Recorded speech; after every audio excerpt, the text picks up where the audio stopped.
All right, good evening, everyone. This is Mayor Harmon. Welcome to our City Council meeting. I'd like to state that all council members are present and that my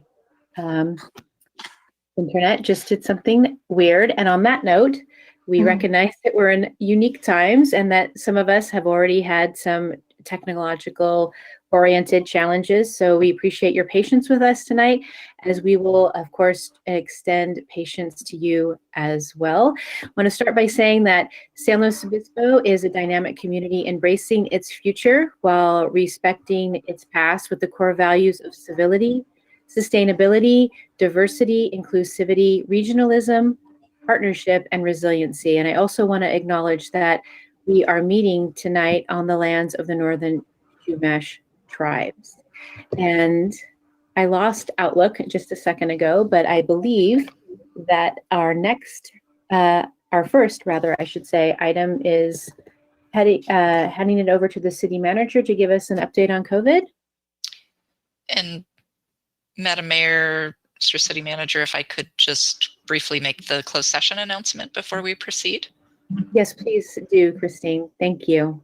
The council did meet in closed session on two matters of real property negotiations. The property APNs are listed on the agenda. The first matter is property commonly known as the Palm Street Garage, and the negotiating parties were Rivian Automotive LLC and Jeremy Lee and staff agency negotiators as listed.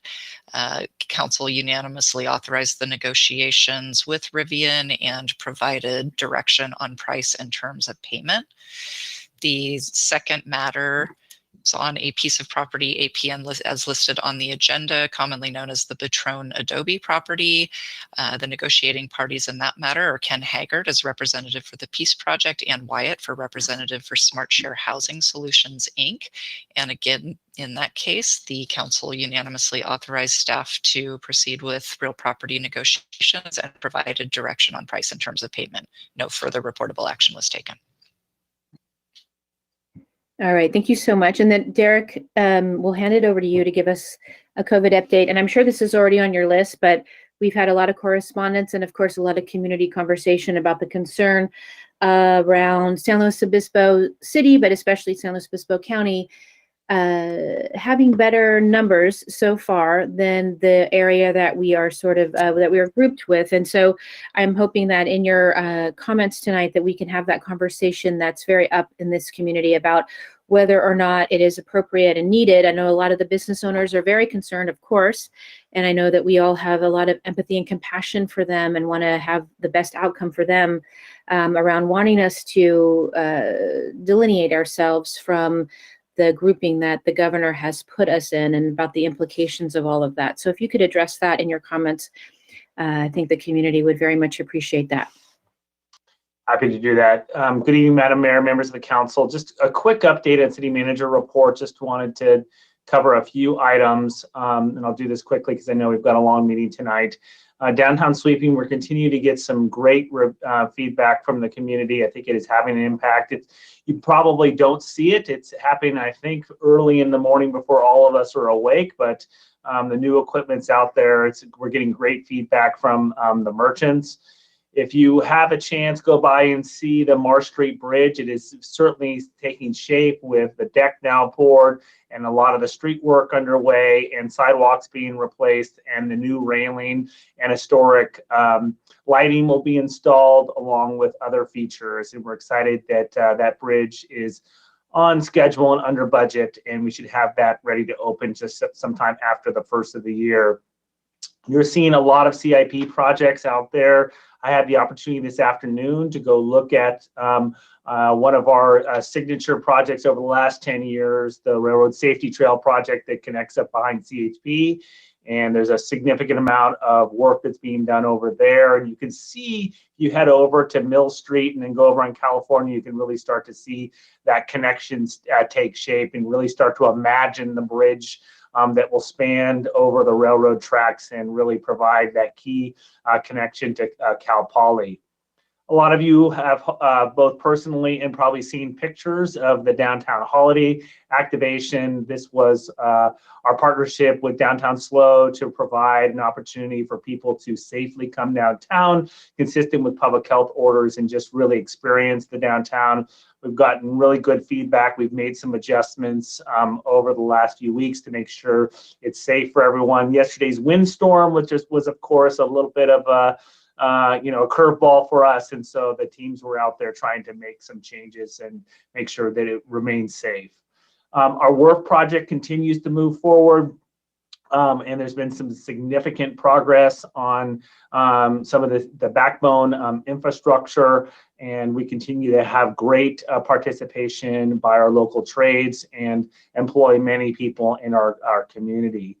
I had a chance this afternoon where I had a moment to step out and just walk through the downtown to see how our merchants and our restaurants are faring. Certainly, it's very sobering to see a lot of our parklets empty, but I did have a chance to pop in and talk to a couple of merchants and got some great feedback with our new partnership between Downtown SLO, CAP SLO, and the city on our new homeless outreach worker that's specifically focusing on the downtown.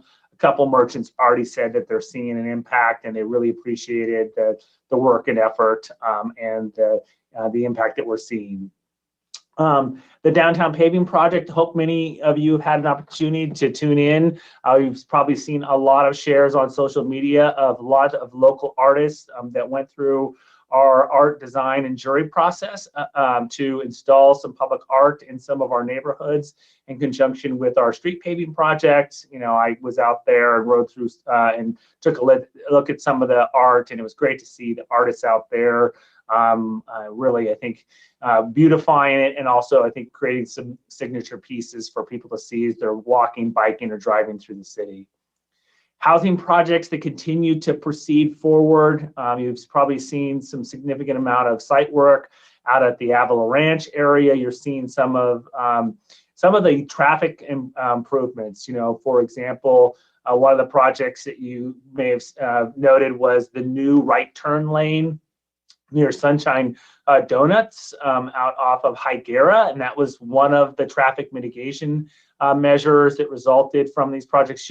So you might be curious, you'll see some of these projects popping up in and around the city. There's a new right turn lane as you get off on the freeway on California going northbound. A lot of these were just small mitigation measures that I think are going to have operational benefits. San Luis Ranch, you'll start to see the bridge starting to take shape on Froome Ranch Road. So, imagine one day you'll be able to drive all the way through and connect over to Prado Road, and that's all starting to really start to come together.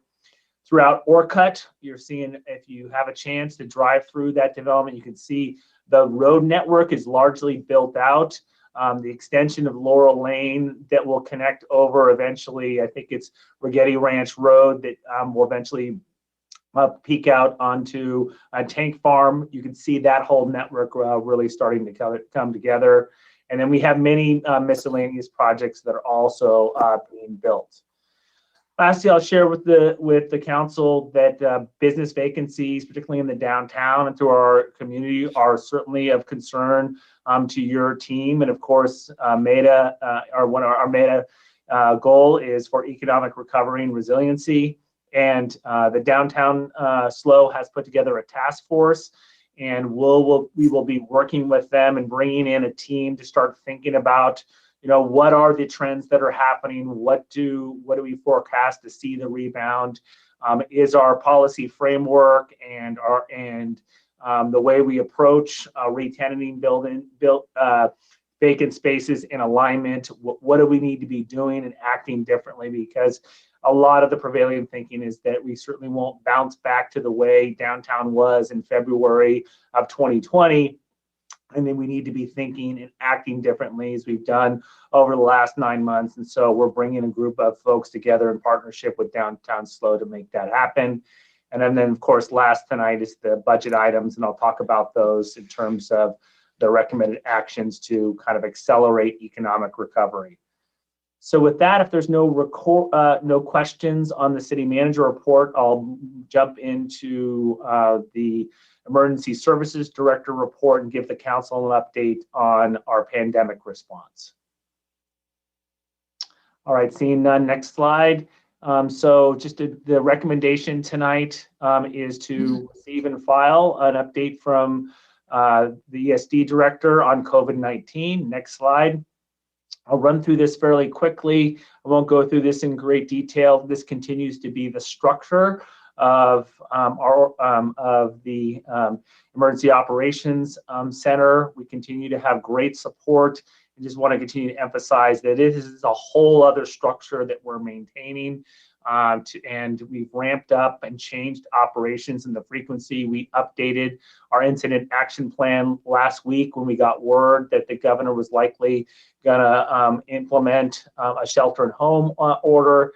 And late last week, we made changes to our incident action plan to reflect additional tasks and responsibilities. So just as a reminder, the incident action plan is the package of action items and steps that will be taken collectively to respond to the pandemic. Next slide. So previous disaster council actions, just to remind the council that typically the disaster council actions are preceded by emergency service director actions. That's happened on many occasions with, I think, some exceptions related to some changes related to parklets, in which the council provided some temporary and interim rules for allowances for use of both public and private parking spaces. Next slide. So by the numbers, where are we in the state of California? We've had just nearly 1.4 million cases. Available ICU beds as of last week was just over 1,700.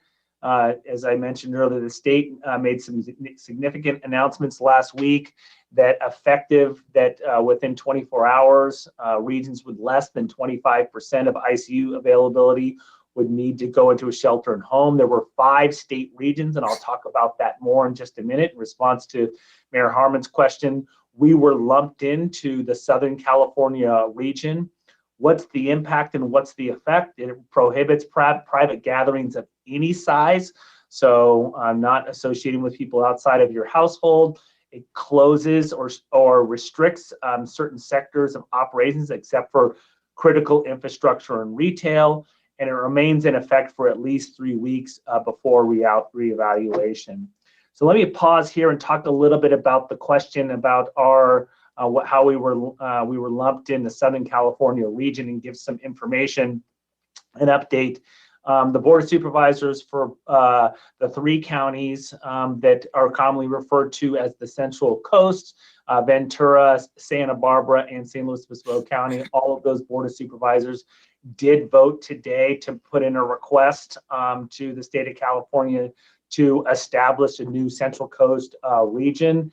And I'll talk about this more in the presentation, but the current Southern California region is reporting roughly only 10.9% of ICU bed availability, whereas the Tri-County region, the Central Coast region, has 25.6%, with Santa Barbara County reporting about 51%, and San Luis Obispo County reporting about 48.9%.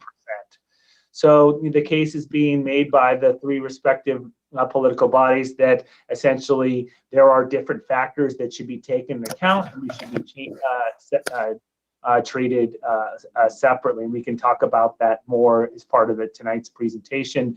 And Mayor Harmon may provide to her colleagues that request, I believe, has been made by other mayors for us to support our local county board of supervisors in that effort. Next slide. So a little bit more about what was effective Sunday, December 6th at midnight. I talked about the gatherings. I talked about activities not associated with the operation, maintenance, or usage of critical infrastructure, which critical infrastructure is a defined term. I won't go into that. It limits all non-essential travel, the sale for food, beverages, and alcohol for in-store consumption are restricted. Campgrounds have largely closed. All operations for the following sectors were closed: indoor and outdoor playgrounds, hair salons, personal services, museums, movie theaters, wineries, bars, family entertainment centers. Next slide. What's allowed is critical infrastructure, which includes housing, includes the maintenance and or construction of public infrastructure. It's quite a long list. I won't go through all of those because it includes manufacturing and obviously food, etc. It does allow for schools that were currently in session to continue, but has essentially deferred waiver requests, or waivers need to be submitted to the public health officer. It allows, of course, non-urgent medical and dental care, which I think is a good clarifying factor. Many of you may recall that the last time we had a shelter-in-home order, there were issues with people not seeking normal medical care, and I know that the hospitals are still dealing with that challenge today. Some additional modifications that were made to the 100% masking and physical distancing. Outdoor recreation is still allowed to happen as long as it's physically distanced. Retail and shopping centers can move forward the 20% capacity with 35% grocery stores, and that was a late change that was provided subsequent to the order. And I know this was something that was raised previously in terms of the inequities last time between kind of the big boxes and the small shops. And I believe the way that this order was crafted, it provides a universal standards for all retail sectors. Hotels and lodging are mainly limited to essential worker accommodations or those providing housing solutions. And then outdoor worship and political expression are allowed, again, outside with restaurant takeout delivery, and we can do entertainment production as long as it happens outside as well. Next slide. So I talked about this previously when I made remarks about our county and our region and those factors. Overall, what the state is seeing is that the cases in the state are slowly converting to hospitalizations and then in turn converting to ICU cases, and that happens rather quickly. You can see that in roughly 10-day cycles, they convert to hospitalizations and then another 10 days to convert to ICU cases. So it can happen rather quickly where that caseload really starts to see an impact. And as I go through tonight's presentation, you'll see some of the graphs that perhaps give us an indication of what maybe we may be experiencing here in the future. Next slide.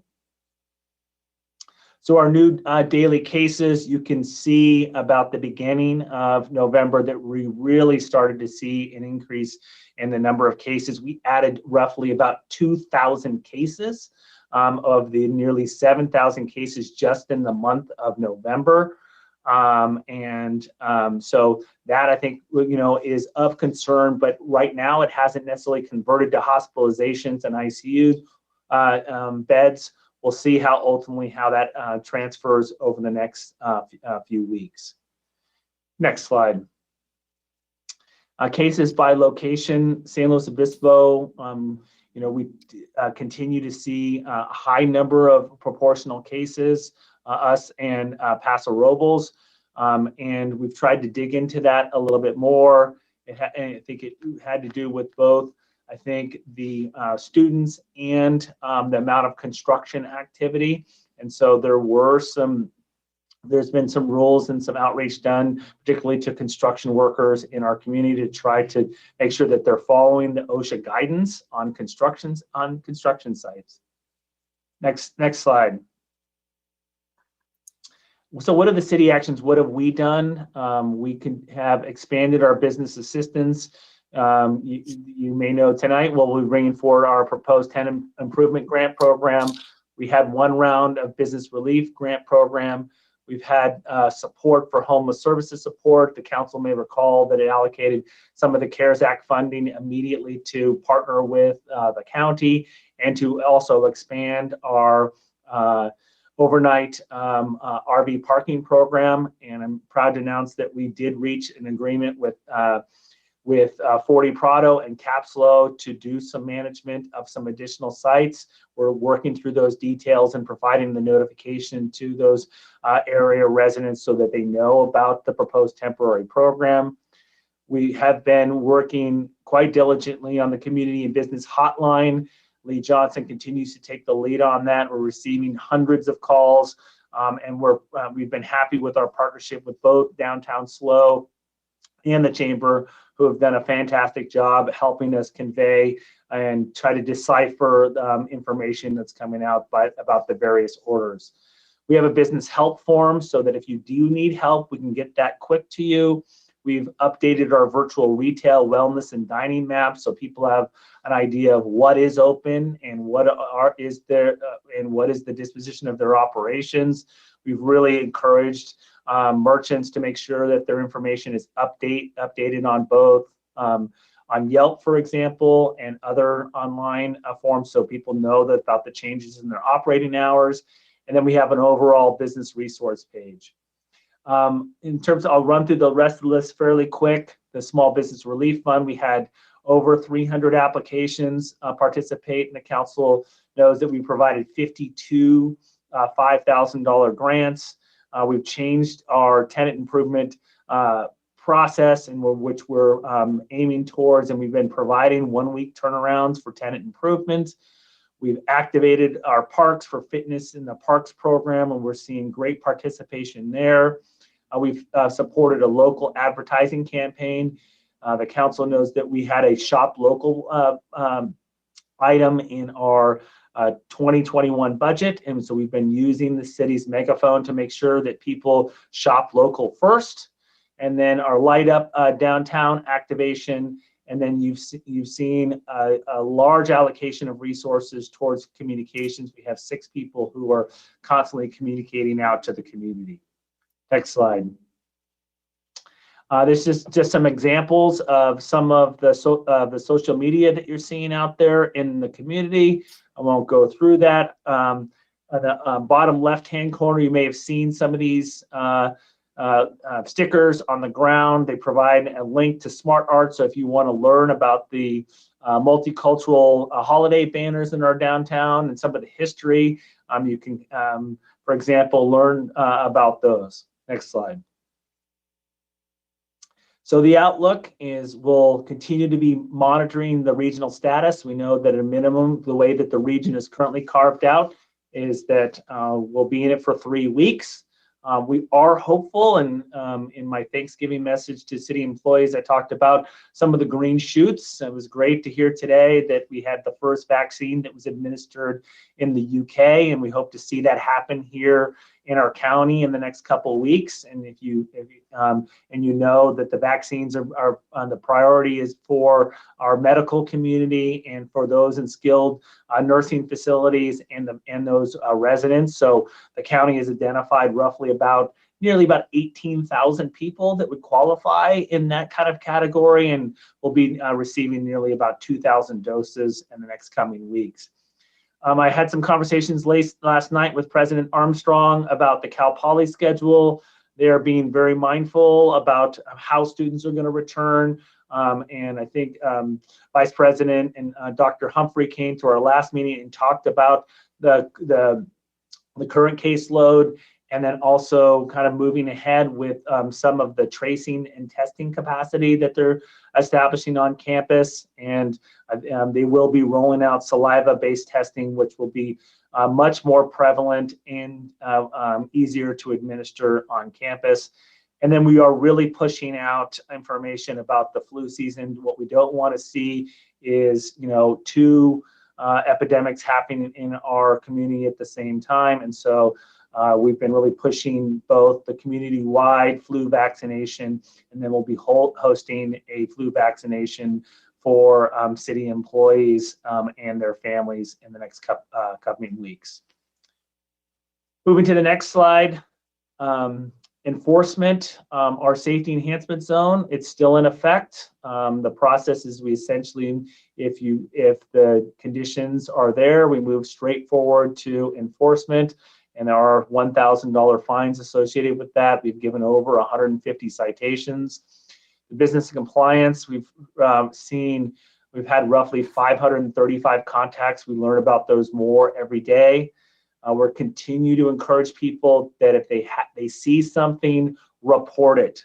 Don't post it on social media. I know that can be tempting. It's easy to do, but ultimately we need to make sure that information gets to our education team. And I provided information here on the slide tonight about how to contact, and I encourage all the council members to push people in that direction. And lastly, the business support is the business reopening inquiry form, which allows business owners for clarifications on what operations can be performed at this time. And we work, hand in hand with the county public health officer and their department on trying to get clarifications as soon as possible. Next slide. Our business resource page, just a screenshot of what that looks like, and the business ambassador hotline in which we provide information and get back to people fairly quickly. So I think that's the last slide, I believe. And so with that, it concludes the presentation, and happy to answer any questions. Thank you so much, Derek. Thank you for that. And thank you, as always, for all of your hard work and the hard work of the staff that this community might never fully know, but we all feel it. So thank you so much for that.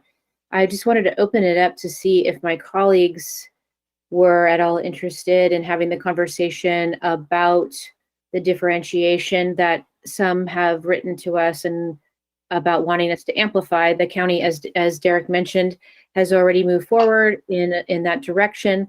I don't know that it would be any added value on our part as a city organization to add to that effort at this point anyway, but I wanted to see if my colleagues were at all interested in having that. I guess we can't really have a conversation about that, Derek, but we could. I don't know if that would need to be an agendized thing. Councilmember Stewart? I would be interested in moving forward, whether it has to be agendized or have a conversation now. And I do have a couple questions for City Manager in a minute. Councilmember Christensen? I would definitely be in favor of supporting the Board of Supervisors action. Mm-hmm. Okay. Anybody else have anything they wanted to add on to that? Councilmember Stewart, you said you had some additional questions? Yes, I just, Derek, you mentioned 100% masking. I don't know, I think it was maybe your third or fourth slide about what is allowed. What is allowed. Can you expand on what 100% masking looks like? Yeah, essentially the new order, it can be generally described as if you're outdoors, you should be wearing a mask. So if you're going to come in contact with another party, you should be wearing a mask. If you're out with your family, just by yourself, you do not need to wear a mask, but you need to have a mask on you. If you're driving in your car by yourself, you don't need to wear a mask. But if you're in a car with someone conducting essential business, then you need to be wearing a mask. So I just tell people that, really, if you're outside of your household, you should be wearing a mask. And I think the best behaviors that we're seeing out there is people, even with their family unit, because if you're downtown, if you're out and about in downtown or in a shopping area, inherently you're going to get close to people within 6 feet. Great, thank you. So if you're without, go ahead. sorry, I just wanted to just 1 second, one more question with that. So if you're outside and you're beyond 6 feet, you have the mask with you. You don't necessarily have to have it on at that moment.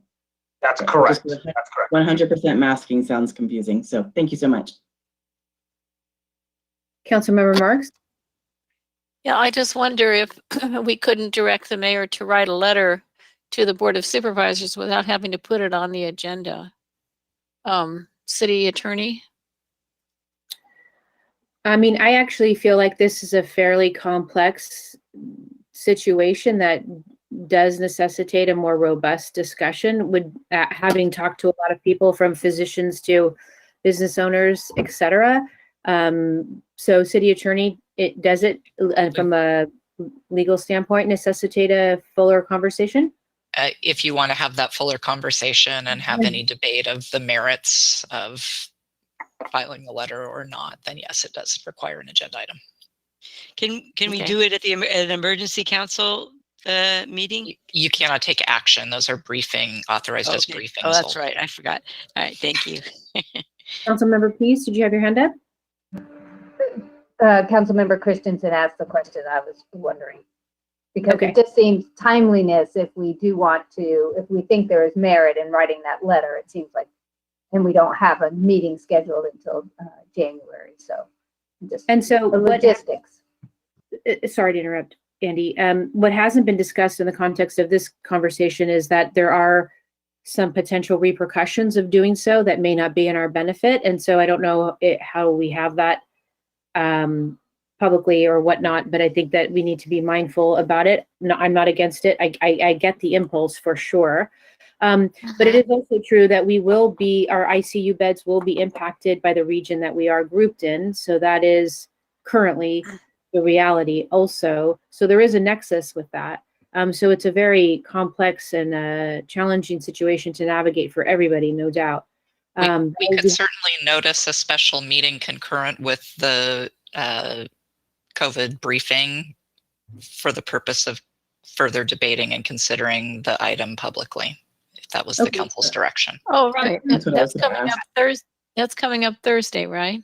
Correct. that- So we could notice a special meeting on 24 hours notice. Okay. Yes. Great. Let's do that then. If, does that work for everyone? Yeah, that works. Just to be clear, Sure. we'll provide some slides of information and more background, and we'll hopefully at that time be able to have the actual letters that were sent by the Tri-County region. Okay, And- wonderful. Quick question. So that'll still be recorded. So if someone was at the menorah lighting and wanted to be having their Hanukkah time, they could watch this later, right? Correct.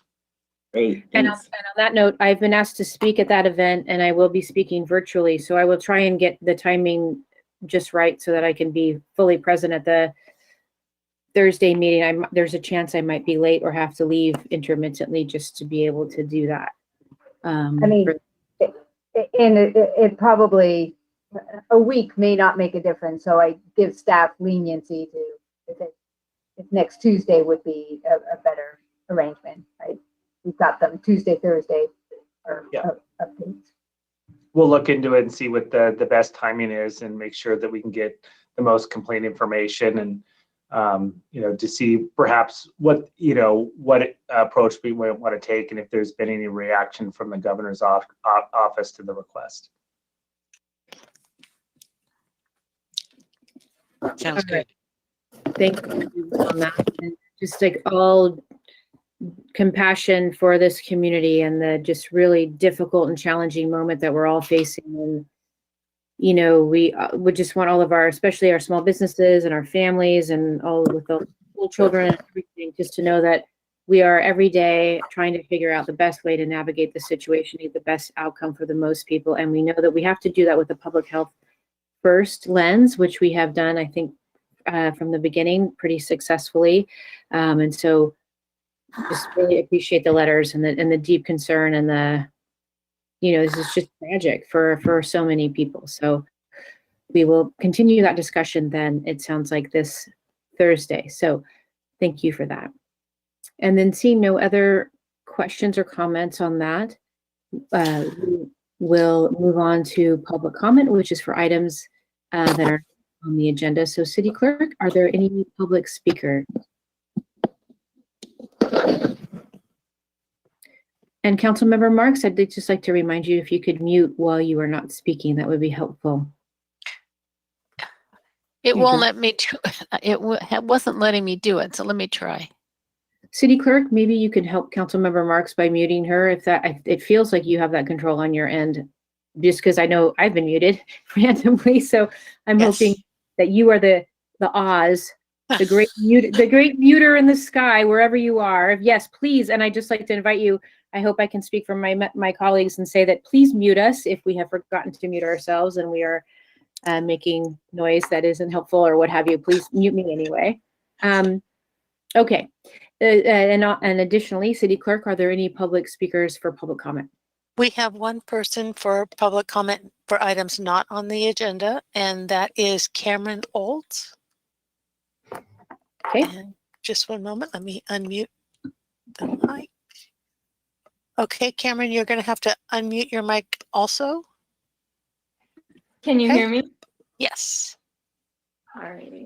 Hi, City Council. My name is Cameron Olds. I emailed you earlier a file to my slides. I don't know if you can pull that up now.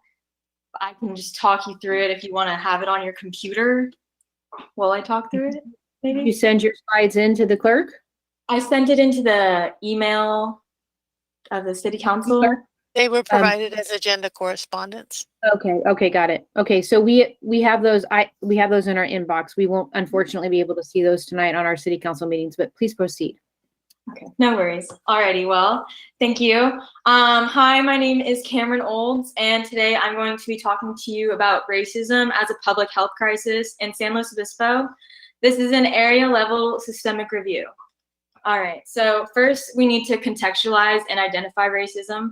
In practice, public health specialists have been trying to identify and place a numerical statistic or unit of value on how we can quantify racism, yet we are still struggling with finding a statistically significant unit of measure.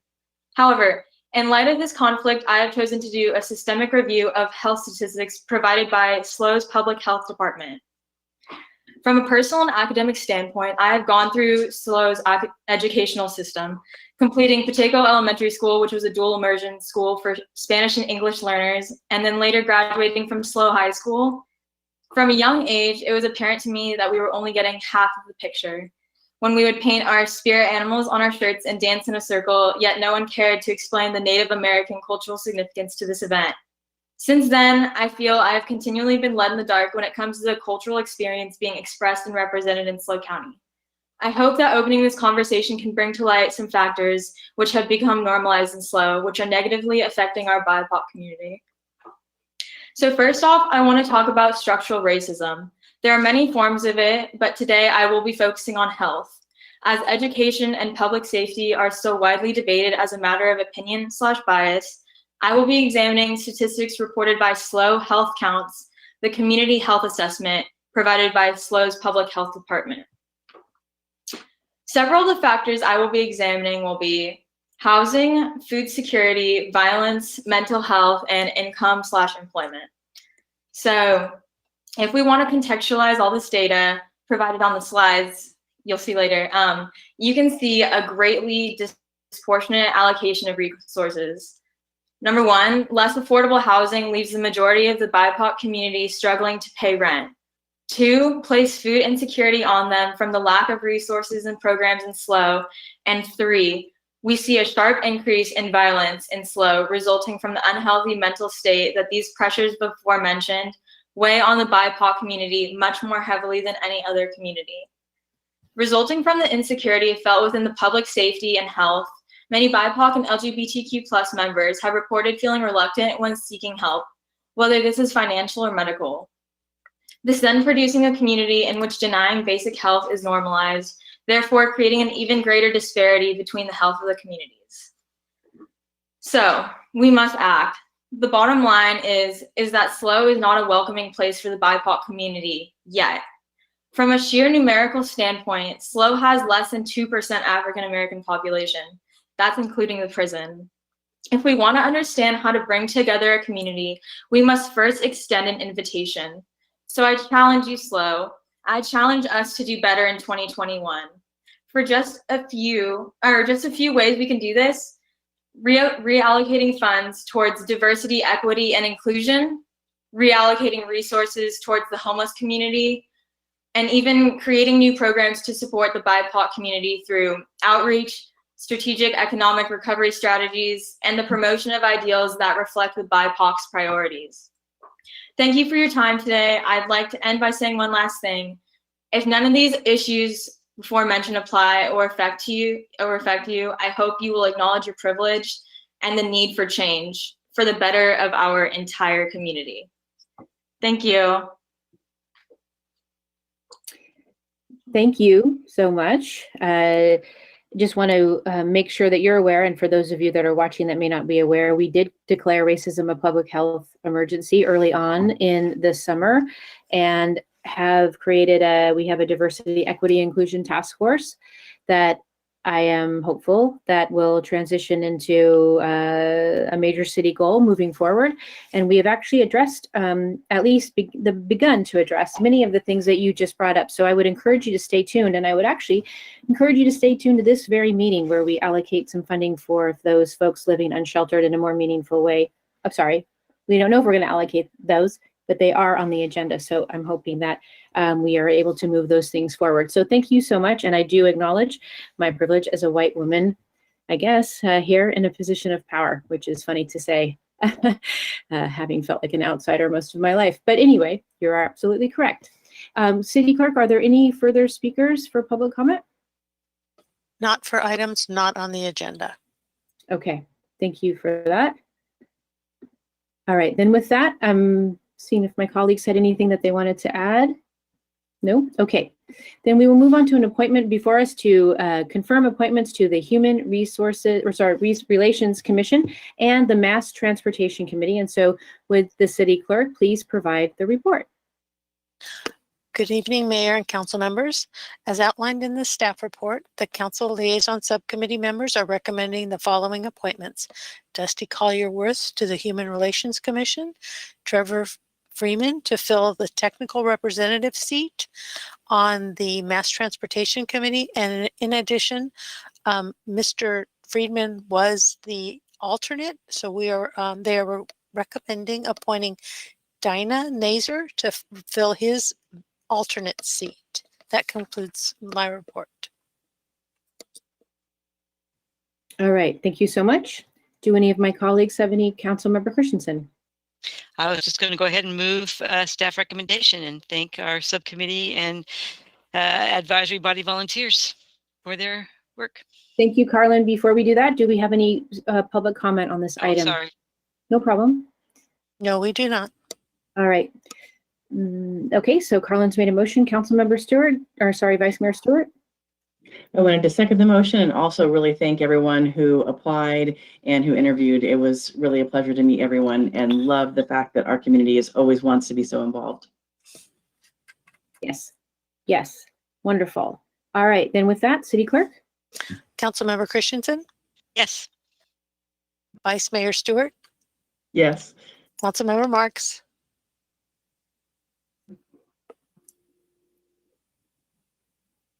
I said yes.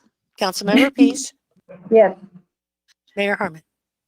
Yes, and with that, it passes 5-0. So yes, thank you again to everyone that volunteers to make this city a better place. And with that, we will move on to the consent agenda.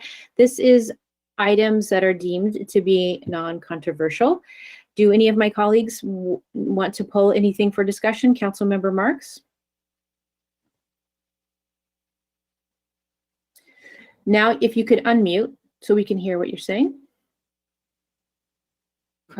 Okay, thank you. Since I was not on city council, I want to recuse myself from item number 2 and number 3. Okay, thank you for that. And also just want to make note that Council Member Marks and I spoke briefly about, I think it's item number 9 in my notes. Let me see. Yes, agenda item number 9 about the memorandum of understanding around community choice energy and the potential future of who would be the liaison there. And as we know that we will have the liaison discussion coming up here shortly in terms of who of us will represent that board. But I want to just make note that Councilmember Marks expressed an interest in that. Anything else? Then with that, City Clerk, do we have any speakers on this item? No, we do not. Okay, Councilmember Christensen, are you getting ready to make a motion? Yes, indeed. Okay, Do you want me to go ahead and do it? do it. Get it. Okay. I will go ahead and move consent agenda, and I do want to just go to what you just talked about with you and Councilmember Marks, and I'm very happy to have her on the council. I know that her experience and familiarity with a number of our advisory body and liaison committees will be greatly appreciated. It really will help all of us. So thank you. Absolutely, Councilmember Pease.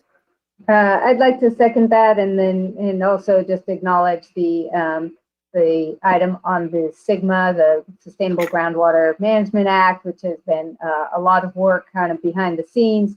Nothing too controversial yet, but we'll be the decisions get harder as we go along, so we'll be talking about that more later on. Andy, thank you so much for being that person on such a crucial item and always making sure that we have at least the essence of the details around that. Thank you for that. And yeah, I appreciate that so much. Water is life. All right, with that then, no, we don't have a second. Wait, Andy, did you make a, you did? Okay. I did second also. Okay, City Clerk. Councilmember Christensen, Yes. Councilmember Peace, Yes. Councilmember Marks,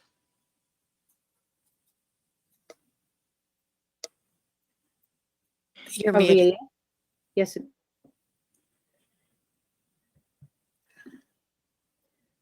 You could just do a thumbs up, Jan, too. Like sometimes I would do that.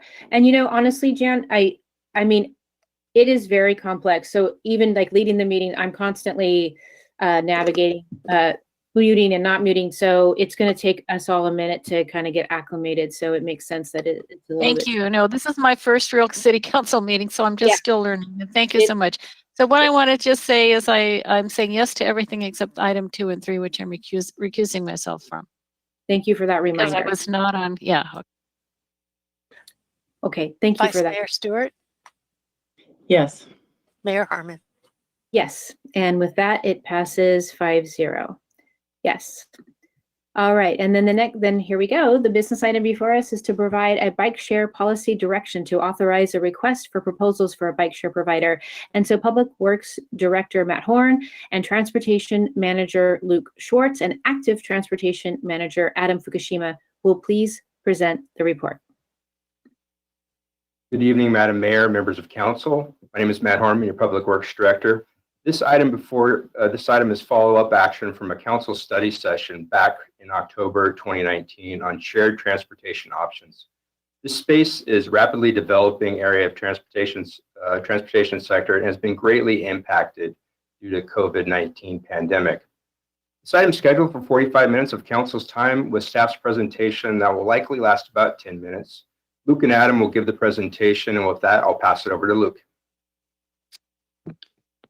Thank you, Matt. Good evening, Mayor Harmon, Council. We're excited to present this item before you tonight.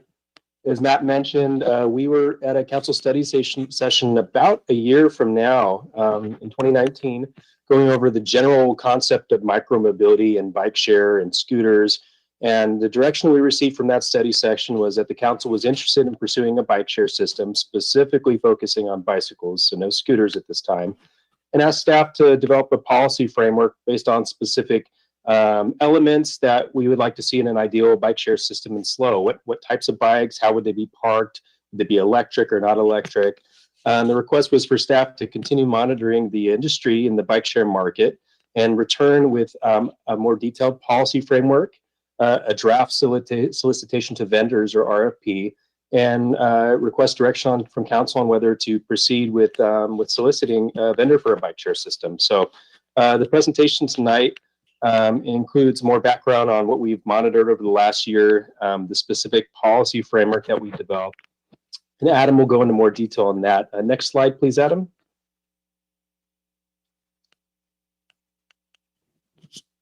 Should be working. 1 second. Let's see. How's that?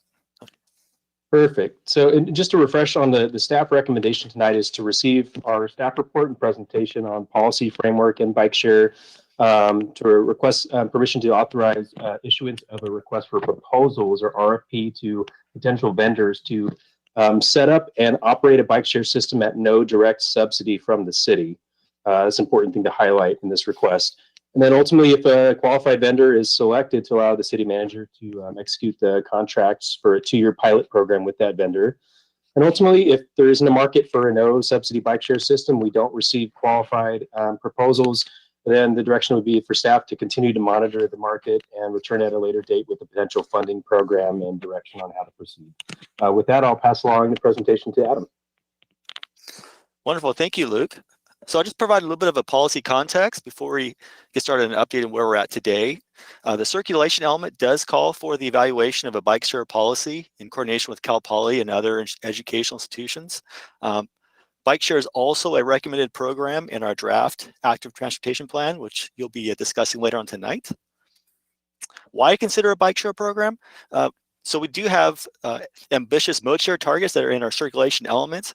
We have a target of reaching 20% mode share for bicycles by 2035, and we're currently at 8%. So any kind of program that can help us meet our mode share goals is something that we should evaluate very carefully to evaluate whether it's worth moving forward with. Just an update on where we were at our last study session in October of last year. At that time, Council directed staff to look at a system that included hybrid bikes, basically allowing bikes to be docked to stations, but allowing locking to standard bike racks, basically no dockless systems. That electric bikes should be prominent in the program, and ideally that the bike share system can accommodate a variety of bicycling needs, including cargo, recumbent use, as well as child seats and parent needs. Equity considerations should be part of it as well for low-income and disadvantaged communities. Other things are what we were asked to identify the potential costs and the funding model associated with bringing a bike share model to San Luis Obispo, and preparing a draft RFP to solicit potential vendors. And lastly, there's a request to work with Cal Poly in initiating a bike share pilot that would be beneficial to both institutions. Just a little snapshot of where bike share is right now. So over the last 10 years, bike share has steadily increased over time until it hit about 2017, where it kind of hit a plateau. And that's generally the time when we started seeing scooters come onto the stage. And so from 2018 onwards, a lot of the growth has been in the scooter industry, but bike share has kind of stayed steady, although it hasn't fallen. It's just, it hasn't really increased as much. State of bike share industry coming into this year, we saw a lot of programs around the country. The thing is now we don't know now where a lot of those are. A lot of those actually have decreased or are no longer operating. So in about late 2019, we started seeing signs of fracture in the industry. A lot of these bike share vendors are funded by startup venture capital, which is, and their funding model was mostly through user fees and advertising. And we started to see the sustainability of the business model being questioned, and a lot of the industry start to decline. A lot of the vendors, including Zagster, which operated in Cambria and Humboldt State, and basically a lot of the cities that we were looking at as examples that could be applicable to San Luis Obispo, are basically no longer operating. And then, of course, the pandemic happened, and that didn't help it, given that a lot of it was funded by advertising, and the advertising dollars during the pandemic largely dried up. So are there any bike share systems still thriving now? Yes, there are, but a lot of them are in large metropolitan areas. A lot of them are either self-funded or have access to large major corporate sponsorships, such as Ford or Hulu. These are areas like the Bay Area, the LA metro area. A lot of these also have access to what's called clean mobility grants. And these are grants that are defined by the state by their disadvantaged community status, which San Luis Obispo has a difficult time competing for. Just a case study, last year we talked about Santa Cruz and Davis as being really good examples of a program that we could bring to San Luis Obispo. These were hybrid systems with all electric bikes. The vendor there was Jump Bikes, and these programs brought bike share to their cities with no significant city investment. At the height, basically last summer, Santa Cruz was a good example. They had about 300 bikes, about 1,800 daily trips, which is quite impressive. But unfortunately, in early 2020, Jump Bikes was acquired by Lime Scooters. And Lime required that in every city where Jump Bikes was operating, they required that for every bike they had, that at least 2 scooters must be deployed in order to continue operating. And a lot of these cities, including Santa Cruz and Davis, were not willing to accept scooters as part of the program. And so these programs basically ceased. Santa Barbara is Santa Barbara Sign of Recovery. In 2020, Gotcha Bikes ended their dockless system at UCSB, but in early part of this year, Santa Barbara actually signed an agreement with B-Cycles. This is a different company as opposed to a lot of companies that are funded by venture capital. B-Cycles is funded by Trek, and they've been seen to be largely resilient to the pandemic.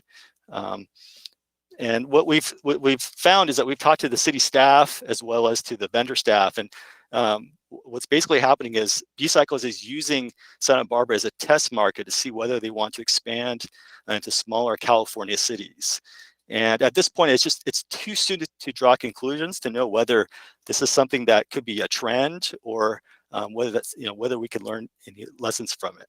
So we'll keep monitoring it. Given the instability in the market for bike share, we had a rapid assessment for bike share done by Alta Planning. Alta is a national planning organization with experience in bike share themselves, and they also kind of have their finger on the pulse of what's going on in this industry. So we employed them to do a study for us to find out, give us a recommendation of how many bikes we should look at, what the challenges are and what the funding streams are, and come up with some recommendations. So this rapid assessment informs this presentation. They looked at system size and cost. They basically said that a system for us should be between 160 and 360 bikes, which would use about 20 to 30 stations. The costs are broken up between startup costs and operating costs. So the startup costs would include the initial purchasing of equipment, including the bikes, the payment kiosks, and the docks.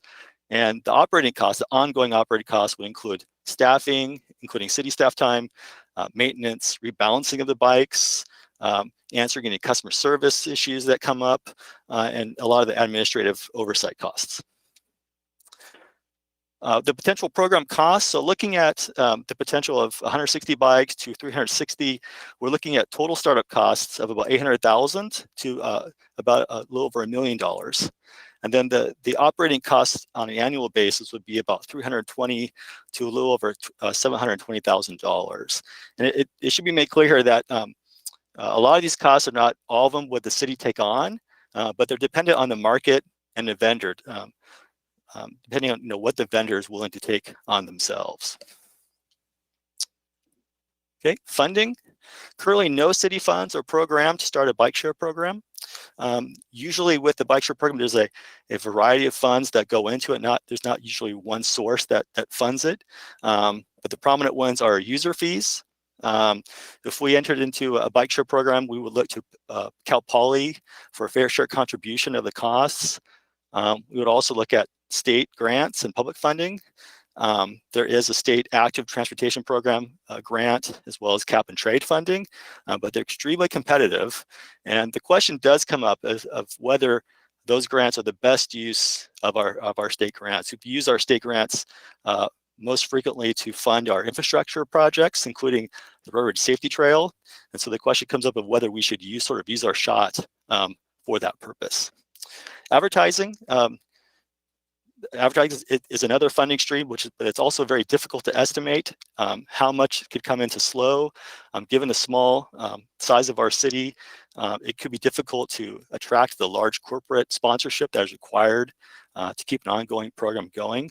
And also just remember the indirect costs. In talking to cities like us who've started or who want to start a bike show program, talking to Santa Cruz and others, it'll take about a full year of full-time staffing of a person to kind of help it get from RFP to contract to getting the stations up and going, and then for monitoring and launching the program.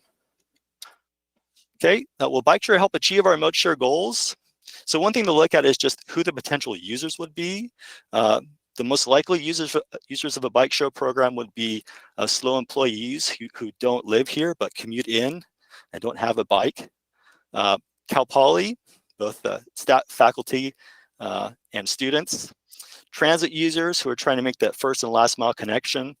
Of course, visitors and tourists, and then events with high parking demand like our farmers market. And then those basically who want to try an electric bike and are curious.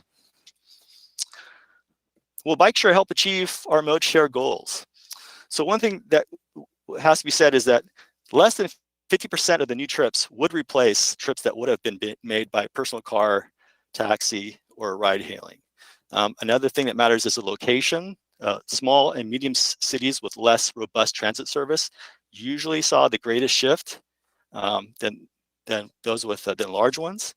The user demographic is an important thing to keep in mind. Data shows that the likely user are usually disproportionately young, white, college-educated men with higher incomes who can afford a bicycle, which is similar to the current demographic of bicycle users in general today. Okay.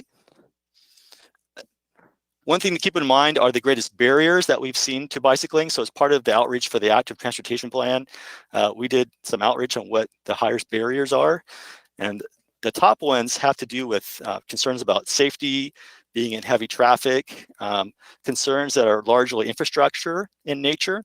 And access to a bike was not really one of the highest concerns about barriers at about 18%. A bike share policy, RFP and policy framework. So we drafted an RFP, and it invites proposals from bike share vendors who want to operate in our city. But basic things that this is at no direct cost to the city. And if we went forward with this, we're proposing that we go with one vendor rather than multiple ones to be selected for a 2-year pilot with the option to evaluate basically after the first year. And then the vendor proposals will be evaluated based on the ability to satisfy key criteria that are in the bike share policy framework. Here's a framework. Basically, this framework is just comes up with solutions to the request that council made at the study session. So we looked at the type of bike share system, hybrid, the fleet size, concerns about equity, so that bike share is for everybody, not just one type of rider. Ideas for integration with transit, combining with bus passes and subscriptions, a preference for local labor, ideas about handling public safety and nuisance issues, about bikes being parked in the wrong place, needing repair, being left in areas that shouldn't be left, a startup strategy, selecting one vendor, and then negotiating a contract for a 1-year pilot. And then open data, making sure that we know how the bikes are being used so that we can make changes and basically know how it's doing. What would next steps look like? The first quarter, we would release the RFP, first quarter of 2021, and then we would select a vendor. And then 3 to 6 months after award, we would finalize the specifications and begin a 2-year pilot. And after 1 year, we would evaluate and consider an extension. Concurrence, Cal Poly. Well, I think I'll give it back to Luke at this point. Yeah, thanks, Adam. I'll close this out. So as Adam mentioned, Cal Poly is a key partner on this. We've been discussing bike share and coordinating with them closely throughout this process. Cal Poly remains interested. They think it's a big part of their ultimate strategy to kind of manage traffic and parking demand on campus. Their interest is to kind of piggyback onto a city-initiated system. So similar to with how we provide slow transit service to Cal Poly, they provide a fair share financial contribution for whatever costs the city incurs, but there'd be expansion of our system essentially. And then with any active transportation project, we reviewed this item with our active transportation committee last month.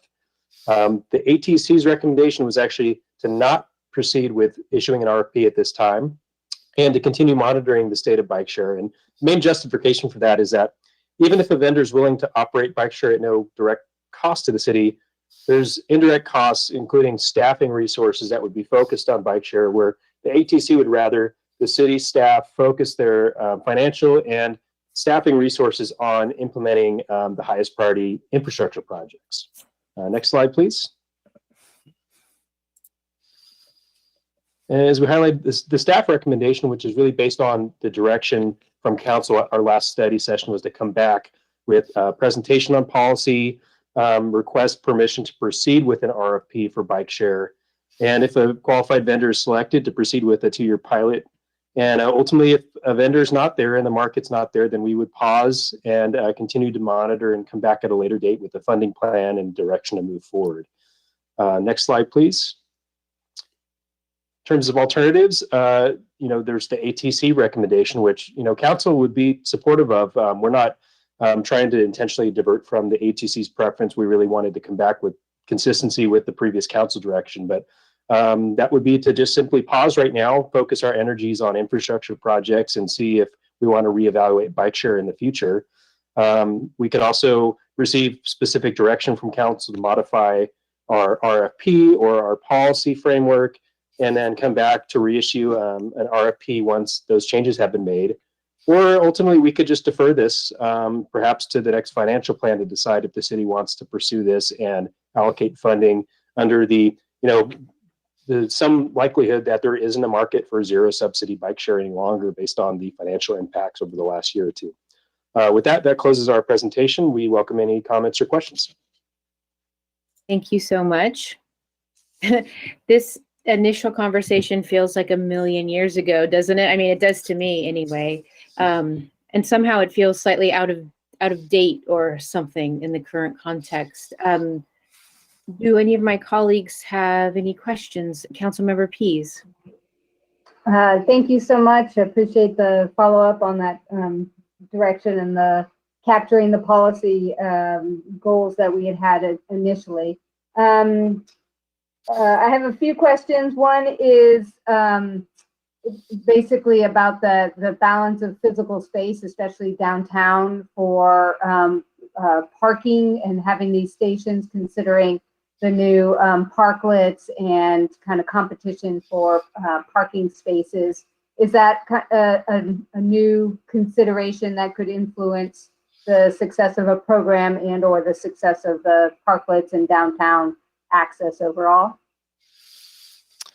Yes, that could be a challenge, given that a year ago we didn't have as many parklets as we do now in the downtown area. I would say though that this is a citywide program, so the downtown isn't the only area where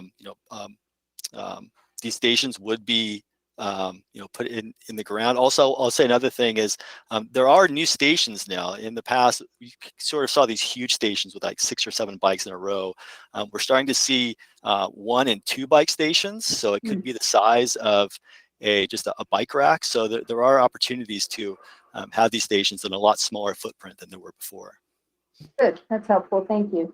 And then when we talk about Cal Poly, and I could see that the scooters are probably, more of a profit center for these operations. I still would not want scooters in our city at all, but I wonder if Cal Poly was interested or open to having scooters just on campus as part of a system. I think that it's a lot of that convenience ride that students could probably provide a pretty steady market for that. Is that something that was discussed, or would it be a component? They haven't really emphasized the scooter part. I think we're just talking about bike share, given the council direction. I think they would probably have the same concerns we do about scooters just being left in areas where they shouldn't be. But that's definitely a possibility that they could still pursue. Okay. And then in terms of the staff time, it sounds like, I think initially kind of this older model still had a little bit of the, a bike share would operate and then they would be paying, not only would they be cost neutral in terms of the startup and equipment, but they would also be paying, business license that would offset staff time. It sounds like, even just operating at neutral is pretty dicey, but certainly, am I interpreting that the possibility of having enough contribution from these other sources of the company itself to actually offset staff time? Is that like, just forget it? I mean, I want to be realistic here. I think it's a fair assessment from what we've seen in the rapid assessment from Alta of what's going on around the country. We are seeing companies say, if you want this, you're going to have to kind of have some skin in the game. And that the old system of just funding it through venture capital, it probably wasn't a sustainable financial plan anyway. It's much more difficult now, especially during the pandemic. Sure. And then I guess the other question I have is just the data that came back in the survey as part of the active transportation plan. It looked like there was a little bit of a split in terms of the postcard respondents and the non-postcard respondents about a barrier to biking more is ownership of a bike.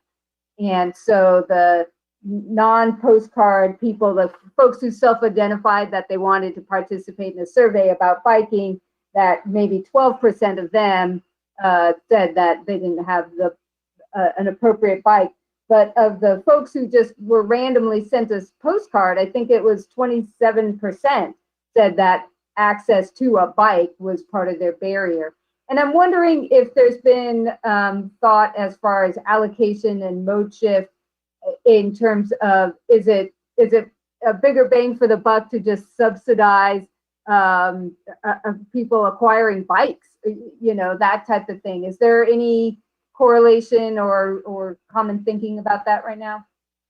That's an interesting thing you bring up, because we have heard that thinking of, you know, rather than pursuing a bike shares program.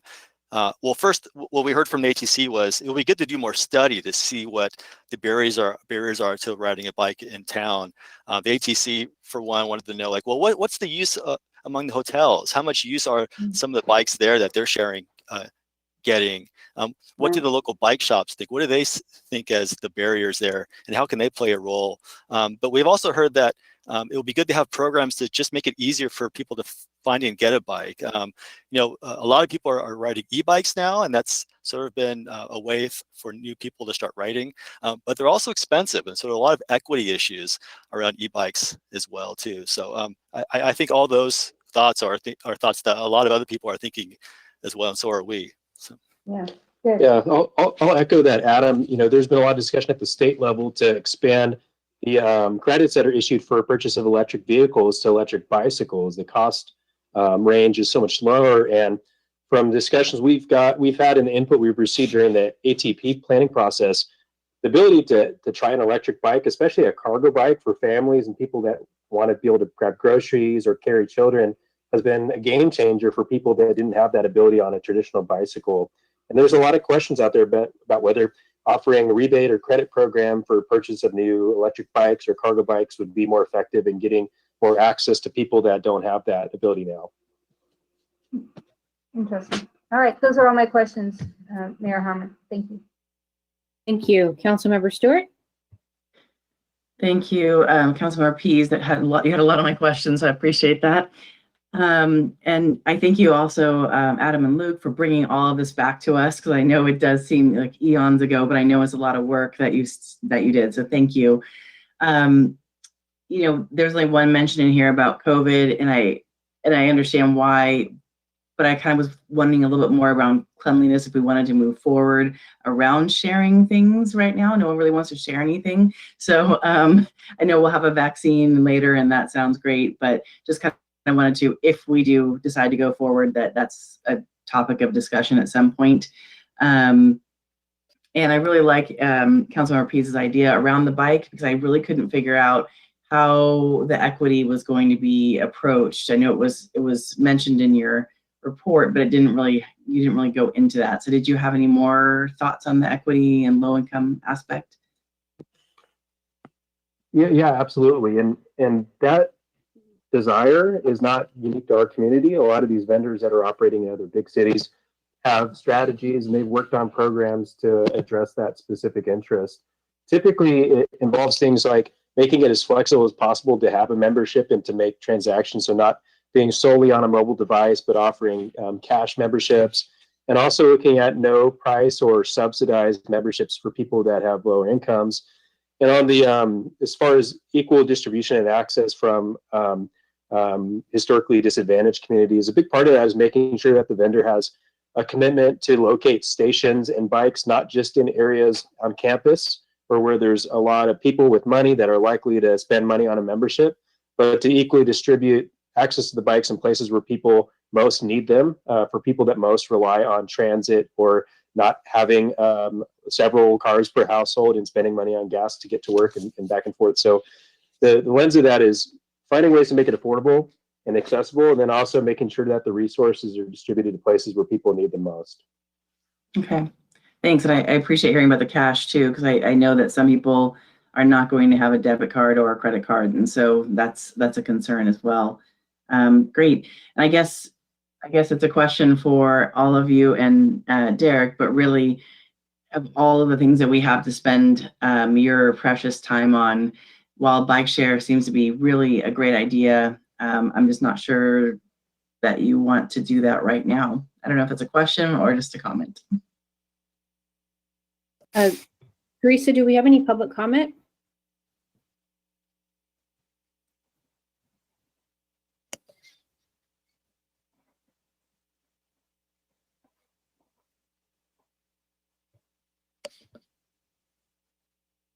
Let me go check on Teresa. I'll be right back. Okay. Let's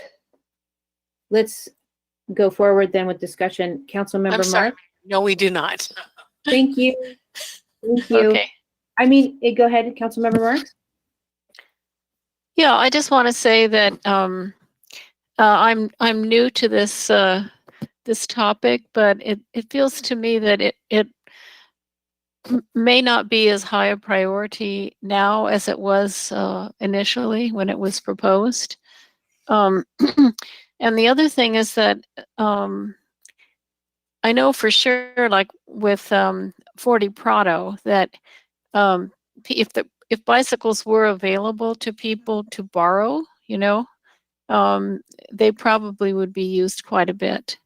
And so I'm more intrigued about having the Active Transportation Committee look at the idea of possibly working with Capslo and possibly the Community Foundation to see if there would be some way to get subsidized bicycles available.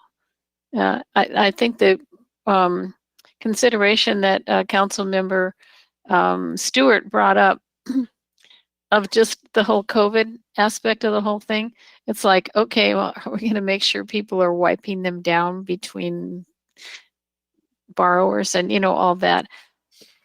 I just feel that it would be good to pause it and see if we want to look at it during the next budget cycle. That's my own feeling.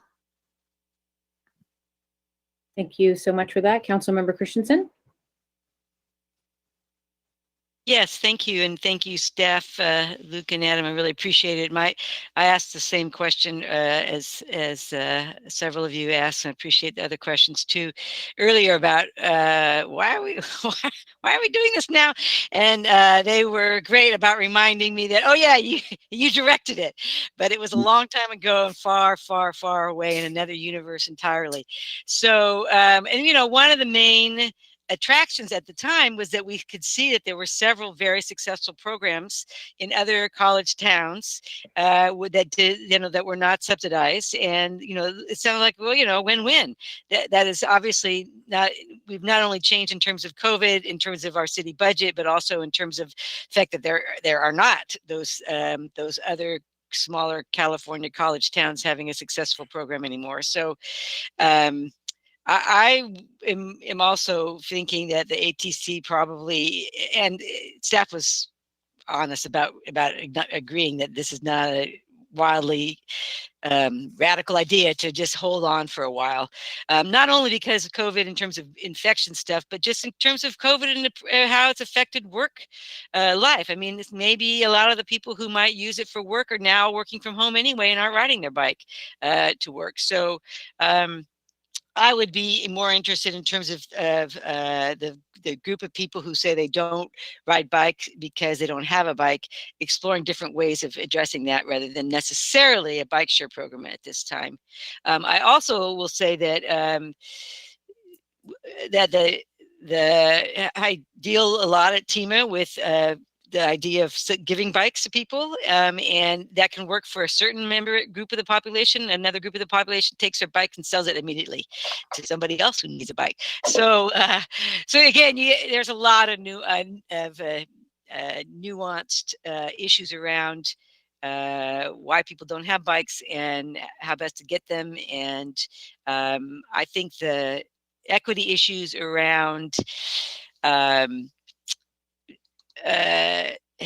a bike where you need it to go, where you need to go. You know, for instance, somebody who is living 3 miles from county mental health, or somebody who's living 2 miles from their doctor's appointment, knowing where they are when they start their trip, and then having the ability to ride a bike to that place. Those types of trips would be very valuable to have a bike share program, but that would take a little more steady, I think, than we've done so far. So anyway, that's a lot about bikes. But I'm with ATC on this one at this point.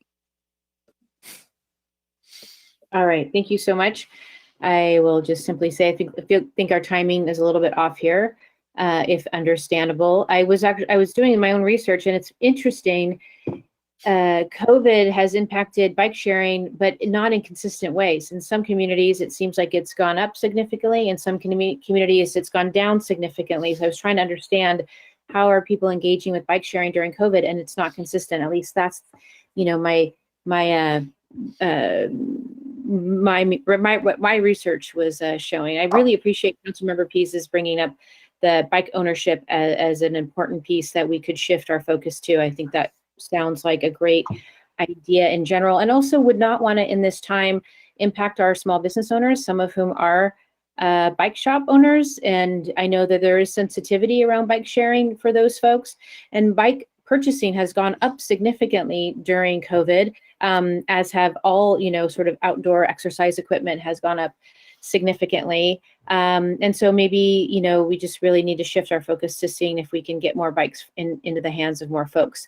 And so it seems like now is not the right time to really move forward with this in any way. And that's, I think, what I'm hearing my colleagues say as well. And so with that, I don't know, let's see, direct staff to continue. So I would say that it seems like option number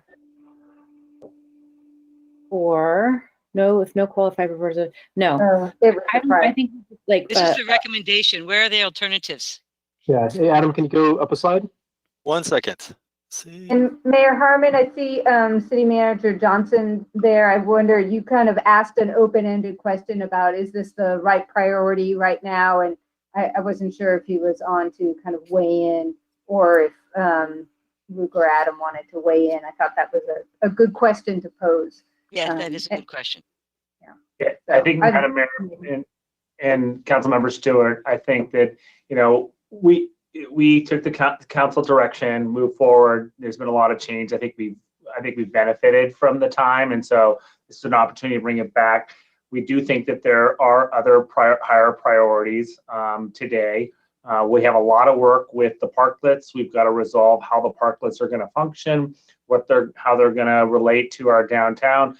There was just more competition for less right-of-way than there was when we started this discussion some time ago. And so I would recommend that, you know, we look at it in the context of the ATP and work with our committee, and, you know, to address the issue of access to bikes. You know, I think we can look at, you know, what equitable options there are. You know, I'm familiar with programs. We do have a partnership with the Bike Coalition. And so is there an opportunity for them to repurpose a lot of the bikes they have out of there to meet some of the equity issues that we've identified through some of the outreach? So if that's the direction today, we would issue an RFP. We would focus resources on the highest priority, and then we defer the RFP to the 21-23 financial plan in conjunction with working with the ATP.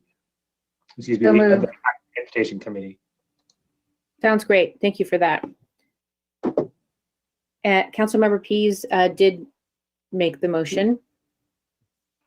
Is there a motion to make?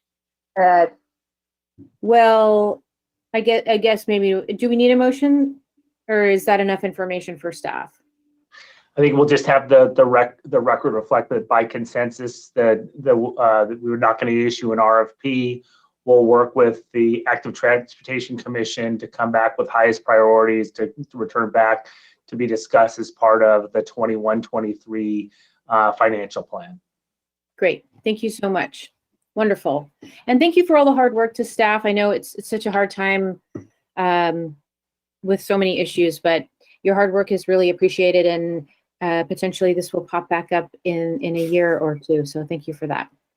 The business item before us now is a follow-up on direction provided by City Council as part of the Dana Street Parking District approval. So Public Works Director Matt Horn and Parking Services Manager Gavin Hussey and Parking Services Supervisor Alex Fuchs will please present the report.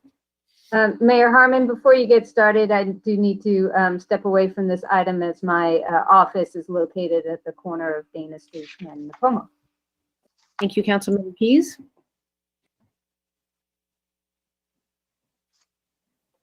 All right, good evening, Madam Mayor and members of council. The Dana Street Residential Parking District was approved by council in January 2020 with instructions to return to council after implementation. Council was interested in additional input on expanding the district to the full length of Dana Street and perhaps allowing multifamily properties of 8 units or less the opportunity to participate in the district. And council was interested in additional information about special event processes for commercial properties. Alex will provide the staff presentation, which will last about 15 minutes. And with that, I'll ask Alex to move forward. Thank you, Matt. Can everybody hear me okay? Can everybody see my screen? Okay, awesome. So as Matt said, this is a follow-up to the Dana Street Parking District that was approved in January this year. The recommendations are to receive requested information for the Dana Street Parking District, direct staff to survey multifamily properties along Dana Street to ensure a majority of these properties wish to be included within the district. Direct staff to return to council with a municipal code amendment and an updated resolution based on the multifamily property survey results. So a little background on Dana Street. It's located just west of downtown. Has long been used by visitors and employees for their downtown parking needs. Dana Street District was, like I said, established in January of 2020 and implemented in May of 2020. The properties on Dana Street are comprised of 41 non-multifamily residential properties, 5 multifamily properties, and 2 commercial properties. The street can accommodate 78 vehicles along the entire street, along the curbside, and then 58 of which are within the existing district boundaries. The direction that council provided at time of approval of the district was to pursue or explore these 3 items. The concept of providing 1 parking permit per unit for each multifamily property that has 8 or less units. Explore expanding the district to the entire length of the street from Napomo Street all the way down to where it terminates at the end. And then to explore the formation of a special event process to address the commercial properties on Dana Street that do not get to participate within the permitting process.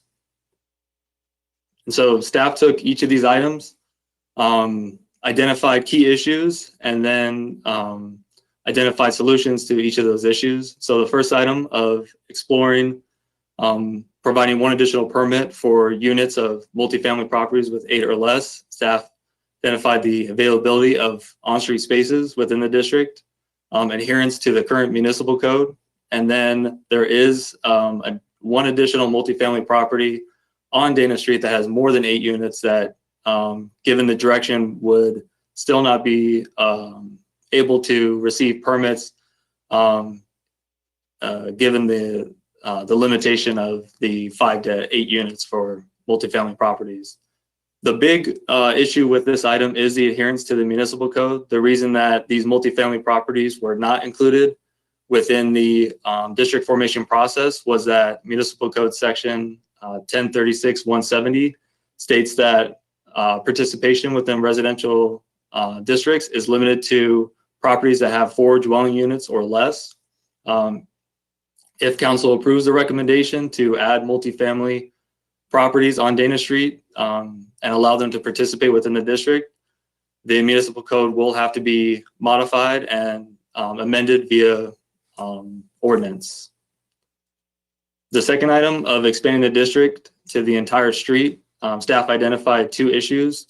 One is that it would eliminate open street parking at either end, as you can see on the map identified by the areas bordered in red. And the addition of the multifamily properties would increase the number of permits that would be competing for spaces on street. But if the district was expanded and additional permits were provided to multifamily units, the proportionality of permits to spaces would stay the same. So even though more permits would be added, the equivalent number of spaces would be added as well. The third item of a special event process for commercial properties, the one item or one issue that staff identified with this item is that Municipal Code Section 1036-200 allows for residents to receive special one-day temporary permits, but there's no provision that allows commercial properties to receive permits to park within residential districts. This would also require an amendment to the municipal code, but staff is not recommending that this be approved because there is ample public parking within close proximity to Dana Street along Napomo, and also there's a large surface parking lot just on the other side of Napomo that is the future site of the Napomo parking structure. One item that is not part of council's direction, but staff wanted to discuss at the presentation today was, as part of the approval for the Dana Street Parking District, there was also an implementation of a 2-hour time parking overlay as a pilot program to see if we could allow temporary daytime use for either by employees or visitors of the street without interfering with parking availability for residents. And residents were initially supportive of the idea, but over time has found that it's not an effective way to manage the on-street parking in that area, and has since returned to the city and requested that the time parking overlay be removed. No council action is required for this, but it was worthwhile to discuss since it was part of the original approval of the district back in January. So sort of next steps for staff is to receive council input. Staff has put together several questions related to the recommendations, including, does council want to direct staff to pursue changes to the municipal code to allow multifamily properties to participate not only within the Dana Street district, but within all residential districts? Does council want, if so, does council want staff to survey multifamily properties of 8 units or less on Dana Street to see if there's a majority support for being included within the district? And then does council want staff to expand the existing district or to maintain those open space parking areas at the either end of the street? And then finally, does council have any input on the time parking overlay removal that is supported by the residents of Dana Street? And so again, these are the 3 recommendations, and Gavin and myself are available for questions or clarification.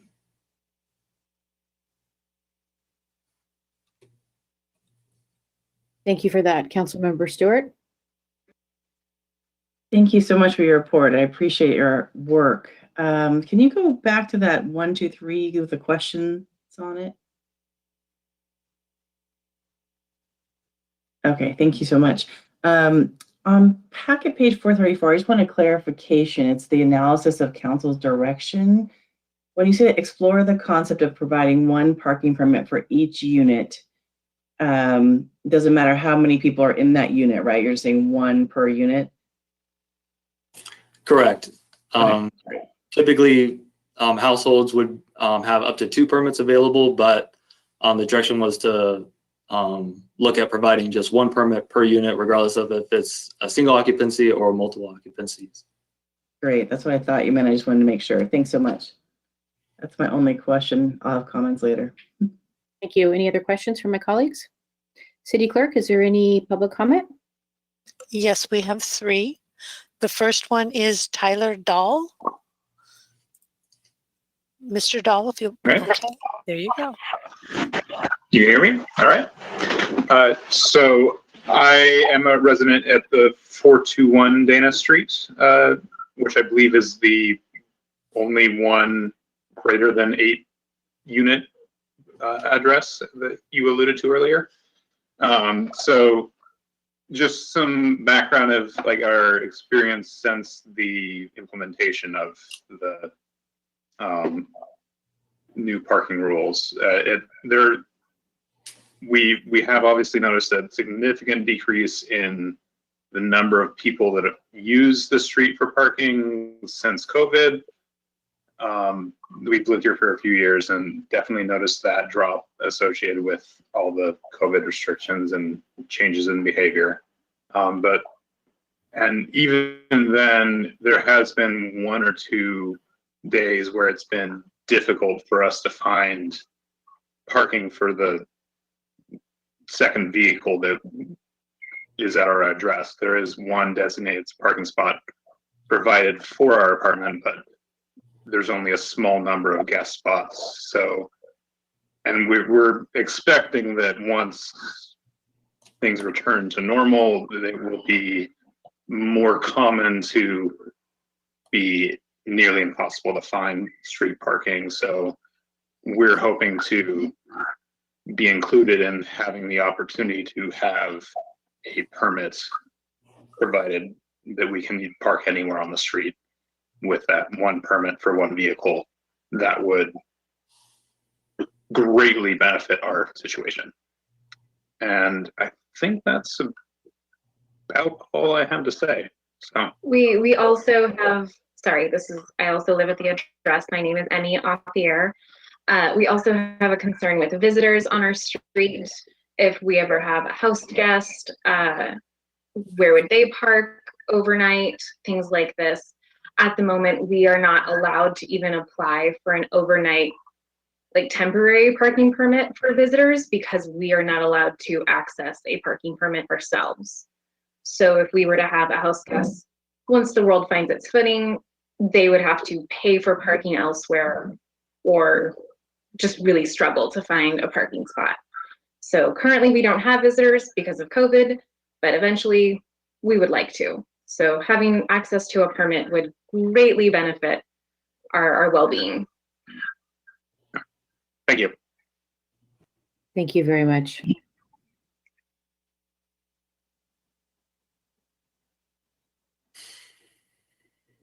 Okay, our next speaker is Christopher Maisano.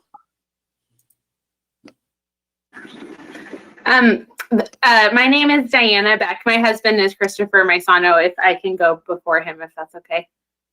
Okay, so my name is Diana and my husband Chris has lived in our apartment at 526 Dana Street for 12 years and I've lived here for 6. We've increasingly seen that parking on Dana Street has become more and more impacted over time. We were thankful for this concept of the parking district and permits for residents at the beginning, but we're incredibly disappointed to find out we were excluded from getting permits, even though we were impacted by the decision. We brought this up at the town hall style meeting last year, and it was stated that apartments should have their own parking. I don't know all the laws and policies around that, but at least in our complex, there's not enough parking for the residents who live here. There's 8 units in our complex. We live in a city where my husband and I, a young couple, has to share a 450 square foot apartment. A 4-person family lives in a 1-bedroom apartment above us, and 3 college-age men are all living in a 2-bedroom as well. Rent is expensive here, and density has been the solution. But as residents, we deserve the right to park near our homes. The whole point of the district was to allow parking for residents.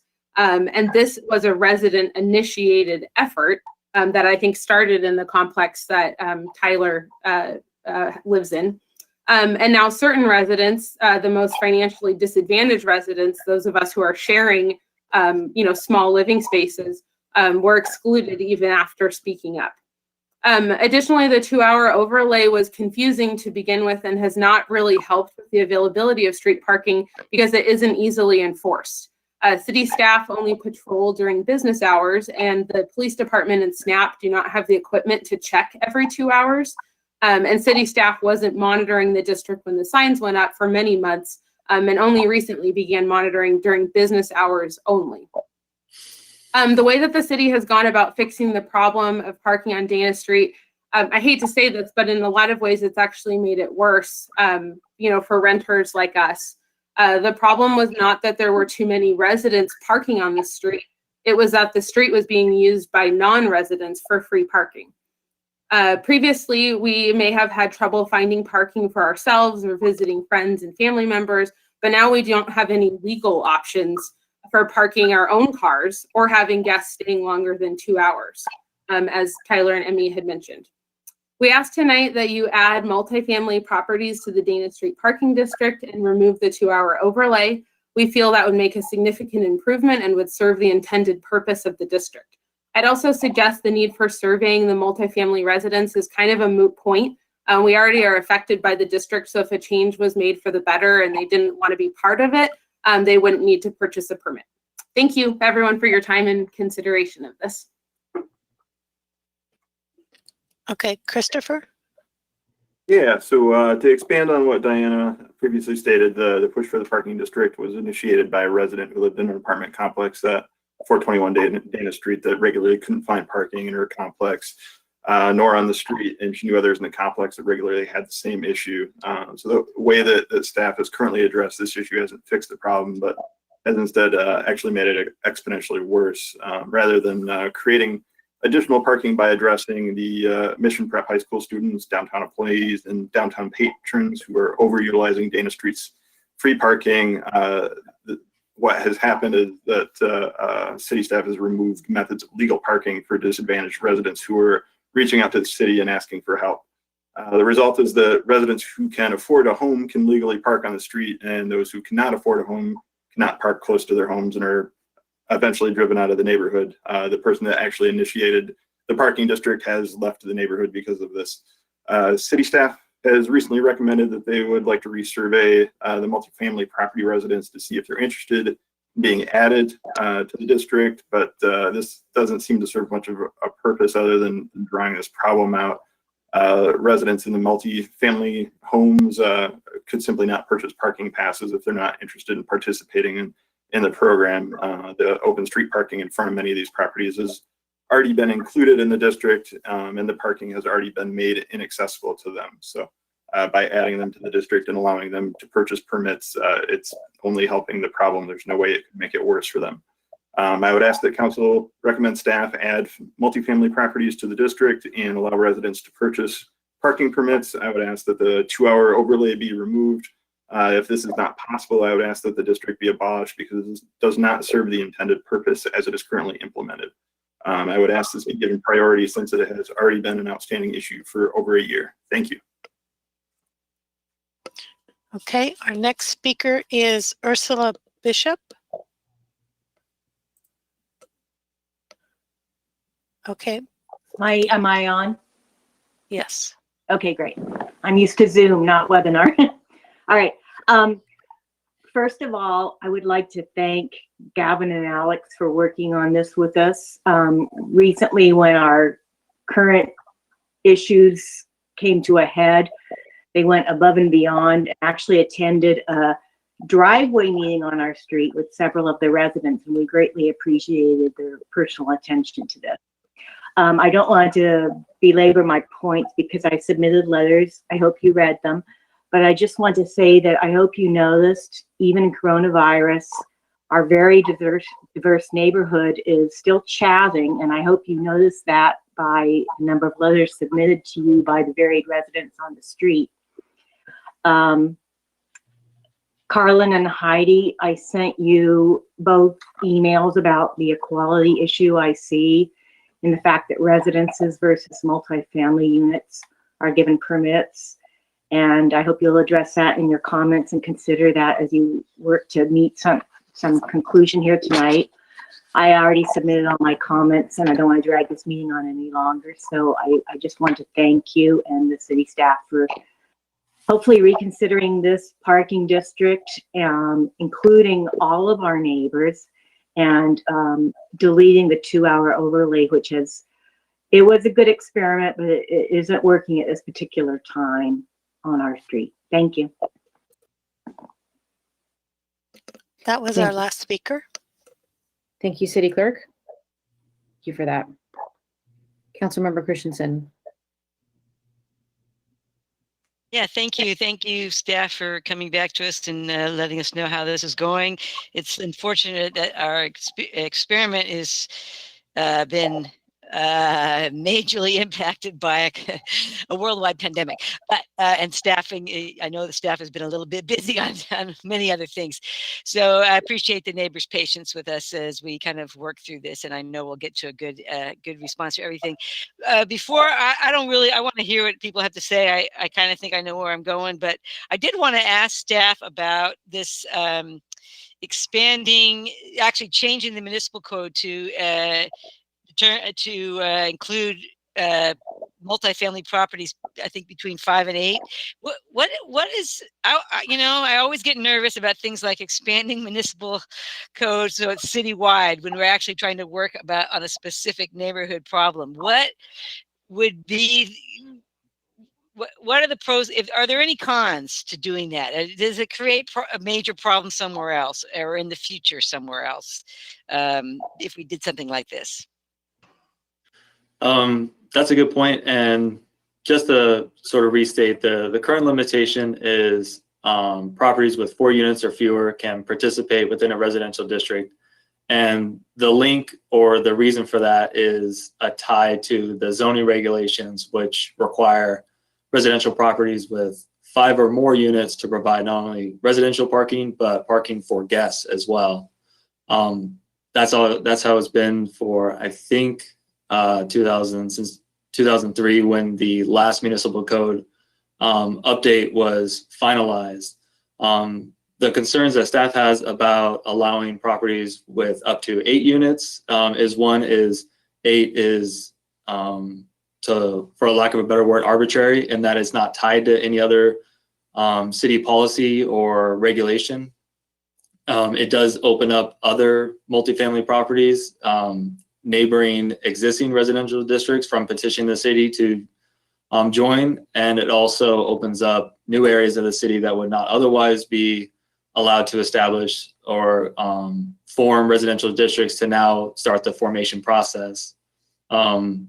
If council wanted to include all residential properties, even the largest one that's 16 units on Dana Street, then it would open up effectively the entire city. All residential properties would then now qualify to petition and go through the formation process. So staff does heed that.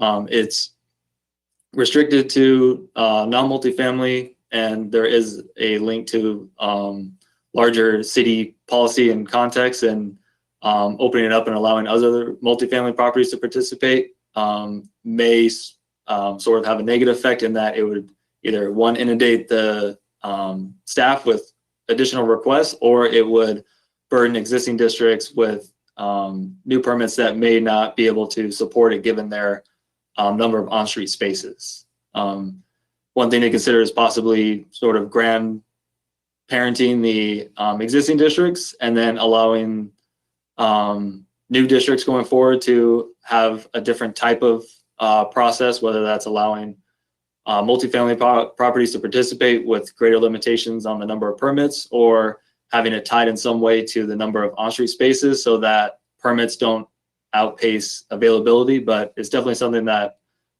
if council is considering these recommendations, that staff would like to come back with possibly either allowing this one and then come back with additional changes or modifications to the municipal code to make it a little bit more, agreeable to the changes that are being made, given that it would then open it up to all residential areas within the city. Okay, thank you. Thank you very much for talking about those implications. I appreciate it very much. Councilmember Marks.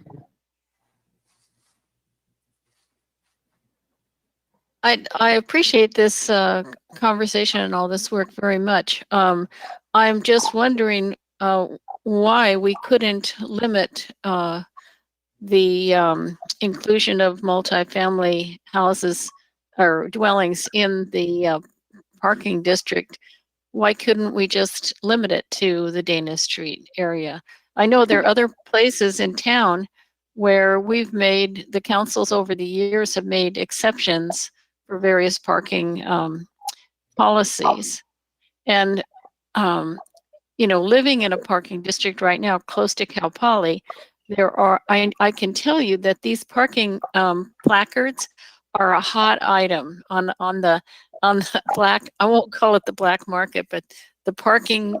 So if you have a situation where there are a lot of people crammed into a certain unit or house, and then they have a lot of cars and they want to buy, we were actually offered $100 a piece for our parking. We went, no, we need these ourselves, thank you.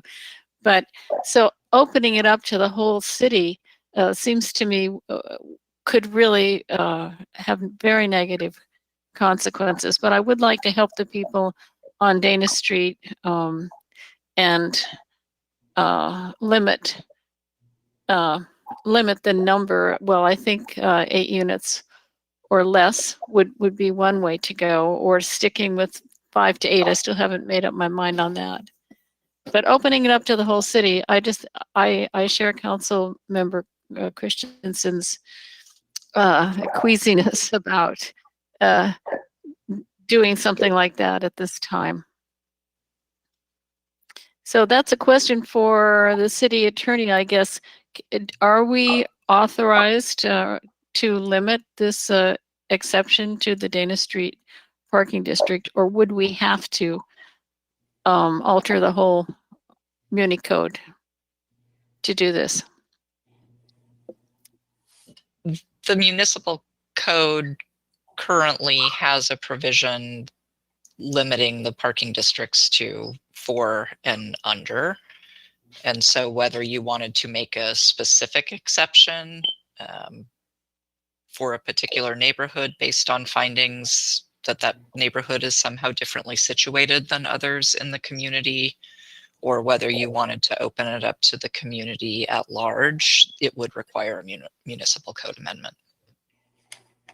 Got it. But we do have the ability to limit it to one area if we wished with certain findings. So thank you. You would need to do that via ordinance. Yeah, right. Thank you.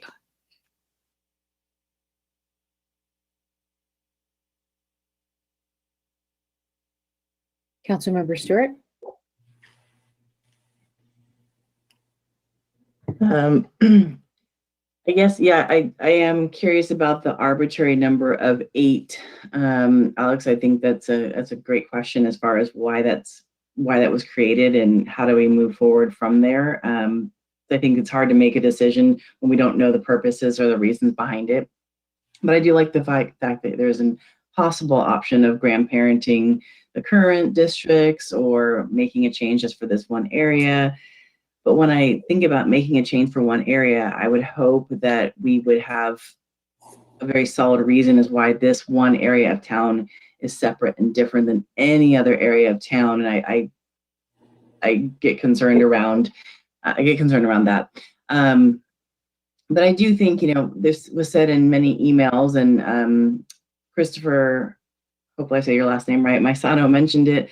I mean, it does seem disturbing that if we are looking at equity and inclusion, and if you own a home, you get to park. If you rent a home, you don't get to park. That really doesn't seem to be very equitable or inclusive. So just something to think about as we're making this final decision. I think with the current residents not thrilled with the time parking overlay, since the residents were the ones who asked for this district anyway, I'm fine if the timed parking overlay goes away. That makes absolute sense to me. And I also do appreciate a couple comments that were in here in the emails, as well as today's comments about you don't have to buy a permit too. You're not being forced to buy a permit. is also something that is helpful for those who are trying to reduce their carbon footprint by using bikes or walking or whatever. They don't have to use the district. They don't have to purchase the permit. So those are just some of the thoughts that are going through in my head right now. Madam Mayor, Councilmember Stewart, if I may, I just want to make sure that we're clear on the distinction. So it's based on property type, not resident status. So and the property type distinction is tied to parking requirements in our zoning code. Sure, I do realize that, and someone can own in the multifamily unit as well, and I get that's a definite possibility. I also would be willing to bet, and granted, I don't have any data in front of me right now, that multifamily units encourage much more renting than just the single family units. So I'm just curious if we have that data, if we could look into that later if we do decide to move forward. Councilmember Christensen. Well, I understand your point, Councilmember Stewart, for sure. But I would say that in our town, we know we've got at least 2/3 of our city is renters, and I believe that they're renting houses as well as they're renting multifamily units. So the issue is really that the housing is so expensive that instead of having an apartment complex where everybody has the number of cars that it was originally planned to have lived there, you now, instead of, in other words, having 2 cars per unit, maybe only 1 car per unit, which was when I'm sure the units on Dana Street were built, that's kind of what they figured. Now there's 5 cars per unit because there's 5 people crammed in there and they're all driving a car. And I believe that Council Member Gomez talked about this during our original discussion and said, the problem is everybody thinks they have to have their own car. And, who are we to say who should have cars and who should not have cars? But those are all tied up into the equity issue about independence and jobs and everything. So yeah, it's always a little more complicated. I'm not going to get. I don't think it's a matter of. I don't think it's a matter of equity in that sense, kind of. But I get the point that the neighbors are making. To me, I'm very concerned about changing the municipal code to allow multifamily properties of 5 to 8 units to participate in the district process citywide. We didn't really as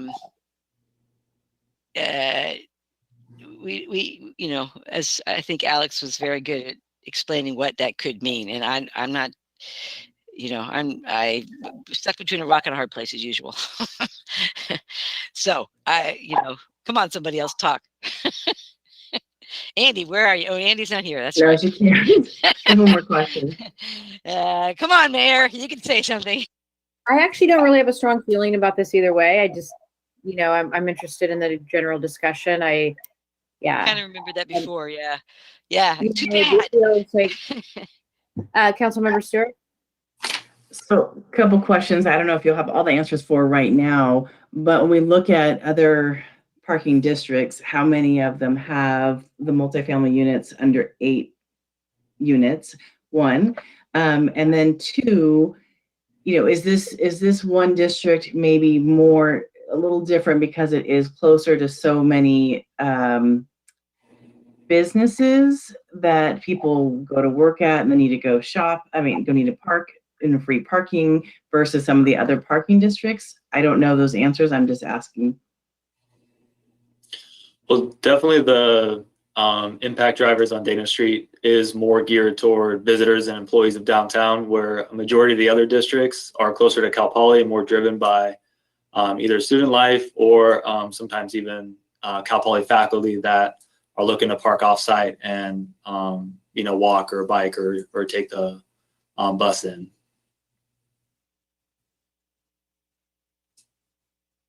Thanks. Councilmember Marks.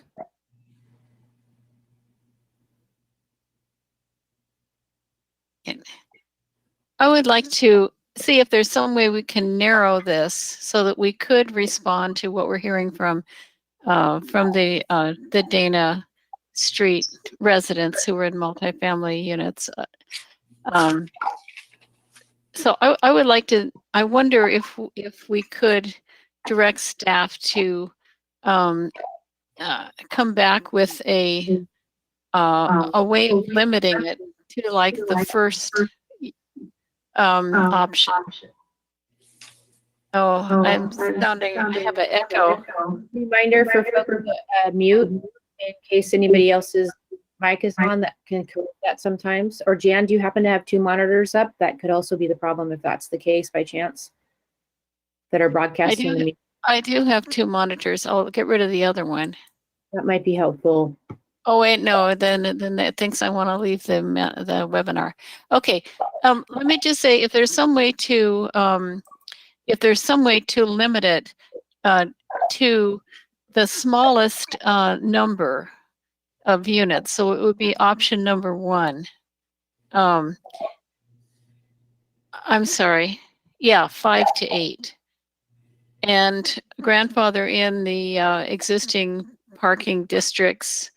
But I also would like to have some kind of an impact report so we would know, echoing what Councilmember Christensen was saying, so that we would know actually what the impact would be throughout the city. We're building a lot of multifamily units right now, a whole lot of them, you know, so I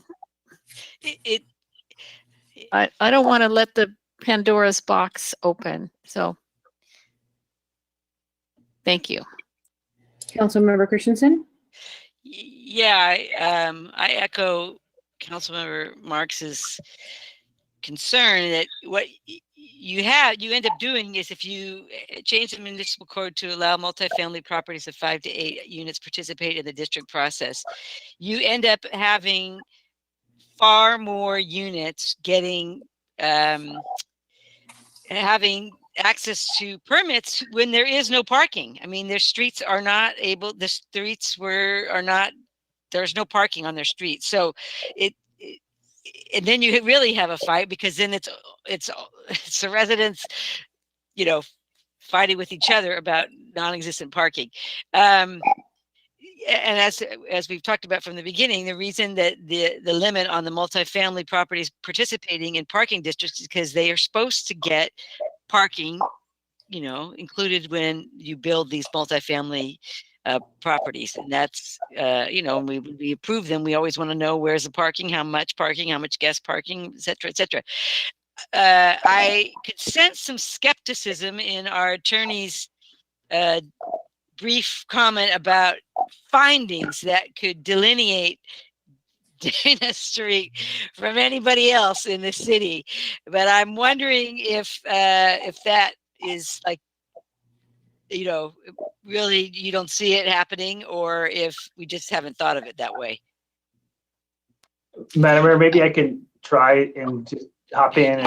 I think there's facts and circumstances related to the fact you've got Dana Street, which is adjacent to the downtown. It's adjacent to some major developments. I think you're going to have a new parking structure that's going to be built directly across the street with new housing. So I think it is uniquely situated, and that could provide the council the ability to make findings, which, and I'll defer to Christine on, you know, the legal requirements for that. Separate this in municipal code about why the exceptions are being made here. Yes, I just want to take a close look in the context of the statutory structure that authorizes parking districts, our implementation of it, how it ties to our code, and what the implications of that are for council authority to make the distinctions and ensure that there are not legally required findings related to making the distinctions beyond the way that we've tied them to our code right now. We've already received legal correspondence related to parking districts from a constituent raising some concerns about inequities. And so I would just want to take a very careful look at that. And I would want to bring forward a carefully crafted piece of legislation for the council to advance those goals if that's the direction they want to go. I certainly wasn't implying that it couldn't be done.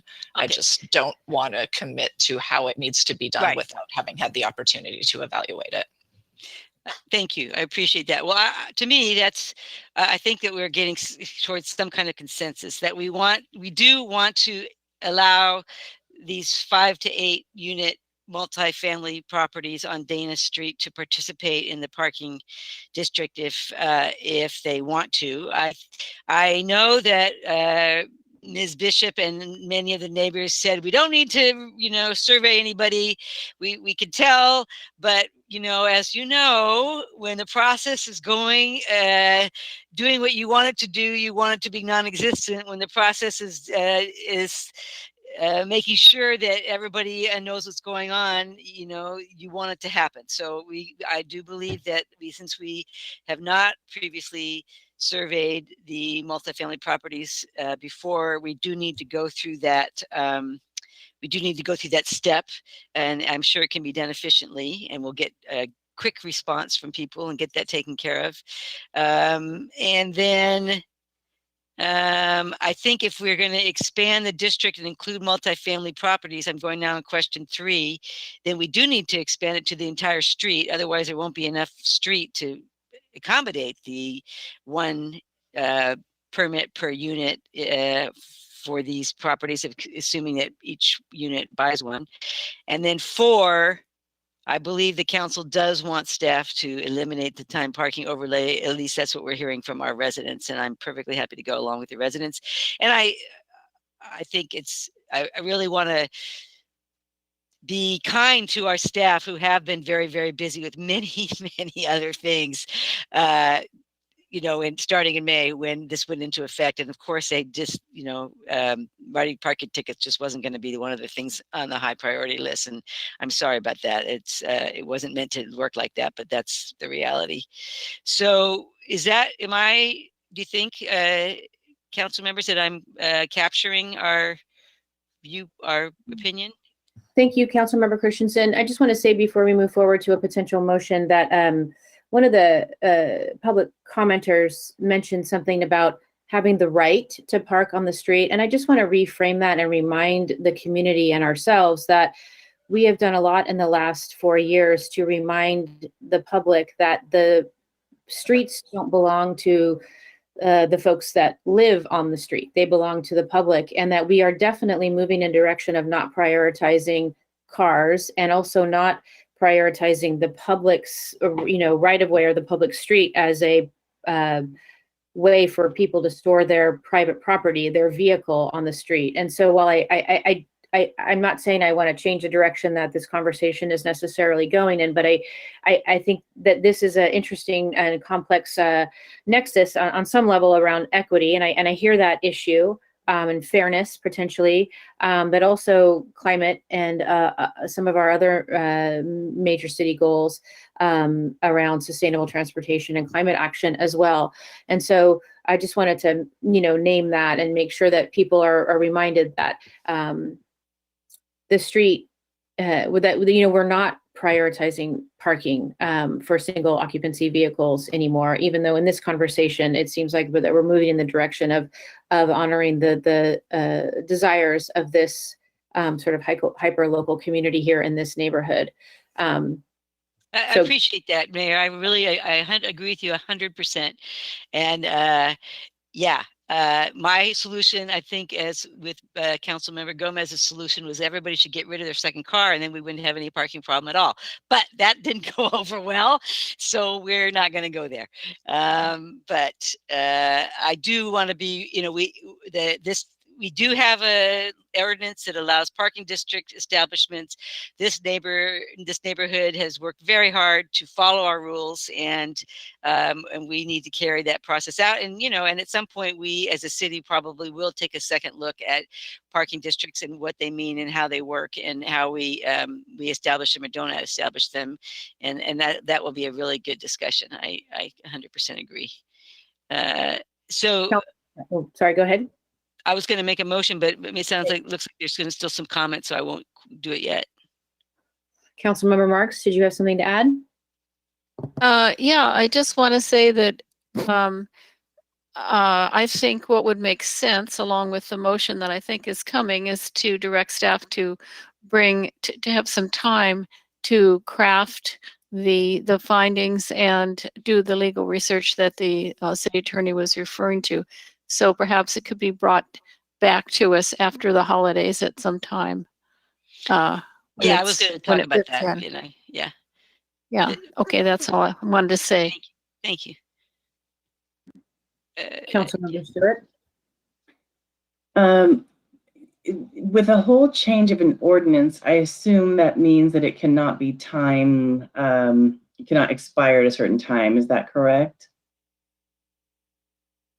Another Christine question. You mean have a self-expiring ordinance? Yeah.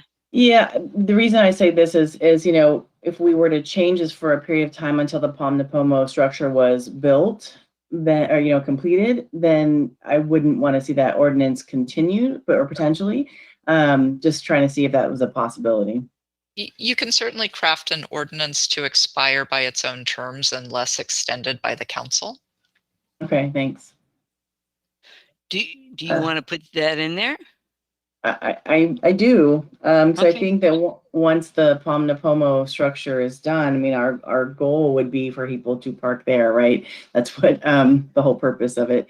So I just thinking that would be logical for visitors and workers downtown. Yeah. Okay.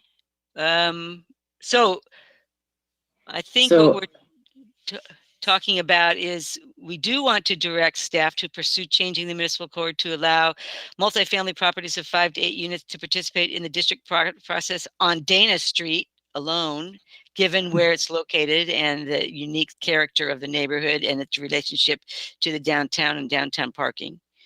That we do want staff to survey the multifamily properties of 8 units or less on Dana Street to determine if a majority wish to be included in the district, and I assume that will go quickly.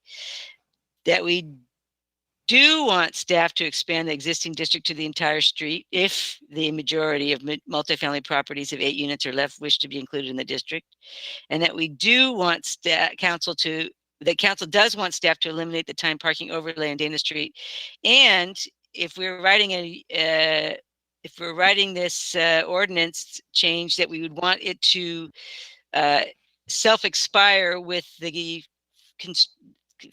construction and occupancy of the Palm de Pomo parking structure, unless extended by council. And who knows, maybe we'll never build the Palm de Pomo parking structure, so this could last for the next 100 years. So that's my motion, and I think that does it. Great. Thank you, Carlin, for leading that. I appreciate that. This is fairly complex. It's on the one hand very simple, and yet the motion is complex. Do we have a second? Well, I have a question before we get there. Councilmember Stewart? I guess I'm just wondering, back to the 5 to 8 units, we didn't really have an answer on that yet, and so. Aren't we doing 8 units because that's what's on Dana Street? I thought that's why we were talking about 8 units. Maybe staff could clarify. I'm not hearing anybody say. Yeah. So at Dana Street, there are 4 units up to 4 properties that are up to 8 units. Yeah, and that's 1 unit that is 16. Right. Yes, so I thought there was the 16. That was my concern. Right. We're not doing 8. We're not doing 16. The 16 unit place cannot participate in this. It's 4 to 8, 5 to 8.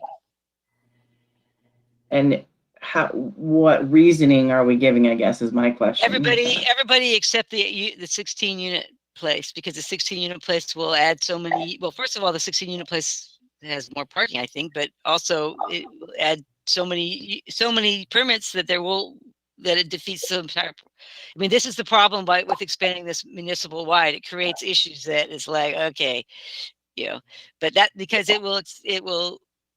I mean, I think it will create so many permits that you cannot park them. Isn't that why we're talking about 5 to 8? Madam Mayor and Council, if I may, if the desire of the council is to limit it to 8, then I would suggest that you give us that direction. And if in our research we come back, we run up against any barriers to implementing that for legal reasons or policy and consistency reasons within the code or our zoning regulations themselves, I think we can communicate that back to council and seek further direction. Okay, great. Thank you. Okay, thank you. Yes. Okay. I'd like to second the motion. Thank you, Councilmember Marks. City Clerk? Councilmember Christensen, Yes. Councilmember Marks, Yes. Vice Mayor Stewart, Yes, and I just want to really thank you, Gavin and Alex, for doing that driveway meeting. That's above and beyond, and appreciate that big time. Mayor Harmon. Yes, and with that, it passes 4 with 1 abstention. And now we will take, if my colleagues are in alignment, just a brief break, 5 minutes. I have 8:17, so I guess we could just do 8:25 that we will return for the rest of our city council meeting. All right, it's 8:25, so we will get back in session. The next item before us is the water and sewer rate review. So would Utilities Director Aaron Floyd and Utilities Business Manager Jennifer Thompson please present the report? Thank you. Good evening, Mayor and Council members. I'm Aaron Floyd, your Utilities Director, and I'm joined this evening by members of our utilities staff, including our Utilities Business Manager, Jennifer Thompson, who will be giving the presentation this evening. We'll be available for questions after the presentation, and with that, I'll turn it over to Jennifer. Thanks, Aaron. Good evening, Mayor Harmon and City Council members. I am Jennifer Thompson, the Utilities Department Business Manager. Pardon me one moment here. In June 2019, the City Council approved 2 years of water and sewer rate increases. This followed a legally required Proposition 218 notification process and public hearing. The first year rate increase was implemented on July 1st, 2019, but the City Council elected to defer the second year increase scheduled for July 1st, 2020 to accommodate those customers that were negatively impacted by the COVID-19 economic downturn. Today's staff is recommending that the Council implement a lower than previously adopted rate increase of 3.6%. California's Proposition 218 allows water and sewer utilities to implement a rate increase up to the % increase announced in the legal notification and public hearing. So implementing the 3.6% rate increase at this time is permitted under California law.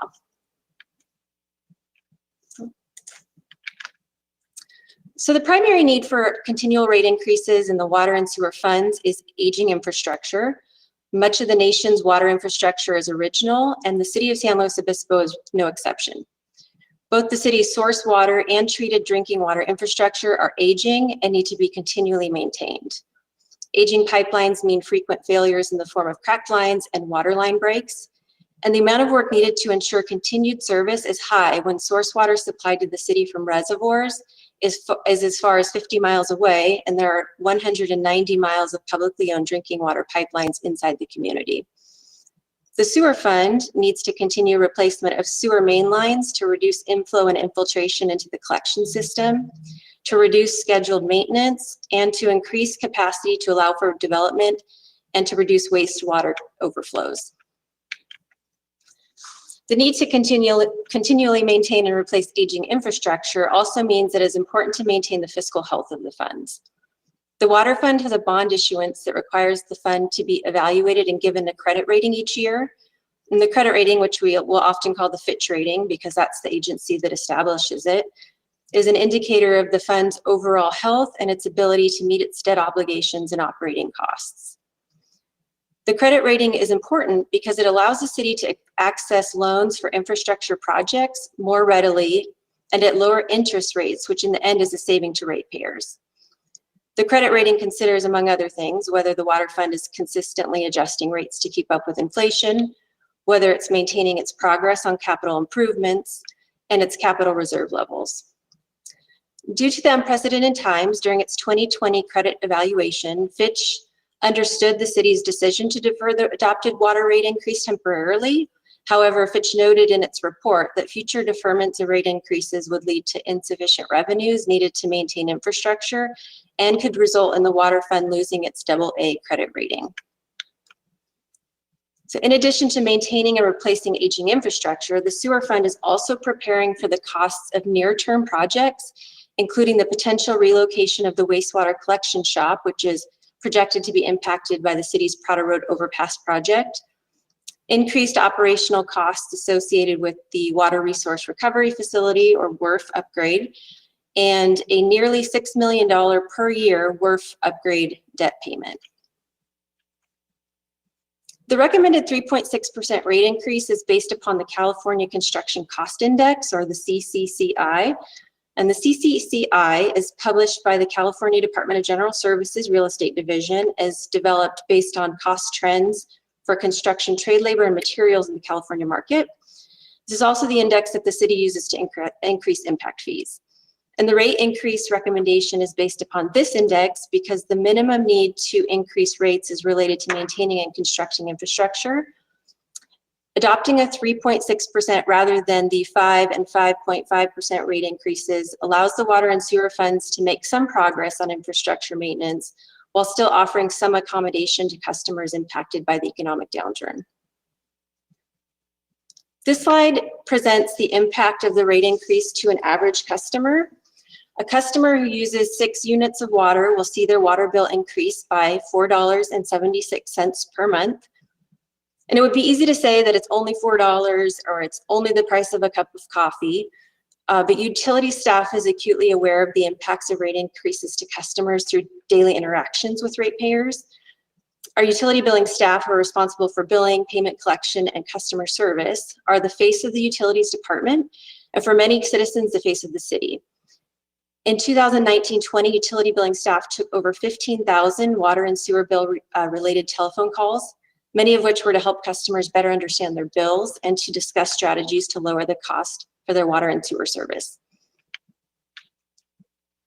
In addition to the rate deferral, several other actions were taken to accommodate customers who may be suffering financially as a result of the COVID economic downturn. So ordinarily, meaning pre-COVID, customers' water service was turned off if they became 60 days delinquent on their bill, and customers were required to pay their past due bill and an additional fee to have service restored.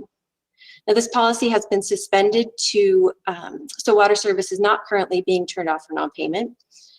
Pre-COVID also, customers with a past due balance on a closed account were sent to collections.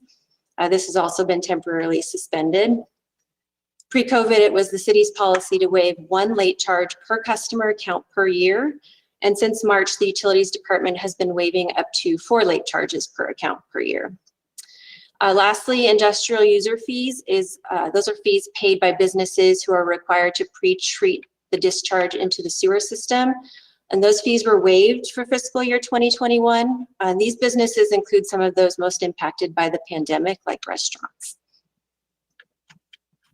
And despite, or perhaps because of these accommodations, we've seen an increase in past due customer balances. In 2019, there were $215,000 in balances that were 60 days past due or more. And in 2020, that amount has increased to $384,600. This is a 79% increase year over year. And although this is alarming, we're confident that we'll be able to collect most of these past due balances as we come out of the pandemic.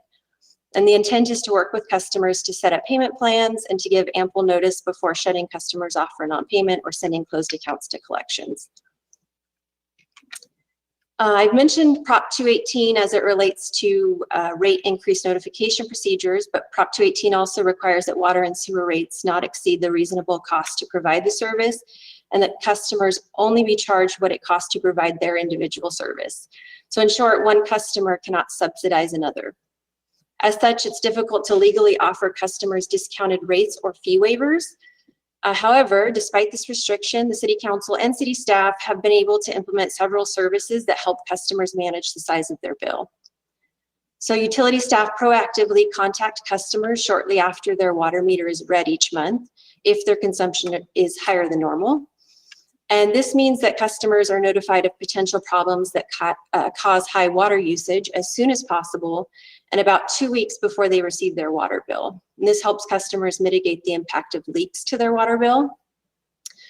In addition, the City Council established the Utility Billing Adjustment Committee in 1992.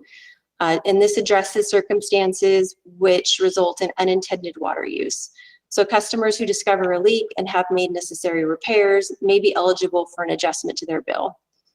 The committee granted $31,400 in adjustments to customers in fiscal year 1920. Lastly, the Utilities Department does work with 6 local charities who are able to help customers pay their water and sewer bill if they are financially unable to. In addition, in recent years, the City Council has been able to reduce or eliminate 2 fees. In June 2020, you'll remember, the City Council approved reduction of the new account setup fee. This fee, which is paid by customers who start a new water and sewer account, was reduced from $88 to $38. And although per Prop 218, customers are required to pay the cost of their own service, this fee reduction was possible because utility staff was able to identify ways to reduce staff time and thus the cost to provide the service. This has saved customers $88,000 in just 5 months, so since July 1st. And this savings was mostly realized by renters who move frequently. In addition, in July 2017, the Utilities Department implemented master accounts. These special accounts allow property owners the option to forego the setup fee altogether if they agree that the service will automatically revert back to their name when a tenant moves out. And these master accounts have saved customers $90,000 since it was implemented in 2017. The city does offer a general fund subsidized low-income assistance program. It's relatively restrictive because customers must be on one of 4 government subsidies to qualify, and that would be those 4 subsidies listed on the slide. If there are water and sewer customers who may qualify for this program or are interested in any of the other services that I talked about, they can reach out to the Utilities Department. I've put the website and phone number on the slide, www.slowwater.org, and the number is 805-781-7133. Funding sources other than rates, such as grants, also serve to offset rising rates. The water and sewer funds have been awarded over $9 million in grants over the last 3 years. And these grants are paying for portions of projects that would otherwise have had to be paid by rates. The Utilities Department has informed customers about the rate increases. So in compliance with Prop 218, the department mailed a notice to each property owner and water and sewer customer in the city in April 2019. The notice included the 2 years proposed rate increases, a summary of the purpose of the increase, and instructions on how to protest the proposed increase. Less than 800 of the over 15,000 water and sewer customers protested the proposed rate increase. Customers were notified of the July 1st, 2020 rate increase deferral via utility bill insert, social media, and the city website. And if this rate increase is implemented effective February 1, 2021, customers will also be notified again of the upcoming increase via utility bill insert, social media, and the city website. So water and sewer rate increases have historically occurred at the beginning of each fiscal year, so July 1st. If the 2021 3.6% water and sewer rate increases are approved to be effective February 1st, 2021, there's a high likelihood, for the reasons that I've discussed, that another rate increase will be necessary on July 1st, 2021. So these 2 rate increases will only be 5 months apart. However, the February 2021 increase will be 19 months since the previous increase on July 1st, 2019. And with that, I'm happy to answer any questions that you may have. Thank you very much. Councilmember Stewart? Not a lot of questions, just kind of a lot of praise. Thank you very much for showing us what work is, how much has been saved for the ratepayers so far. That's really great. And I really appreciate you working with the local charities. I'm sure that the master account name is because it's what comes in the system, but I hope that in the future you'll consider, your team will consider working a way to change that. I know IT in a different place where I work has been working very hard on changing that nomenclature, which I think is important. We will do that. Councilmember Christensen? Yeah, thanks for your comments, Councilmember Stewart. I appreciate that. Excellent report, Ms. Thompson. That is one of the best water and sewer rate reports we've had. Very comprehensive, very to the point, clear, great graphics. I appreciate that very much. My only question is, I get the idea of why, if we were to approve this rate increase, we would need to also consider a rate increase for July 1st, 2021. Would that basically make up for the amount between 3.6 and 5.5? We're not, it just would make up for the amount that we're not increasing now. Is that correct? It would likely be more than that. Currently in our long-term forecast, we have rates programmed or estimated to be closer to 5% in the water fund, or 5.5% in the water fund and 6.5% in the sewer fund. We are going to be going through a rate confirmation study with our rate consultants prior to the next financial plan. So that would kind of affirm whether those rates are adequate or not. So at some point, you know, that difference will have to be made up. It will just depend on whether that's, you know, at one time or over time. Yeah. Yeah, originally this was all going to just march right through, but then we have a major disaster. And so now probably some of the predictions need to be double checked. Okay, well, thank you very much. I appreciate that, and great report. Thank you. Councilmember Marks? Yes, I'd just like to compliment Jennifer Thompson on her report.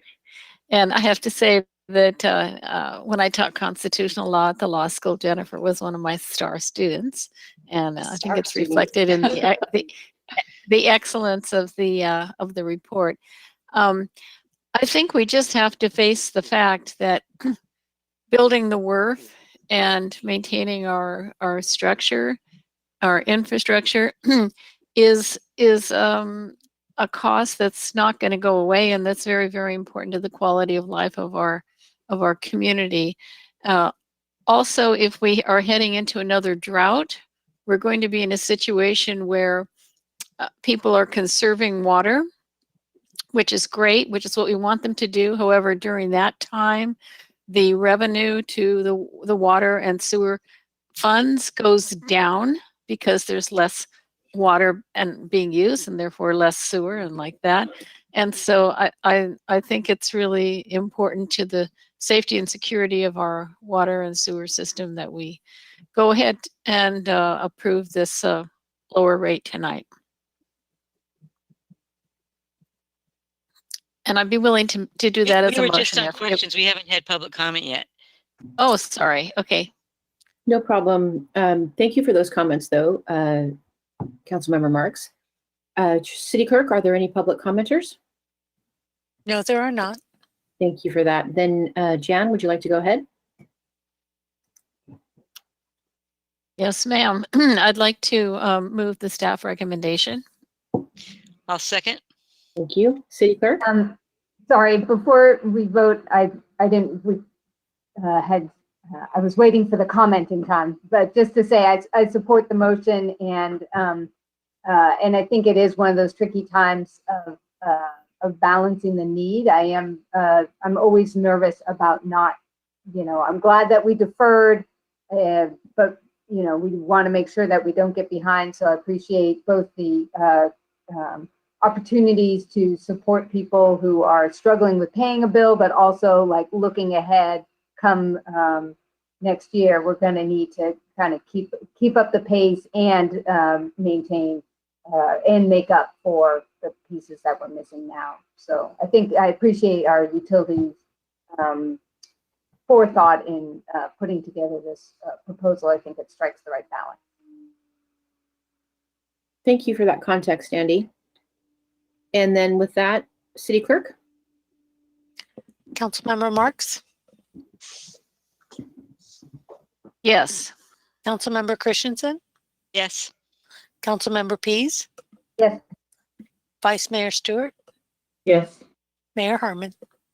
Yes, and with that, it passes 5-0. Thank you to everyone in the Utilities Department for all of your hard work on this really essential aspect of our community that I think often probably is one of the unsung heroes of our town, but would be definitely the most deeply missed and the biggest concern would develop quickly if we didn't have our acts together on it. So thank you all so very much for all of that. Thank you.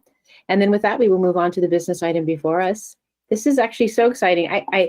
I'm hoping that out there's about 1,000 or maybe even, I don't know, 10,000 people watching this meeting tonight, because I feel like this next item is, I don't know, I'm just so grateful for it.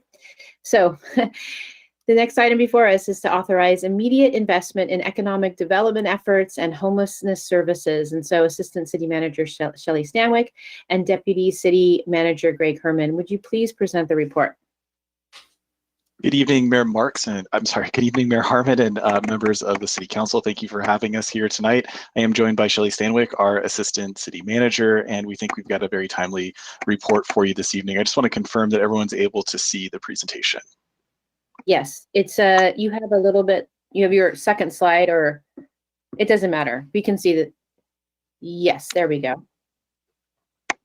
Perfect. Okay, great.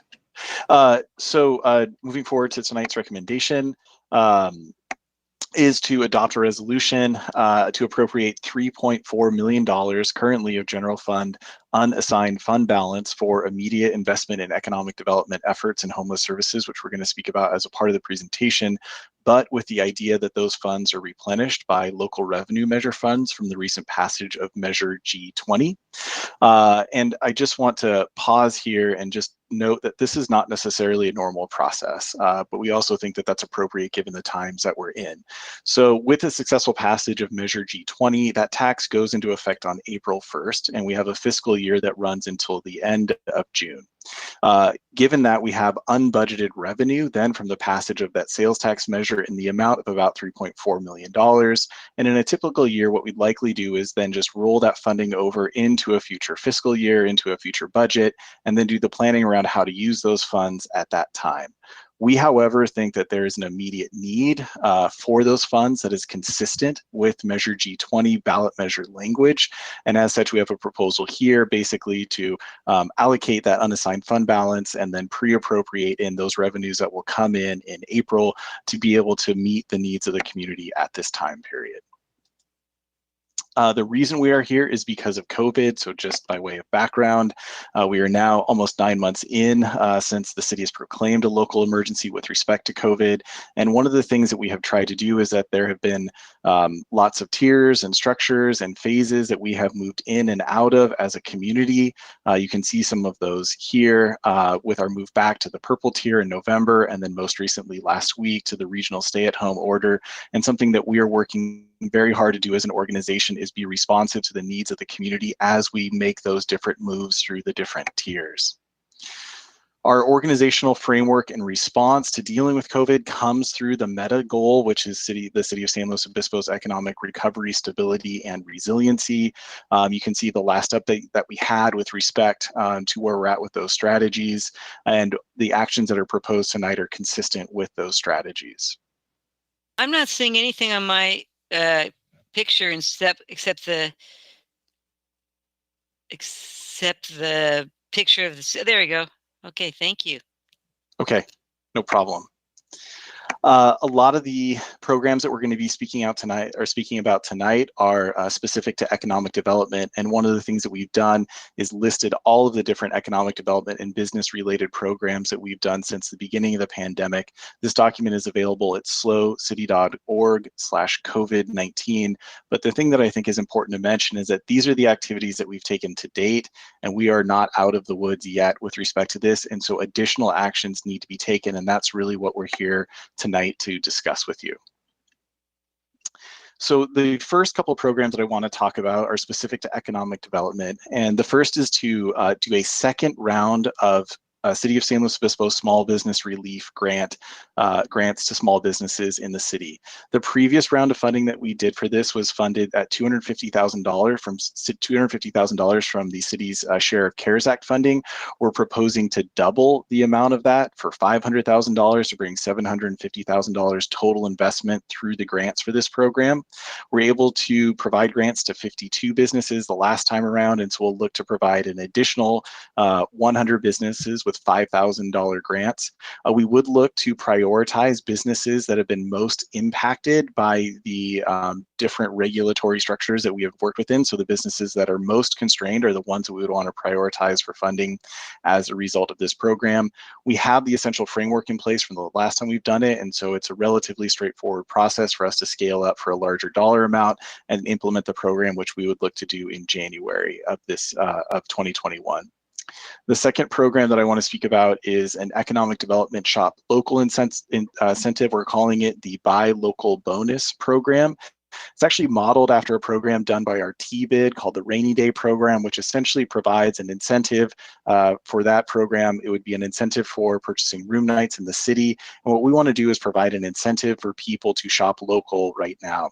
And so how it would work, and we're still figuring out all of the details related to it, is that effectively we would ask community members to gather receipts. And once they would have receipts from $100 of local spending at retails and restaurants initially, they would be able to turn in those receipts, and then in exchange, we would provide them with a $20 gift card to other local businesses. And the idea behind this obviously is to have an initial spend happen in some of our local businesses that are open, but then that we would go out to other businesses with a solicitation, we would purchase those gift cards, and then we would hope then that that additional $20 gift card would incent further spending in our community over the time period. We're scaling this at about $50,000 a month to launch it this month to help support our businesses through the holiday season. And then importantly, we're planning on doing this then for the first 3 months of 2021. We've obviously done a lot of work to help support our business community through December, but we know that the first quarter of 2021 is going to be an especially difficult time as well. And so one of the important pieces of this is really looking to have a program in place now to help support our businesses through that next quarter.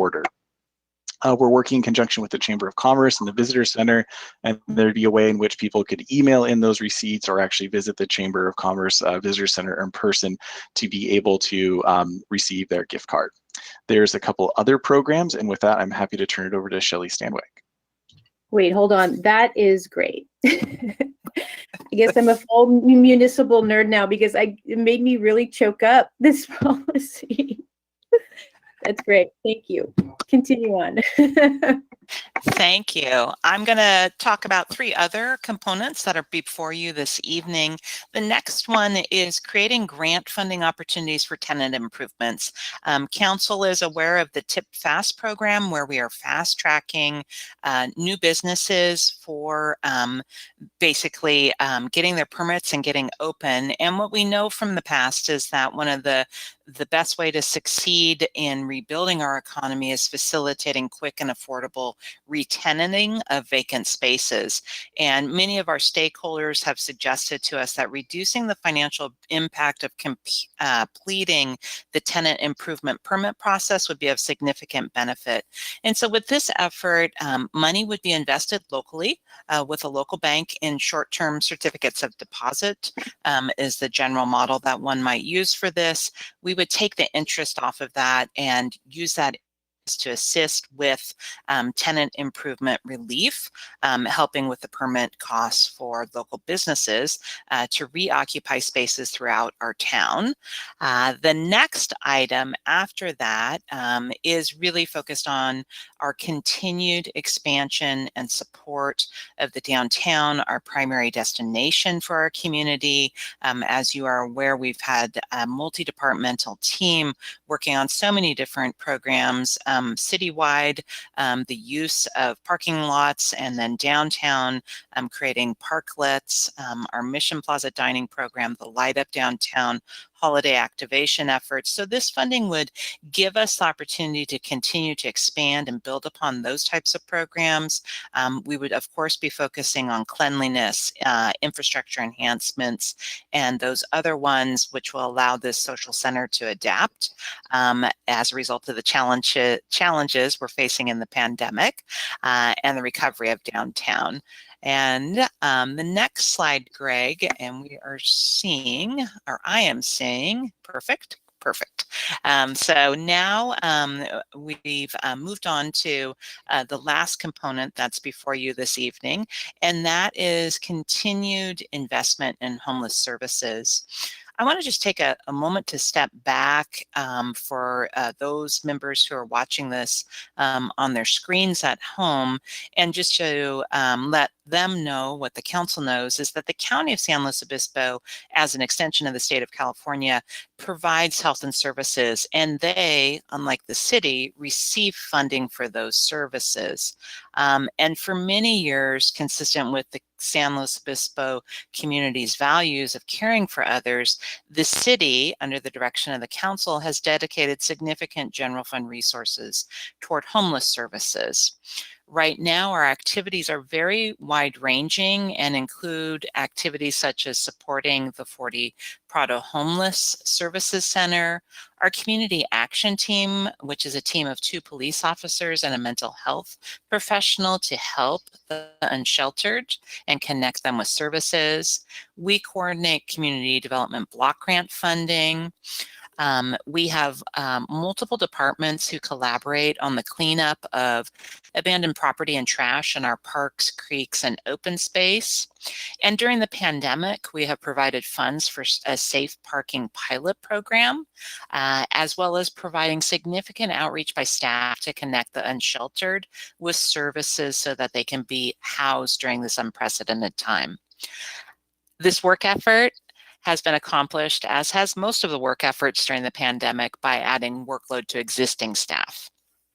And this distributed work by staff who are also providing core services and emergency response during the COVID-19 pandemic is not a sustainable approach.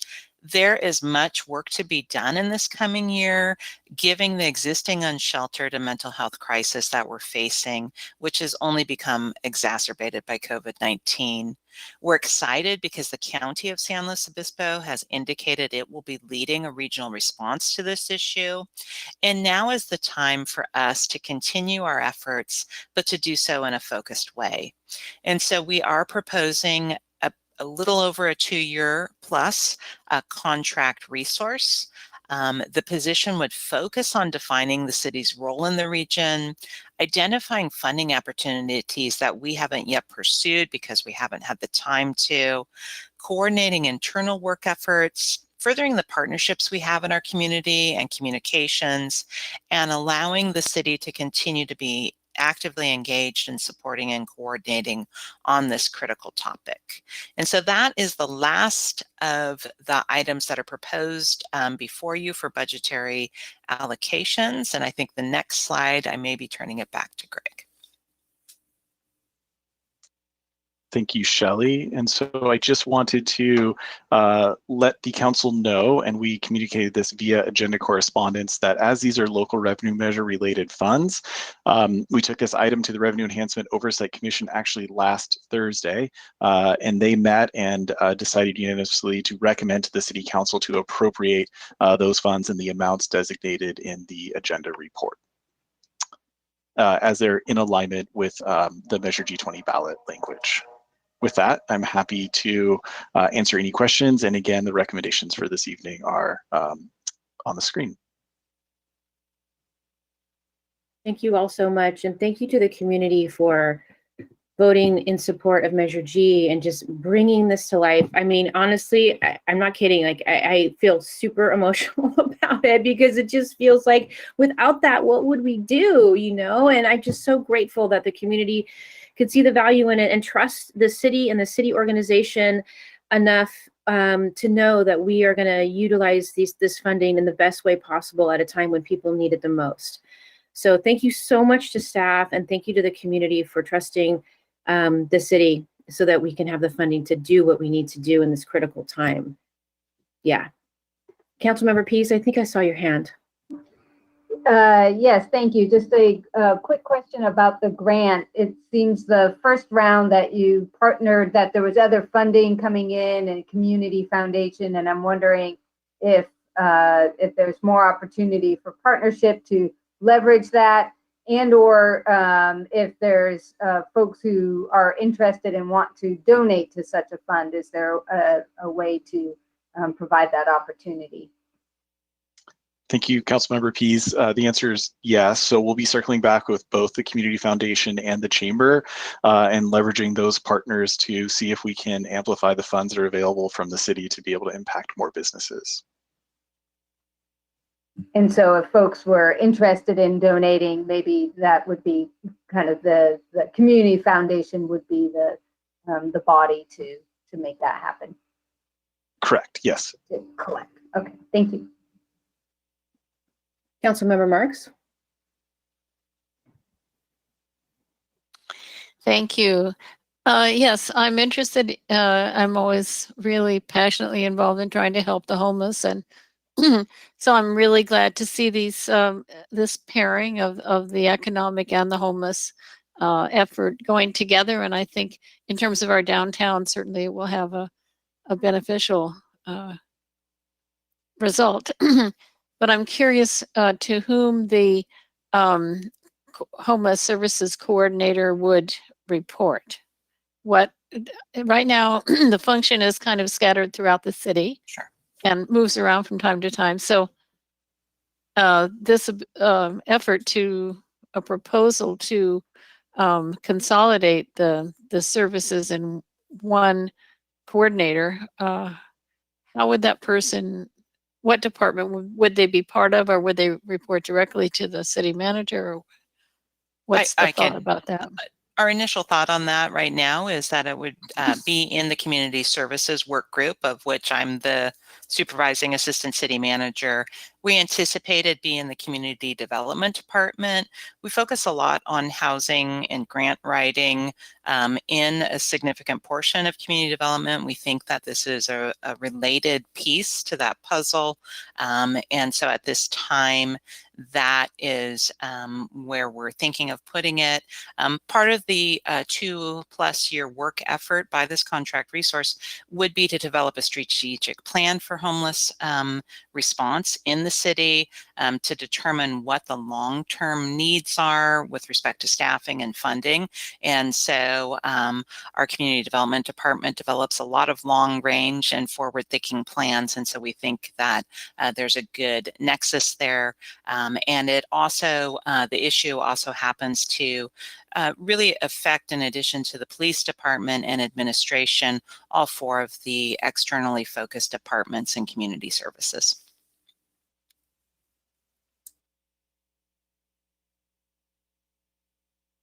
Okay, anybody else?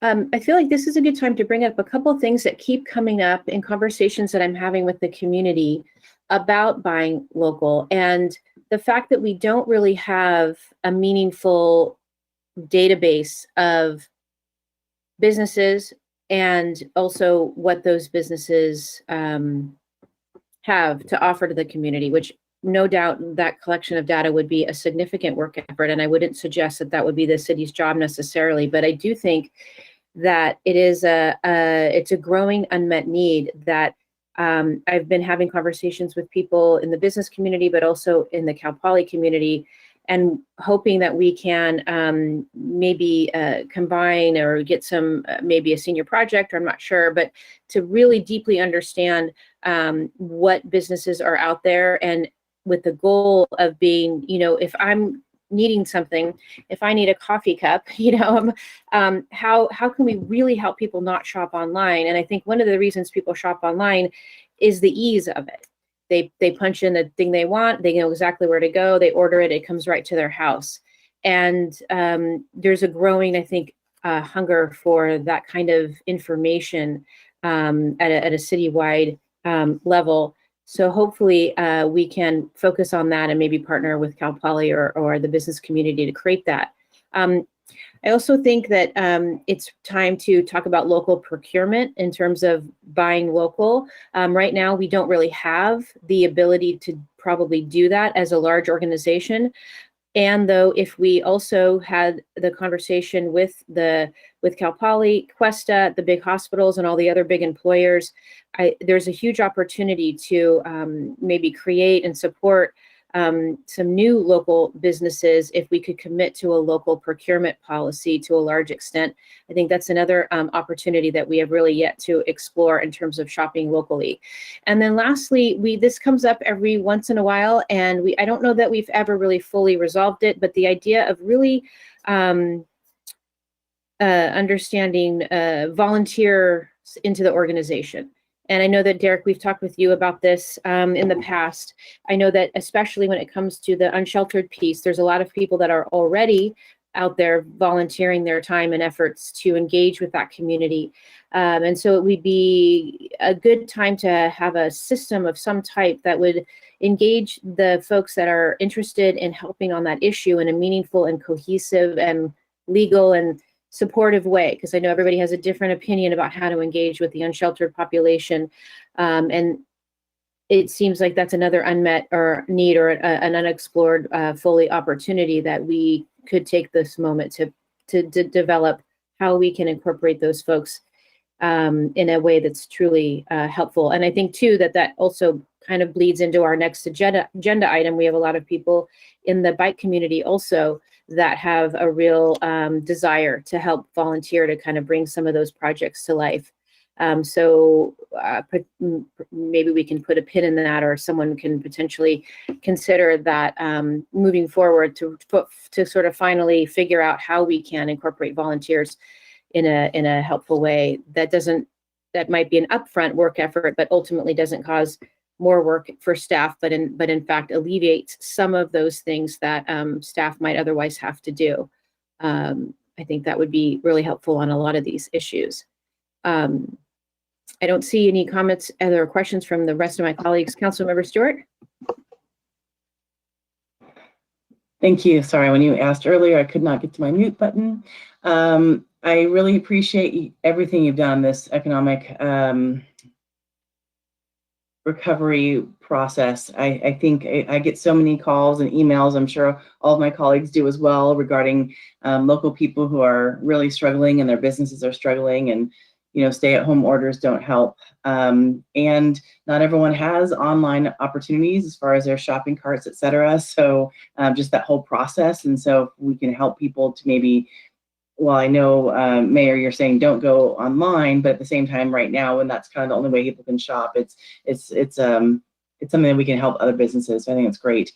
I also really appreciate you sharing the providing clarity around the fact that we are borrowing money from Measure G to pay it back, and we still will be focused on our unfunded pension liabilities in the future. That's something that I get comments on of, oh gosh, we're not being responsible. And I think that we are still very committed to paying our unfunded pension liability and not just taking money and doing whatever we want with it. So I also love the idea, Councilmember Pease, about the donating to business grants. If there's a possibility to put that link on our website, or if that is a challenge, let me know, because I'd love to, during this holiday time, be able to get that information out to people when they might want to at their end of the year, if they are so blessed with extra money to help others. So thank you very much also for, I know you've already been doing the tenant improvement plan or program, but continuing it and making it better is all the better. And I'm just 100% supportive of the homeless coordinator. I think the homeless services coordinator, I think making that all together is going to be just, I think, helpful for all staff and then helpful for the community as a whole. Great, thank you. I can respond to a couple of the questions really quickly, and then some of my colleagues might have some additional thoughts as well. Mayor Harmon, in particular on the business directory. So we actually, one of the first things we did when we went through our initial shutdown is create virtual maps for that express purpose, so that residents could quickly and easily figure out which businesses were open and which services were being offered. we have continued that effort and are actually promoting that right now. We have 3 different maps that are available. One is for restaurants with takeout or curbside service. A second map is for wellness businesses that are offering virtual or outdoor experiences. And then the third one is for retailers that are offering virtual shopping experiences. And so that's all available on the city's webpage for COVID, which is slowcity.org/COVID-19. Also, though, I will say that I think that's a great opportunity for us to be able to partner with some of our business organizations, and in particular, Downtown Slow has just launched a new website, and one of the main pieces of functionality that they're going to be using that website for is the business directory component. So I think that there's a couple of different efforts underway. With respect to the use of volunteers, that's a conversation we've had internally. Derek might want to elaborate on that one a bit, but I think that that's another potential that we can take advantage of. Oh, and then last one. So we are going to actually be pushing out a press release and news item on this topic, and we'll absolutely include information on that about how people can contribute funds to the business grant program. Thanks, Greg, for prompting the question. And I had a chance yesterday to catch up with some of my folks that I worked with down in Santa Barbara, and the most effective volunteer program I've ever had, where we had literally hundreds of UCSB students, was because we had a dedicated position. We had someone, it was their sole job to recruit, track, train, get the liability forms, and do all the work and do the placement and the follow-up and connect people. And so I think this is a larger conversation at some point. I think volunteerism happens through, direct and focused action. So I look forward, if this becomes a priority for the council, at least from my experience and my recommendation about how to bring this to life. And I would agree 100%, and we've heard this from all of you, there are talented people who are looking at ways to, use their talents and help their community. And I, certainly want to meet them there. We just haven't had the resources to meet them there, even a quarter or halfway.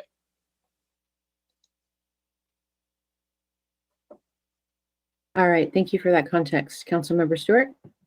Sorry, I had 2 more things. Back to continue with the nonprofit, with the volunteers.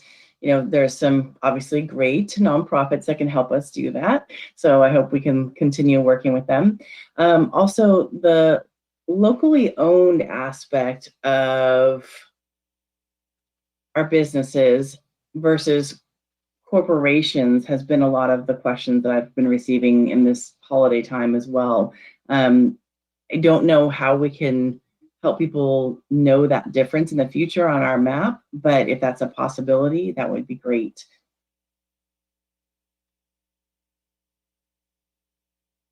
That's something that we certainly can look into, and I think some of those are criteria that end up getting fleshed out as a part of not only the business grant program, but also the buy local bonus program as well.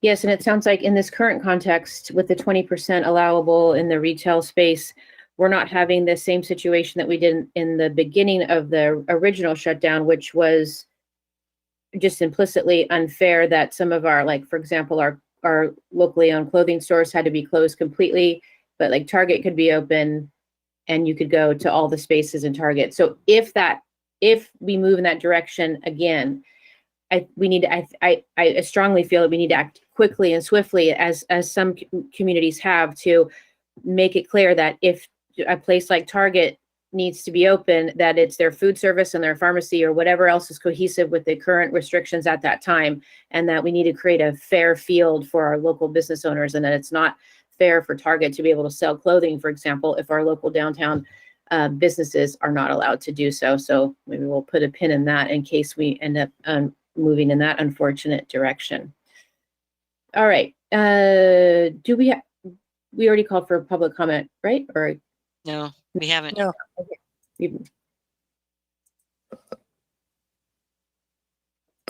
City Clerk? Okay, we have one signed up, and that's Jim D'Antona.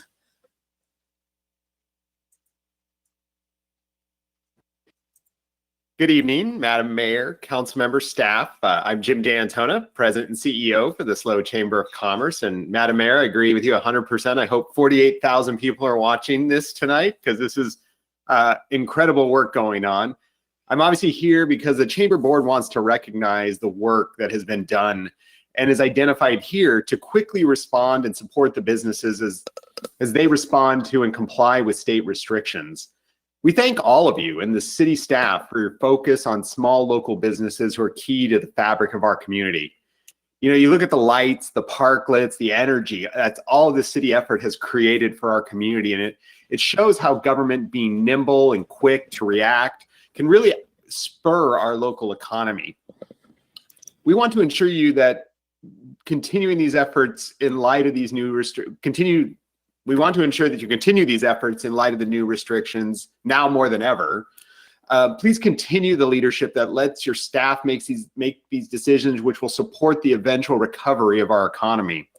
We support those elements in this program that include the $2 million fund that is incredibly important right now to support the tenant improvement program that can help our businesses and our community survive and adjust during this difficult time. Additionally, we look at that money as a placeholder or an endowment for business support as we continue through this crisis and into the recovery. We expect the needs of the business community to change over the long term, and this down payment on that recovery will allow you to adjust. We love to see that it expands the SLO City Small Business Relief Grant Program. It increases efforts to support downtown vitality and implement an economic development shop local incentive along with homeless services support and coordination. These are all examples of programs we envision when supporting Measure G and applaud your action today, and not waiting till spring to invest in our city in this critical time and ensure that our most vulnerable individuals and industries are not left behind in the recovery. Each of these ideas holds so much promise, but does need to include clear metrics for success and regular check-ins to allow for changes and updates as well to ensure that the community knows the outcome of these efforts. We know that the fiscal health of the city is essential to the well-being of our local businesses, and that continued support for local businesses will in turn support the health of our city and benefit all residents. The city's focused stimulus now follows the continued fiscal responsibility ideals laid out in your fiscal health response plan. We believe that this near-term work will lead to long-term fiscal sustainability for our community. Once again, thank you so much for your leadership and support of local businesses and ensuring that the city of SLO comes through this crisis is one, the city is one we recognize and love. Thank you so much for all your work. Thank you so much. Okay, we have no more public comment. Thank you, Teresa. All right, any further discussion from my colleagues? Seeing none, would someone like to make a motion? I'll move staff recommendation. Okay, Councilmember Stewart, I think. I'll second. Thank you, City Clerk. Councilmember Christensen, Yes. Vice Mayor Stewart, Yes. Councilmember Pease, Yes. Councilmember Marks, Yes. Mayor Harmon. Yes, and with that, it passes 5-0. Thank you so much. I'm sure we will do a ton of communication about that, but I'm excited to share that. And if we can get communication on all the specific details of it too, I think there's so much good stuff in this report. I took screenshots of the report earlier, but yeah, if we could get some good graphics or some basic communication on social, that would be really helpful to share as soon as possible. All right. The next item before us is a study session to review the draft active transportation plan. And so would Public Works Director Matt Horn, Transportation Manager Luke Schwartz, and Active Transportation Manager Adam Fukushima please present the report. Good evening, Madam Mayor, members of Council. This item is a study session for Council on the draft active transportation plan. This item is scheduled for 60 minutes of Council time with a staff presentation lasting about 20 minutes. And while this plan has been crafted with active transportation committee input and the community input, staff would like the opportunity to introduce the plan to Council and receive your feedback. Staff will use that feedback to help craft the next version of the plan, which will return for Council for adoption consideration in February. Luke and Adam will give the presentation, and with that, I'll pass it over to Luke. Thank you, Matt. As Matt mentioned, this is just a study session tonight. The intent behind this was kind of twofold. One was to invite additional input from the community. It's been about a year since we did a lot of our focused outreach on guiding the draft plan. We want to make sure people know about it and have an opportunity to comment. And second, we knew we'd have at least one new council member and potentially more, so we wanted to make sure that the council had a fresh opportunity to provide kind of big picture guidance, questions, comments on the draft plan, so that staff is able to incorporate that and return with a final plan that reflects your comments and recommendations. Next slide, please, Adam. Again, the only recommendation tonight is to receive information from the staff report and presentation, provide any comments or directions to staff to guide development of the final plan. With that, I'll hand over the bulk of the presentation to Adam Fukushima.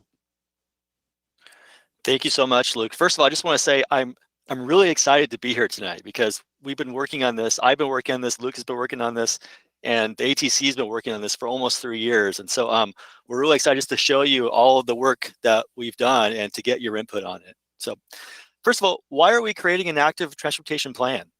First of all, it's called for in our circulation element. This is the first comprehensive plan on both bicycling and walking. We've done, earlier walking policies, but not in a comprehensive place formally. And so we're really excited about that.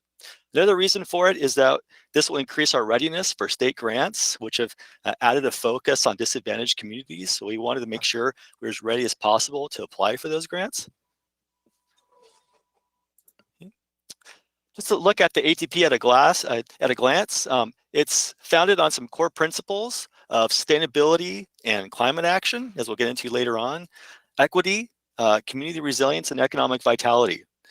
And we came up with the vision in partnership with the Active Transportation Committee, and that's basically that San Luis Obispo will be an active transportation-friendly city where people of all ages, incomes, backgrounds, and ability levels have access to sustainable transportation options that are healthy, comfortable, convenient, and affordable. And to do that, the plan has 4 major goals. One is build it. That is that we will provide the infrastructure necessary to meet our goals. 2 is safety. The active transportation can be safe and should be safe. Accessibility. That bicycling and walking should be easy. It should be convenient. It should be connected. And equity. And that's that bicycling and walking should be for everybody. Just briefly to go over the structure of the plan. Chapter 2, the vision and goals, is really provides the foundations that kind of permeate all through the plan, from the projects to the programs and to the implementation strategy. Chapters 3 and 4 really talk about the current barriers that people see today to bicycling and walking more and what they see as perceived solutions to it. Chapter 5 are the recommended projects to meet those challenges. And 6 and 7 are about how do we do this. And then in the appendices, we have a detailed list of each project. So if you want to find out more information about the cost of each project, the limits, the constraints, you could go to the appendix and find out more, as well as design guidelines. Okay. Changes from the 2013 Bicycle Transportation Plan. The big one is pedestrians. We're really excited to add pedestrians to our planning efforts. We have a long history of planning for bicycling, and we're really excited to add pedestrians to that as well. We have new design tools and best practices. One is a protected bike lane that I'll get into more later on, protected intersections, new crossing devices for pedestrians like flashing beacons and hawks like we just installed on Foothill Boulevard. And it also focuses on intuitive routes with more direct connections to key destinations for transportation purposes. Okay. A primary part of our active transportation plan is meeting our climate action plan goals. The city, as you know, has a goal of carbon neutrality by 2035. And we know that transportation is the largest producer of greenhouse gas emissions. And so the climate action plan is a pillar number 4, which is to achieve our climate action plan goals. We actually need to reach that goal for reaching our mode split objectives by 2030. So we actually have, just a little bit over 9 years to achieve those goals. So this plan is really about how do we achieve those climate action goals within the next 9 years with this plan. Okay, and as I just mentioned, the climate action plan, the modal split objectives. So our general plan has modal split objectives of reaching 20% mode share by bike and 18% for walking, carpools, and other forms. Currently, we're at about 8% of all trips by bicycle and 7% by walking. And this plan is really about the blueprint towards achieving our active transportation or our climate action goals, excuse me. So over the last couple of years, we've done some surveys on what the barriers are. Last fall, we did a focused outreach campaign. And some of the barriers we heard from were, a lot of them were linked to safety and links to infrastructure deficiencies that people thought really kept them from walking more. We also heard about the need for lighting and improving our other infrastructure improvements. And in looking at what the types of, in knowing what the barriers are, that kind of helps us look at the types of tools we'll use to reduce the conflicts and the stress people have about the safety concerns and the conflicts with vehicles that they see. So we will be looking at infrastructure tools like pedestrian signals, flashing beacons, bulb outs, of course sidewalks, crosswalks, curb ramps, and other tools. Barriers to bicycling are very similar to barriers to pedestrians. The highest is the same. It's concerns about heavy vehicular traffic. 77% of respondents told us that. And the other top barriers have to do with safety, aggressive drivers, not enough bicycle facilities, darkness at night, things of that nature. The top ones are all basically infrastructure related. Types of bicyclists in San Luis Obispo. Based off of our survey, we looked at the different types of riders that are out there. This is based off of information from the city of Portland, which is now kind of a best practice around the nation. We know that there's a segment of the population that really don't need any facilities. Those are called the strong and fearless, but that's really a minority. We have other groups of people who are interested in bicycling. The enthusiastic and confident is one of them. These are folks who like to ride, but they feel better in some kind of facility that provides more separation rather than just being sharing the road with traffic. And then we have the interested but concerned. And this group of folks, they want to ride more, but they do not feel comfortable doing so. But they tell us that if there was more infrastructure that provided them with separation, that they would ride more often. And so basically what we have is about 60% of SLO residents would bike more if more low stress routes and crossings were available. And so that kind of helps inform the rest of the plan as we look at the projects and how we prioritize. Okay, just looking at the bike facility toolkit, we looked at a lot of the tools that we used for the last bike plan. Shared use paths are a big part of it. Of course, bike lanes we know about. We also have some new facility types that weren't available before, like protected bikeways. Before, Caltrans did not allow the use of a protected bike lane, but now they have. And so this ATP, or Active Transportation Plan, provides information on how we can do that and where we want to put those paths.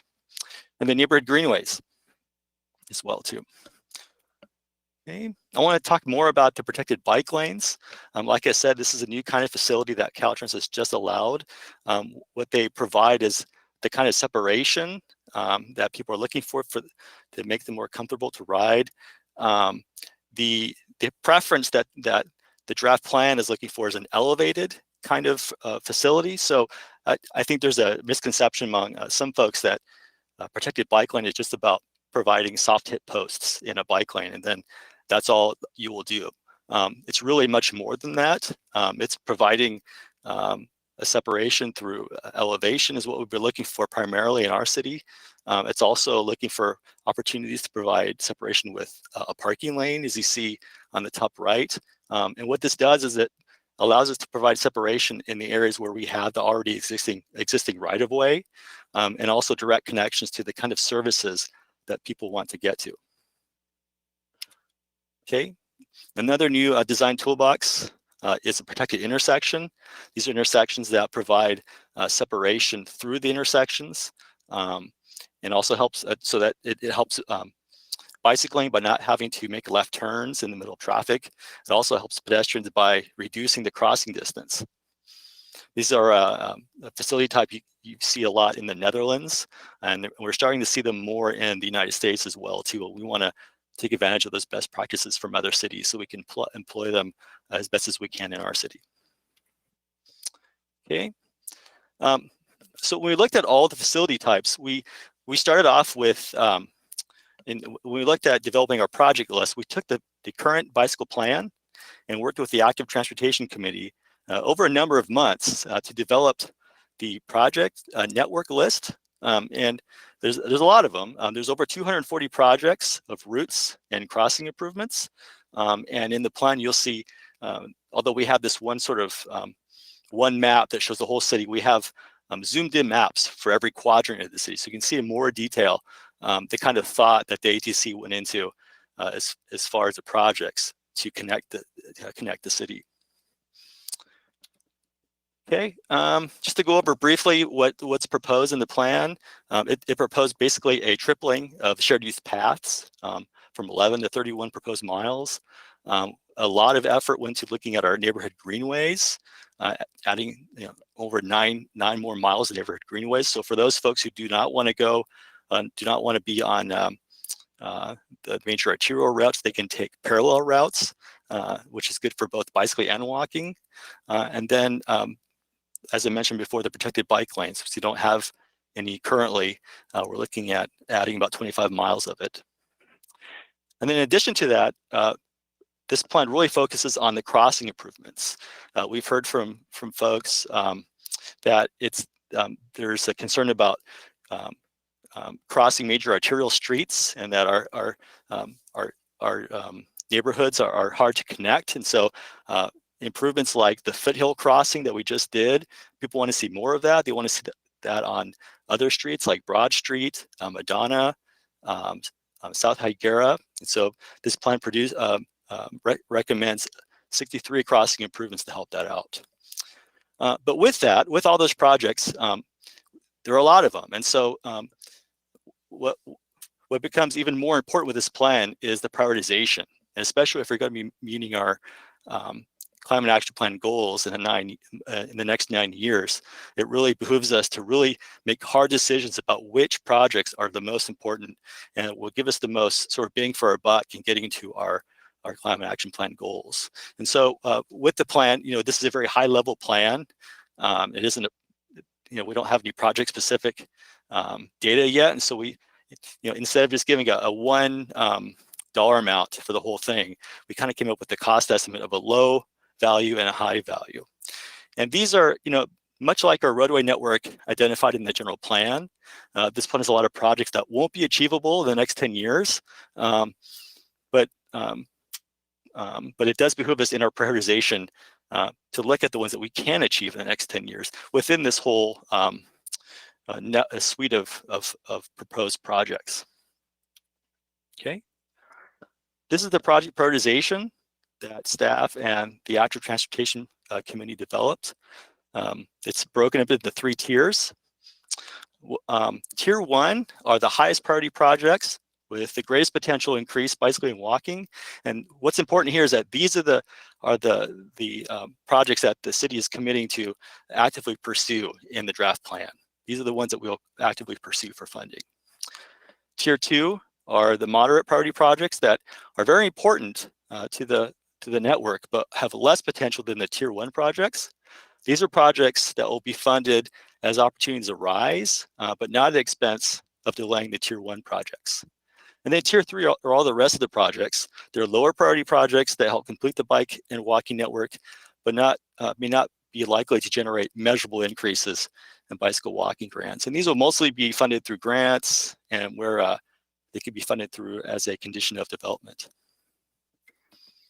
Okay, just to briefly go over the Tier 1 network. This network was based off of the travel demand model. Basically looks at how we can fill the gaps and complete cross-town routes across town. And these are a combination of bike lanes, protected bike lanes, shared use lanes, as well as crossing improvements to help out with both bicycling and walking across town. And this network can basically satisfy about 70 to 80% of citywide trips. Okay. For the Tier 2 and Tier 3 projects, we basically engage on a data-driven process with the ATC to help prioritize them, and they're based off of several factors. One is safety and collisions, looking at those areas of the highest amount of collisions that need addressing. Two is disadvantaged communities. Chapter 3 has a lot of information about areas that we have data from either SLOCOG or from the state on disadvantaged communities, making sure we're prioritizing those. Outreach results that we achieved. The pavement project schedule, every summer, as you know, our paving project, and making sure that we can look at building these new projects along with that paving so we can get a cost savings. And then something called destination approximation, excuse me. And that's basically looking at different areas and services that people want to reach by bicycling or walking. And these are what they were. They involved schools, access to parks and open space, Cal Poly, downtown, retail and employment centers, connections to transit, and senior services. And this is a very detailed approach that the ATC and staff went through, giving a point system to come up with this prioritization.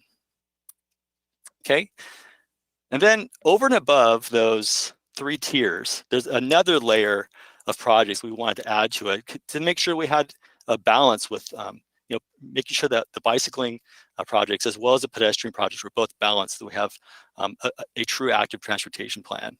And similar to the Tier 2 bikeway network, what we did was we looked at those areas that would get high use, those areas that had collision factors.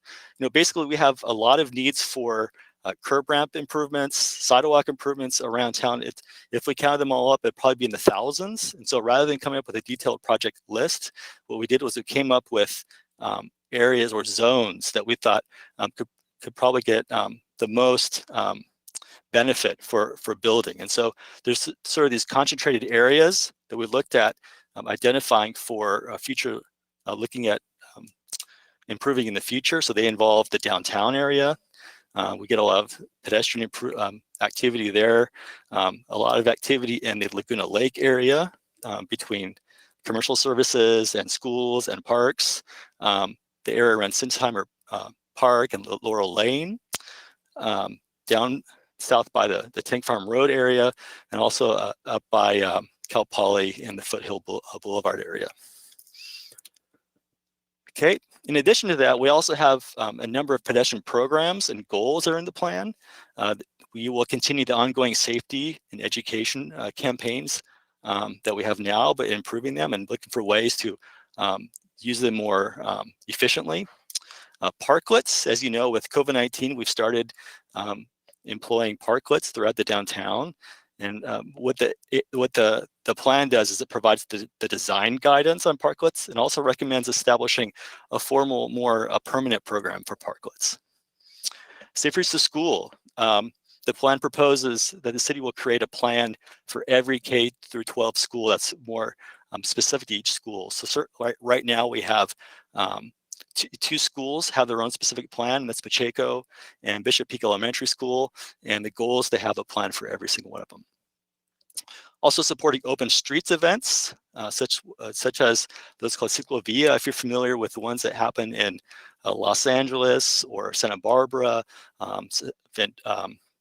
Santa Cruz County, we're interested in those, and we think we could bring them to our city and work with those who might be willing to take a lead on that. Over and above that, we have programs and goals to support neighborhood traffic calming. Not only do we want to build infrastructure that gives people comfort, but we also want to slow speeds and lower the volumes of vehicular traffic in neighborhoods. Also making the pedestrian experience enjoyable and something that people want to do. So we've included goals to support public art and placemaking opportunities, landscaping, things like that. Okay, implementation. This plan will be built over a number of years, and it's depending on funding, of course, and staff resources, but it will mostly go through the 2-year budget process. There are a number of ways we will be implementing it. One is leveraging funds, so incorporating improvements as part of larger roadway resurfacing projects. And I mentioned the summer pavement schedule. Quick build is a new kind of strategy that's gaining steam around the country, and that is starting out with semi-permanent projects that can be designed and implemented quickly, and then transitioning to more permanent materials over time as we see success with them. And then projects built as a condition of development. Our city has been really good about using the bicycle plan and now the active transportation plan to build projects as a condition of development. And so transportation impact fees would be collected for a fair share of funding from development to do that. Performance measures, we wanted to make sure that this plan that we could measure how we're doing with it. And so we came up with a number of tools to help us measure that. One is mode share, which is very important. How are we meeting our climate action plan goals? Another one is knowing how many people are driving alone. Right now we're at 67%. We want to reach about 50%. Another measure is how we are reaching our tier 1 network. So we're looking at the percentages there. And one thing I want to mention as well too. So right now we're at 20% for bicycling is the goal, and 18% for bicycling, walking. I'm sorry, for bicycling. Let me back up there. 18% is mentioned in the circulation element for walking and carpools, but we want to really draw out what pedestrian travel could be. So we're making a proposal here in the draft that the goal should be about 12% for walking, and that would make it a little bit more specific to what's in the circulation element. Okay. Just to briefly go over the outreach campaign that we went through, we branded the strategy called the Roll and Stroll campaign, which was really a lot of fun to get people's input. We did face-to-face activities in different quadrants of the city. The idea here was to go out and meet people where they're at in the neighborhoods where they live, rather than expecting them to come to us at workshops. So we spent a lot of weekends, Luke and I, going to different parts of town and meeting with people, which is really enjoyable. We also had a traditional open house workshop at the library where we got a lot of feedback and input. Lots of interaction, people telling us what they thought were the barriers and what they would like to see as the solutions. We also had online activities. So we had a mailed statistically valid survey that was sent out, and we got input on that, as well as a online mapping tool that was for any folks citywide to use and give us input on where they think improvements should be made in the city. And then the Active Transportation Committee, I want to really give a shout out to them. They have been so diligent and have committed so many hours to making this Active Transportation Plan what it is. I just want to give them all the thanks they deserve. We had over 19 meetings with the Active Transportation Committee, and they've been very, very committed.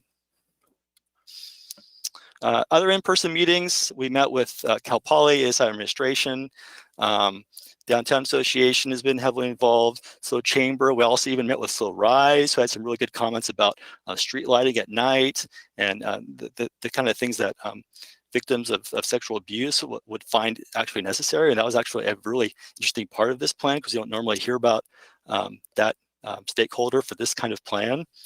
And then here I will toss this over to Luke to talk about response to questions. Yeah, thanks, Adam. There's a couple of themes in the public comments we've seen so far, both at the ATC meetings and then for the item tonight that I just wanted to address briefly, and we'll try to be concise. I know it's getting late. The first one was, does this plan prioritize protected bike lanes specifically over shared use paths and kind of low stress neighborhood routes and recreational facilities? This is a good question, and this is kind of a big, I guess, philosophical focus of the plan. Is just the image you'll see below is that tier 1 network. So that's our connected routes of the highest priority projects. And we went through a lot of discussion with the ATC in determining, okay, we have our whole universe of all the projects we'd like to eventually build in the city. What are the ones that provide the most return on investment in terms of improving safety, improving our ability to generate more bicycle and pedestrian ride share, mode share, and then also through a lens of which projects can we reasonably build in the short term along the schedule and with the urgency that's been identified in our climate action plan. And the answer is, next slide, Adam. There are several shared use paths in our tier 1 network. If we could, in a perfect world, if we could design off-street paths for bikes and pedestrians with no conflicts with traffic throughout the city to cover this whole network, we would do that. The challenge gets into right-of-way constructability challenges and just the feasibility of how quickly can we actually build some of these projects. Just quickly in this map, this is our tier 1 network. The red line work you see are shared use paths including completing gaps on the railroad safety trail through the Orchid area, and as well as new paths along the Prado Road extension in the future, as well as along the Tank Farm Road corridors. In the purple, you'll see a couple links of neighborhood greenways where those were locations where we did have a real logical route through lower traffic streets that could just be provided with signage, striping, and traffic calming. And then a lot of what you see in the blue are protected, physically protected bike lanes along a lot of our major thoroughfares. The reasoning behind that is those were, along a lot of those routes, there isn't really a parallel option. If there was a parallel right-of-way that the city could easily go in and build a shared use path off-street, that would be our recommendation. I think, next slide, please, Adam.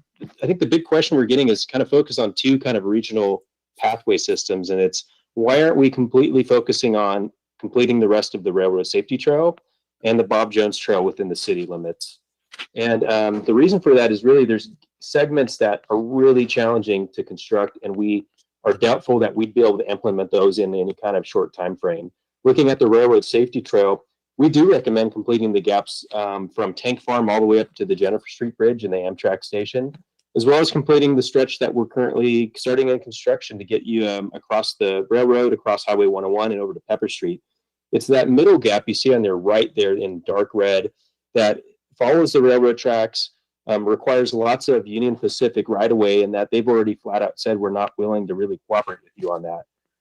Now that may change over time. We certainly love to have that connection complete, but the viability of doing that in a 10-year, 15-year time frame is really limited.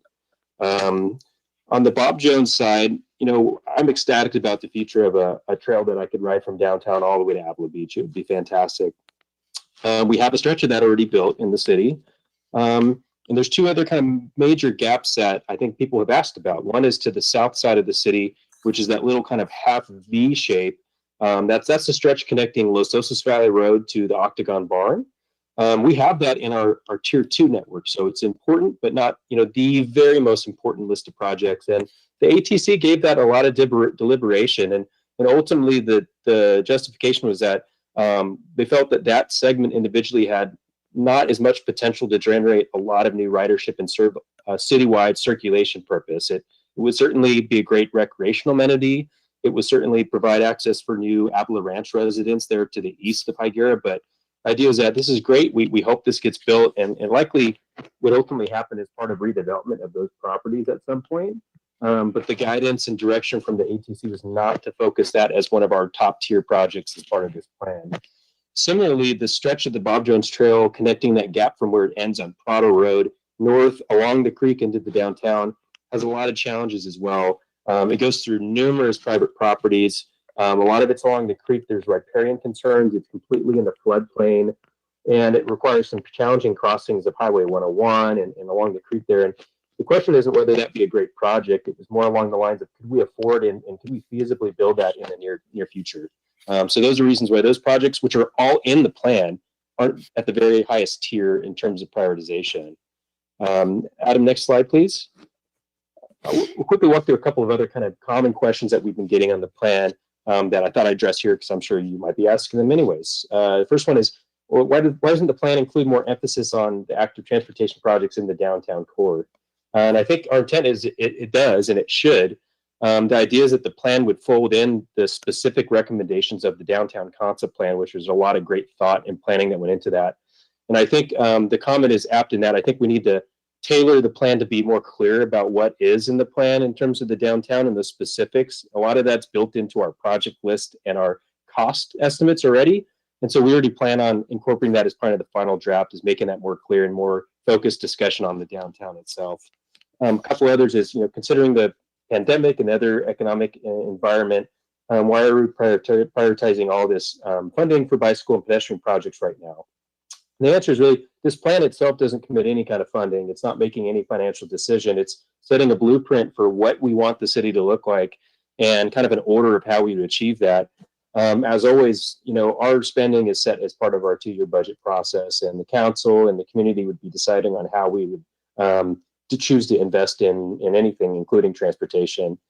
Another one comes, will individual neighborhoods have more opportunity to comment on specific projects? And while we try to reach as big a constituent of the population as possible in all of our outreach efforts, this programmatic plan does not replace the need to do more focused project level neighborhood outreach and design. And so as we take on each individual project, as those get elevated in our financial plan, we would do more focused neighborhood outreach as we start to plan and design the specific project and make sure that it's compatible with the neighborhood's vision and what the council's priorities are. And there will likely be some projects where we get into that and there's some difficult decisions that the council may say, let's not do that project exactly how we had originally envisioned. And there will be those modifications, absolutely. A couple other things, have the effects of this plan been looked at in terms of traffic circulation? And yes, at a high level, we don't have any recommendations that we feel would deteriorate traffic circulation below the performance standards that we have adopted and also enforce and in practice. With that said, again, as we get into individual projects, we'd analyze that in more detail. And lastly, how does the plan accommodate the needs of seniors, young families, folks with mobility challenges and disabilities that a lot of whom will likely continue to rely on driving and cars to get from point A to point B? I think at a high level, the plan is trying to make walking, biking, transit more viable for most of the population, which in turn frees up more road capacity and parking for folks that don't have an option or maybe aren't able or interested to do that. But in turn, by building in a pedestrian component, the plan has a lot of focused policies, design guidance, and action items that focus on improving accessibility, access for current ADA standards, which we have to continually work towards improving. But we're really making sure that active transportation, including walking, works for those with mobility challenges, and that the infrastructure supports people of all different abilities and needs. Next slide, please, Adam.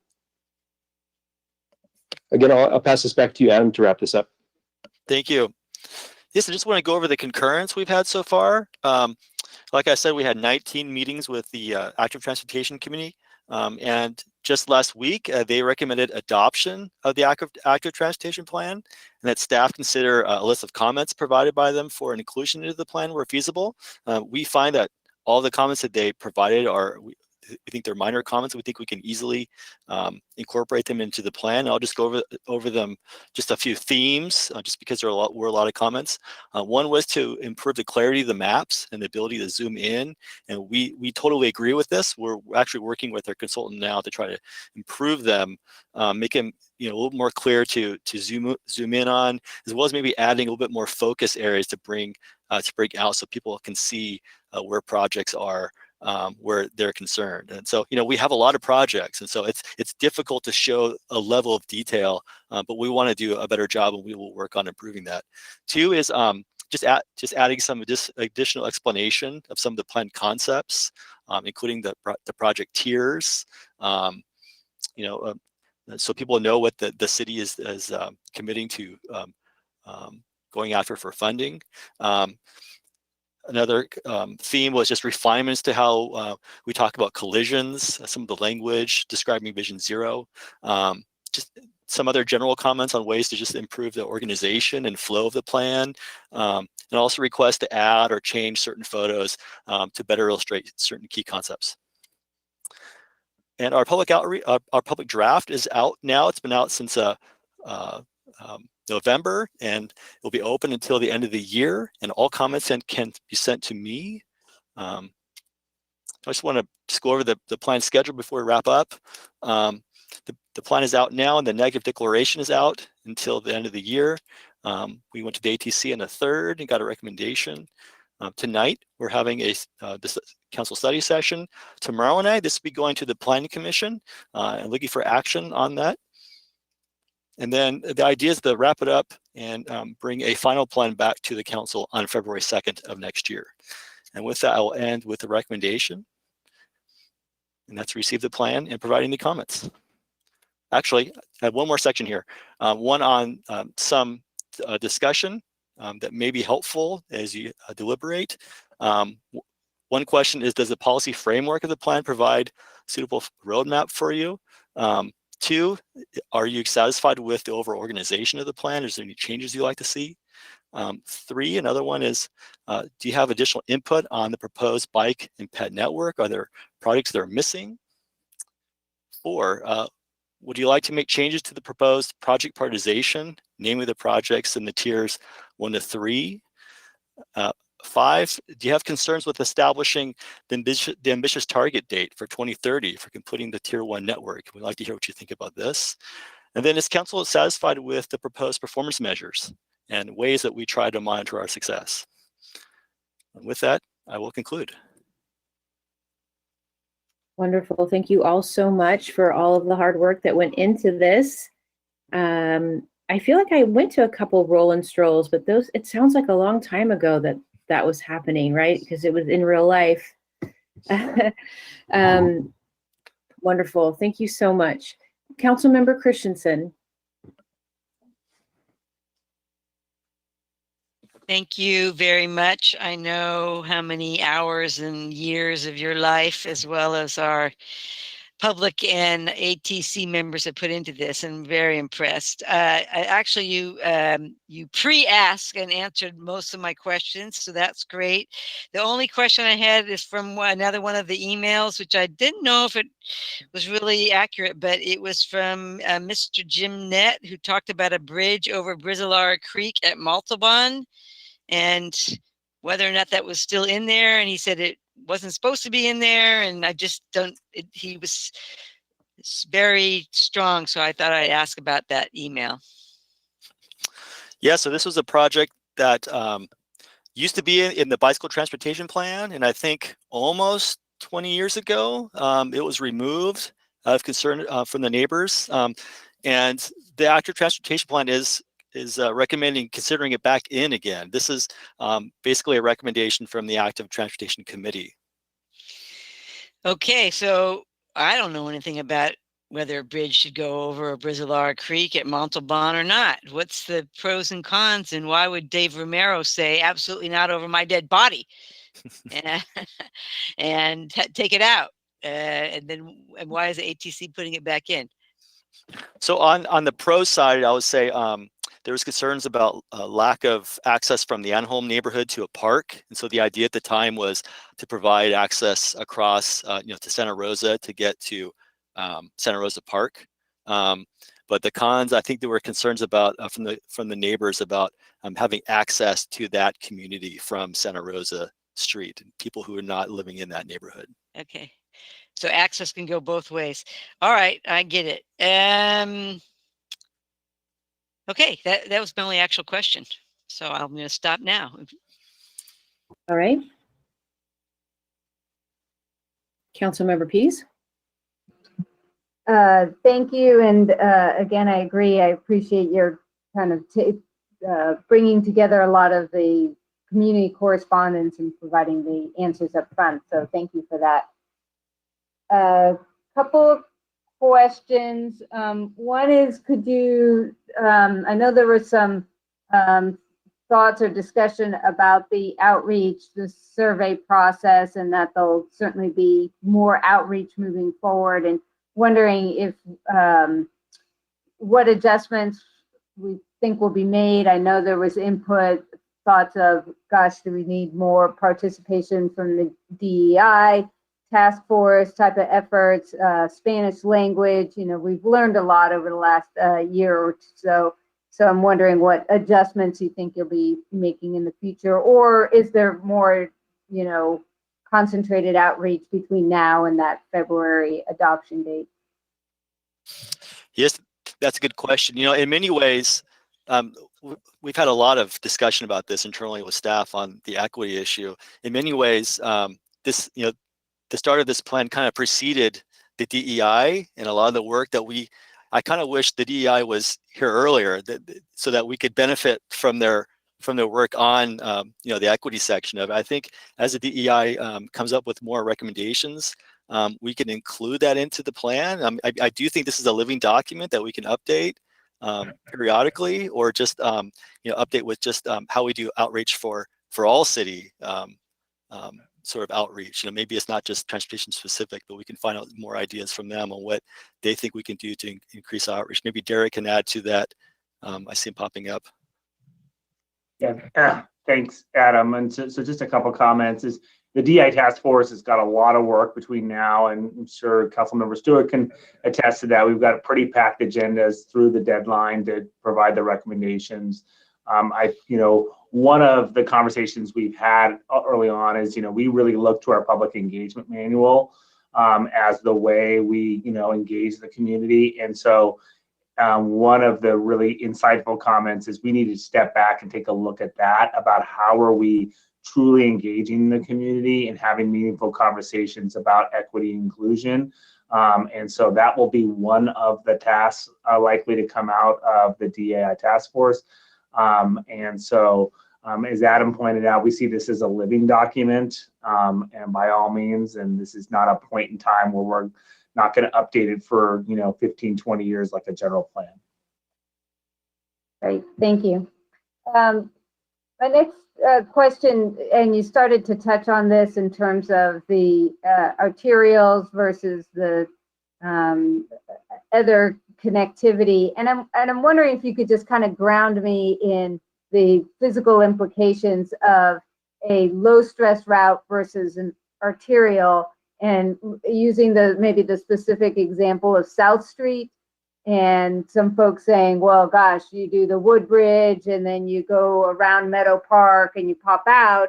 And, you know, I've done both, right? I'd like, if I'm just in a rush, I'd rather just be on South Street and go direct. If I'm kind of feeling a little bit more scenic, or there's a lot of traffic, maybe I'll take the low stress street route. And I'm wondering, how does the plan incorporate both those options if we are kind of focused on that tier 1 path? Is there some way to continue to utilize or get the word out, or I don't know, put some signage or something for those types of existing low stress routes? Yeah, absolutely. The thing on that too is you look at our tier 1 map, it's got most of the segments are along either dedicated off-street paths or along arterial streets, but every little exclamation point you see is either a major or minor crossing. So where you have all those neighborhood connections, and maybe people don't want to ride on the major street, they prefer to go from neighborhood to neighborhood, the priority network still includes a lot of those crossings, which is the huge barrier for a lot of those communities with getting back and forth and using those kind of parallel routes if they so incline. The overall future network has a lot of neighborhood greenways and kind of parallel local streets where those connections work. I think a reason why not all of those are top priority is we found a pretty good process of installing those. If it's mostly traffic calming, signage, and guide finding, we're able to do those as part of our sealing projects, which alternate every other year to different parts of the city. So just this summer, and it's almost wrapped up, you know, we sealed about 20+% of the city's streets, and we're able to refresh the Morrow Greenway, as well as 2 other new greenways that were in our plan that included traffic calming, branding, and those types of things. So those are still a big part of the plan. I think they're not as much of the top priority because route finding, traffic calming is great. A lot of those streets are already pretty comfortable to ride on. And I think it's getting those connections along those major barriers that adds value. Another thing too is a low stress route is great. If it doesn't connect to the places that you want to go, people ultimately won't use it. A great example, and there's a lot of reasons for this, but if you look at the existing stretch of the Bob Jones Trail, it doesn't connect to any destinations along that whole segment of South Ligurier. You can't get to Food for Less. You can't get to Trader Joe's. And there's other reasons too, but in turn, we have about 30 bicycle trips a day on the Bob Jones Trail, completely separated, really comfortable ride. Meanwhile, in South Ligurier, which is much less comfortable, we have about 4 or 5 times that many cyclists that take that route because it goes where they want to go. So that's a part of the thought process too, and figuring out what routes will give us the most ridership potential right now, while still providing alternate neighborhood streets and trails where we can, so that folks that are really uncomfortable with any kind of concept of being on a busy street have options. And the last thing I'll say too is a protected bike lane, when designed right, has a side effect of also reducing kind of higher end traffic speeds by tightening up the road. And we have other actions and policies in this plan to continue to try to drop traffic speeds where appropriate, so that even if things were as they are now, they'd be less stressful. And a well-designed protected bike lane has much of the feel of a separated path, much like the widened paths we built along Orcutt near the railroad trail or on LOVR near Laguna Middle School, where you at the sidewalk level, driveways are treated so that cars have to go slower over them. It's much less stressful than riding in just a painted bike lane on Broad Street with 45-mile-an-hour traffic going by. Right. Super helpful. I really appreciate that as a way to kind of frame the paths that are already being utilized and then folded into the paving program. So on the railroad safety trail, it looks like that's part of Tier 1, is to kind of complete that whole piece. Right now, there's that gap kind of at the end of Bullock Lane that had several comments. What's the status on that? And is there some thought, is that are we anticipating that's going to be a long haul and we should do some kind of a quick build just to get the fence down so we can, people are using it and kind of, having that dead end experience, and just wondering what's the status there. Sure. From that stretch between Tank Farm and Orcutt, about half of that's built. It's by the Rigetti development. And not all of that has been accepted from the city yet. Part of it's still in their construction phase. And then there's this gap. This ends at what is New Street Tiburon Road, where there's a roundabout. And there's that gap along Bullock. And the plan is to continue that along the railroad right away.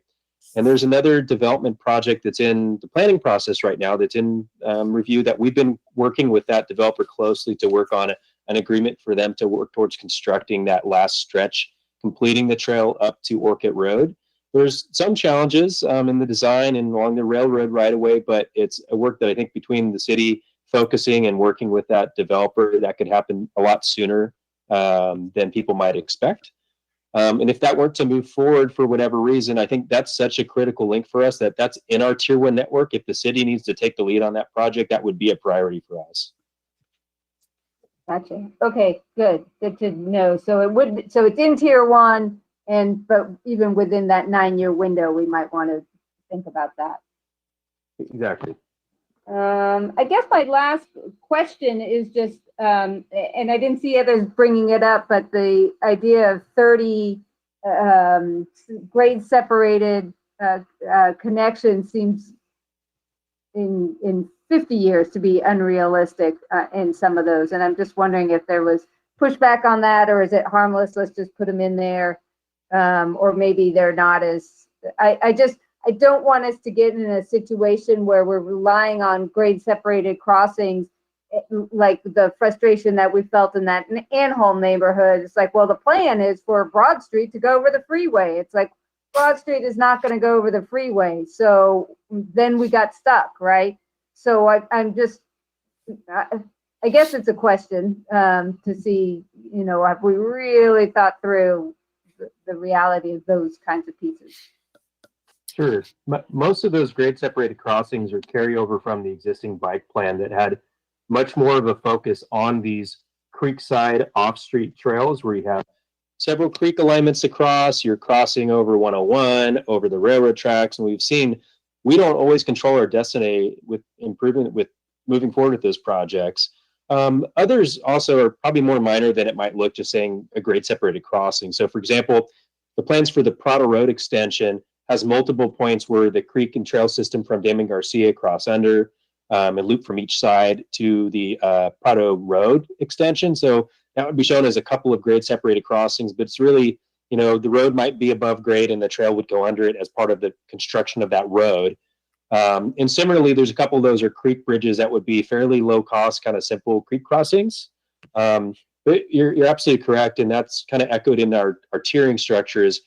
We don't have a lot of those projects that require really significant crossings that need to be approved by Caltrans or the with the railroad. Even if the railroad's on board, it has to go through approval from the California PUC, the Public Utilities Commission, to approve any kind of new crossings, whether it's at grade or above grade. So they're in the plan, they're valuable in the long term, but as far as how quickly we can implement the plan, we're not focusing on projects that require a bunch of grade separation and challenging design and construction.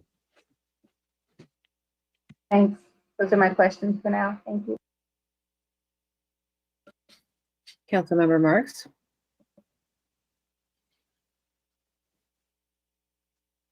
Thank you. I just wanted to start out by saying I'm a great fan of bicycle paths, and although I'm not bicycling these days myself because of various physical situations, I think they're really important for the city, and I have put a lot of time and energy into, we talk about the 8 years it took for the railroad safety bicycle trail to actually, go over the railroad. Yeah, so I've definitely did things like take a trip to Roseville in the rain with Ken Hampion and this kind of stuff to push it forward. So I don't want my comments to be seen as or my questions to be seen as anti-bicycle, because I'm not. But I'm very concerned about the financial aspect of what is being devoted to bicycles versus pedestrian. And the modal split, which I also voted in favor of in 2015, provides that 18% of the budget is going to be devoted to pedestrian. Oh, this pedestrian and other, I think is what they say. And I don't see that reflected in the plan. I see a lot of money, a huge amount of money going toward these various bicycle improvements, and I don't see the same kind of fine-grained analysis of what would go toward pedestrians. So I want to say people who are not bicycling and might be, but walking may be their main source of exercise, or just, getting to work, walking around the town. I don't see those improvements to things like sidewalk quality. I mean, to me, that's really basic. And so I wanted to know why. Oh, and I just also said there needs to be some clarification. At some point, I think staff is conflating the percentage of improvement that they would want in pedestrian activity as 12% with the 18% that is actually a financial figure. So that would be, those are kind of two of my questions right there. Why are there no dollar amounts being affixed to the pedestrian improvements? Certainly, I can answer one of those. One of the performance measures that I listed, but I didn't call it specifically, is number 6. and I don't know if you can see that on your screen.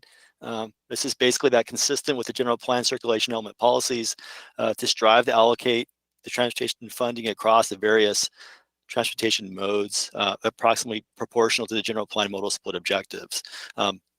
That will remain at 18% because that's what's in the general plan circulation element.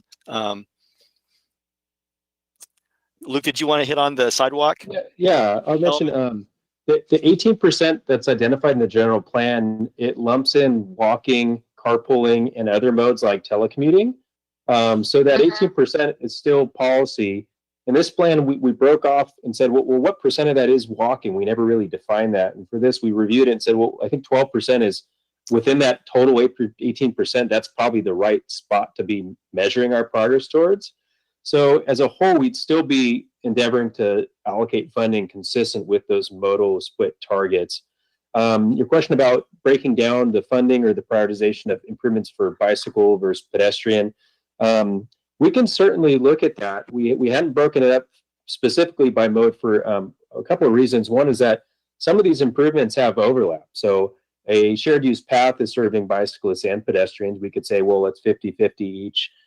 Same thing with most of the intersection improvements and crossing improvements. These are intended to serve as crossing improvements for both people walking and bicycling. So we could try to break down those costs, and there's a lot of those that have that kind of overlap.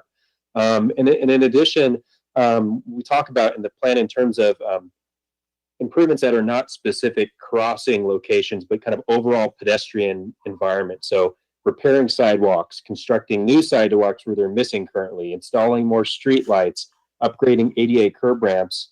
You know, we look through and identify the areas of the city where we are missing that infrastructure, and our project list would be in the thousands if we got into the pinpoint of identifying all of those locations. So instead, we've said, hey, we know these are needs that we need to be focusing resources on equally, and as well as with the bicycle elements. But instead, we said, well, what are the areas of the town that we should kind of prioritize first? And it's really, if we have a critical public health, like a tripping hazard or something like that, that would be at the top of that list.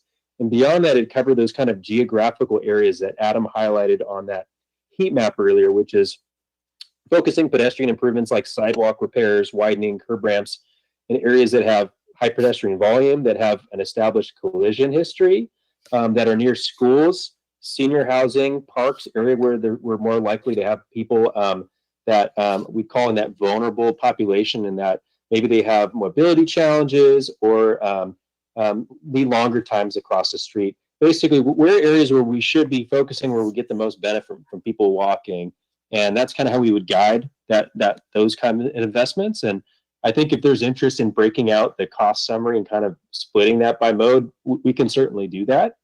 And as well, I think some of the comments we've gotten to add more clarity and focus on how the pedestrian improvements that we would prioritize overlap with the overall kind of prioritization of the network as a whole. And really the intent is, we don't want a bicycle plan with a little sprinkling of pedestrian elements. We want this to be equally serving everyone. Everyone's a pedestrian at some point in their trip. So we're definitely open to input on ways that we can better enhance that and clarify that in the final plan. Thank you. I also had a question that, again, this is an economic question. I'm looking at, the figure that sort of jumped out at me was between $50 million and $406 million for these bicycle improvements, just for the bicycle improvements. So I'm wondering if perhaps the plan could also look at low-cost projects that improve connectivity, and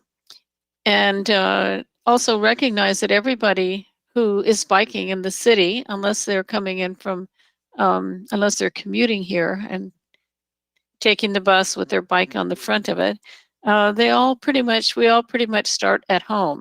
And so I think that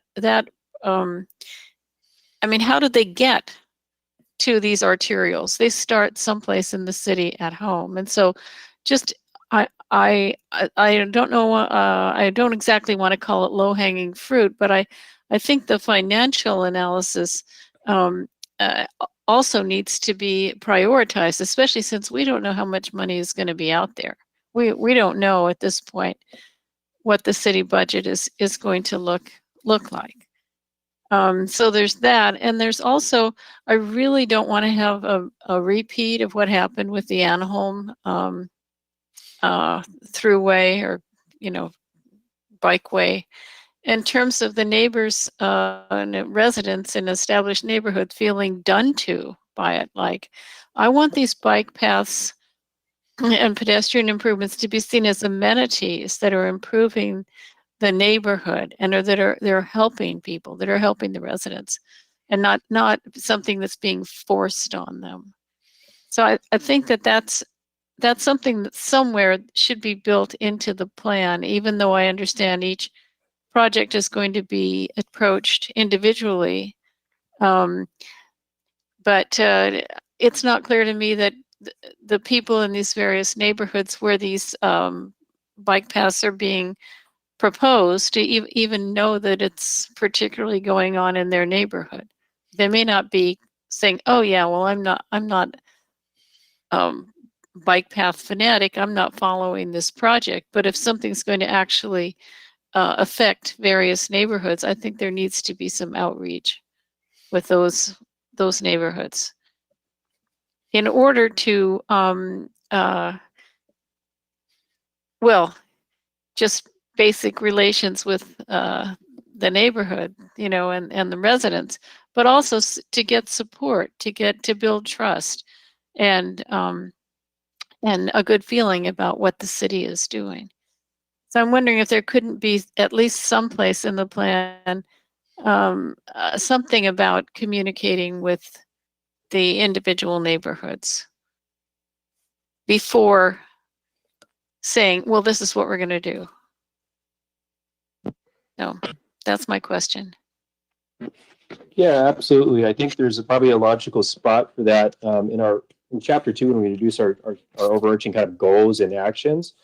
There's some language about considering like safety as a primary focus when looking at trade-offs of different project benefits and disadvantages. I think we could certainly expand on that with maybe another specific action to consider neighborhood compatibility and outreach and vision in guiding the development of project level designs as part of that project level planning process.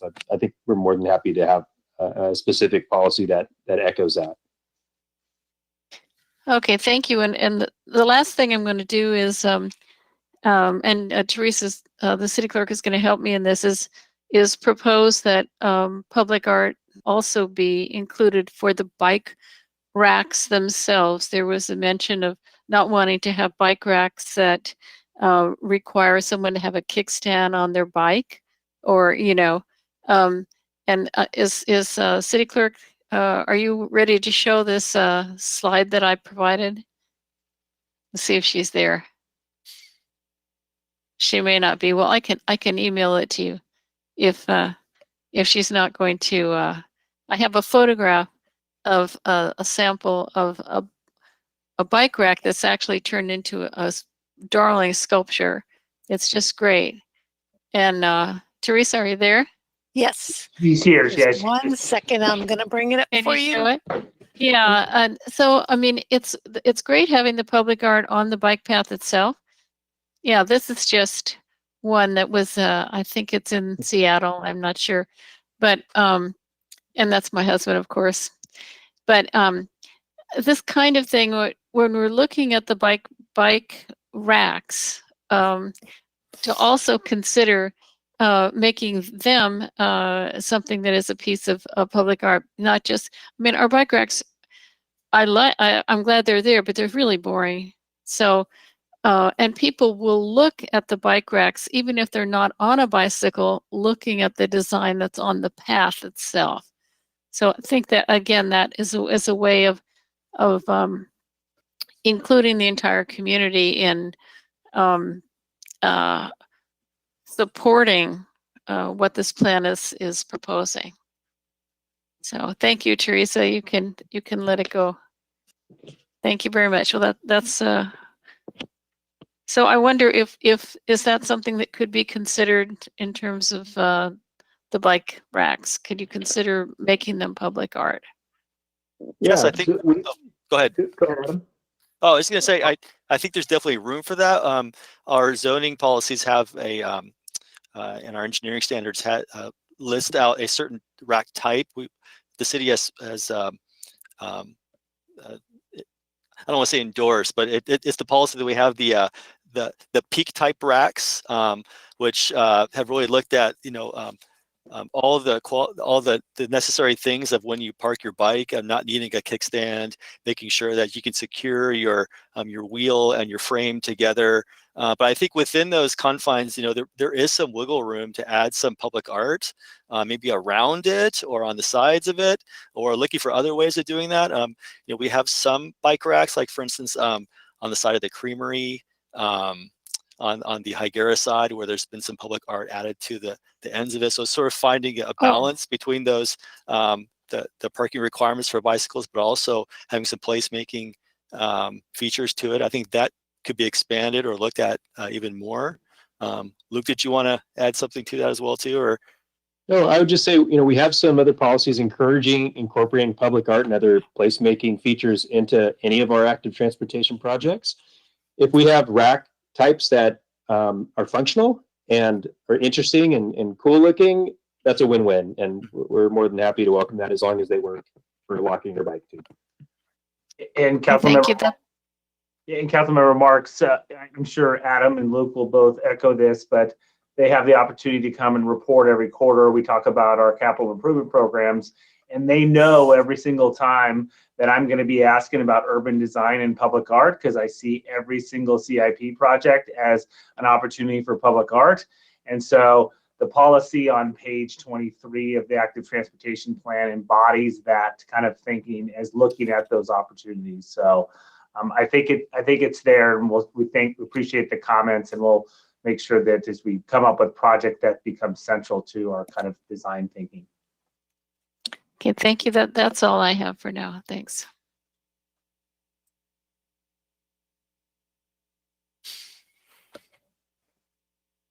Councilmember Stewart. Thank you. Don't worry, most of my questions have been asked, so I won't go on and on, but thank you for every question that's been asked, because most of them were on my list. And I do thank you, Alex and Luke, and all of the ATC for all of the community engagement that's happened so far. I love the pop-ups that have happened everywhere. And that being said, I do really want to echo what Councilmember Pease and Marks have said of how we can build trust and really get input from the neighborhoods that might be affected. There were quite a few comments around, whoa, my neighborhood's gonna be part of a greenway. What? I didn't know this. How come I'm not notified? So, I think continuing that process of engagement and figuring out how we can involve those who are going to be actually affected. I feel like that's like a general rule that we should be having at the city, but sometimes it doesn't seem to be the case. It seems as though Tier 1 might be the most expensive in all of these when I look at all of this, but at the same time, I appreciate the fact that we're not really deciding on budget today, so I'll move on from that. Is there any validity? There was an email that came through that said if there was a chance to have a grant for Bob Jones Trail, one of the areas, for example, that we are not looking at working on except for Tier 2 versus Tier 1, we couldn't get that grant or lesser of a chance because it's Tier 2 versus Tier 1. Is there any validity to that? Yes, we talked to SlowCog about that. The way SlowCog operates is they look at things as either constrained on their constrained or unconstrained list from their transportation plan. We weren't really able to establish that the Tier 1 or Tier 2 network would affect that. I don't want to speak for SlowCog, but that's what we've heard. That's my understanding of what we've heard so far. Okay, thank you. I just was curious. That seemed concerning. I'll mention something just really quickly to piggyback on Adam's comment was, if the county had secured funding and that project extending that trail into Avila was closer, that might change our perspective on the utility of that connection. And we've even played around with the idea of having some kind of caveat or 1A type of qualification, say, hey, if the county ever secures a grant for this, we'll upgrade this priority to try to improve that connectivity. Ultimately, it wasn't a specific recommendation that the ATC asked us to incorporate, but it's something we've thought about quite a bit. Okay, thanks. I appreciate that. There's some, some comments about data and stats and how many postcards actually went out versus how many were received. Are the data and stats that you're referring to regarding comments that came back, I am assuming you're combining the workshops that pop up, the libraries, the online surveys, but then it did say statistical data from valid data from the postcards, and it didn't seem like a large enough percentage to be statistically valid. Yeah, so we received some questions on this, and I'm glad you asked so I could help clarify. All the statistics we cite in the plan, especially in Chapter 3, those are all from the statistically valid results we got from the postcard that was mailed out.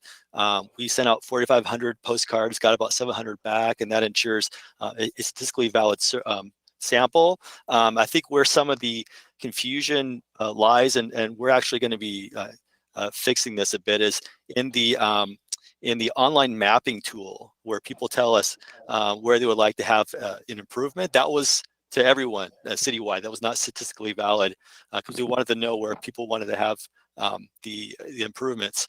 There were some statistics from that were cited in the plan that might have caused the confusion, and I think we can solve that so that there's better clarity about what the statistics are, because the statistics we show, we want them to be from the statistically valid survey. So yeah. Great, and I'll mention too, when we conducted the survey, we did send out random postcards, and we had an online survey that anyone could also participate in. But basically, the first question was, if you have a postcard, put your ID number from that postcard into this first question, so that afterwards we can parse out the statistically valid sample that was from the random surveys. And that's what's cited in the plan, where you see those detailed charts and statistics about barriers to bicycling or walking. That's all from that sample. We have the data from everyone else that maybe people self-select and choose to participate because they're into this stuff. It's helpful to us, but it's not part of that sample that we're citing here.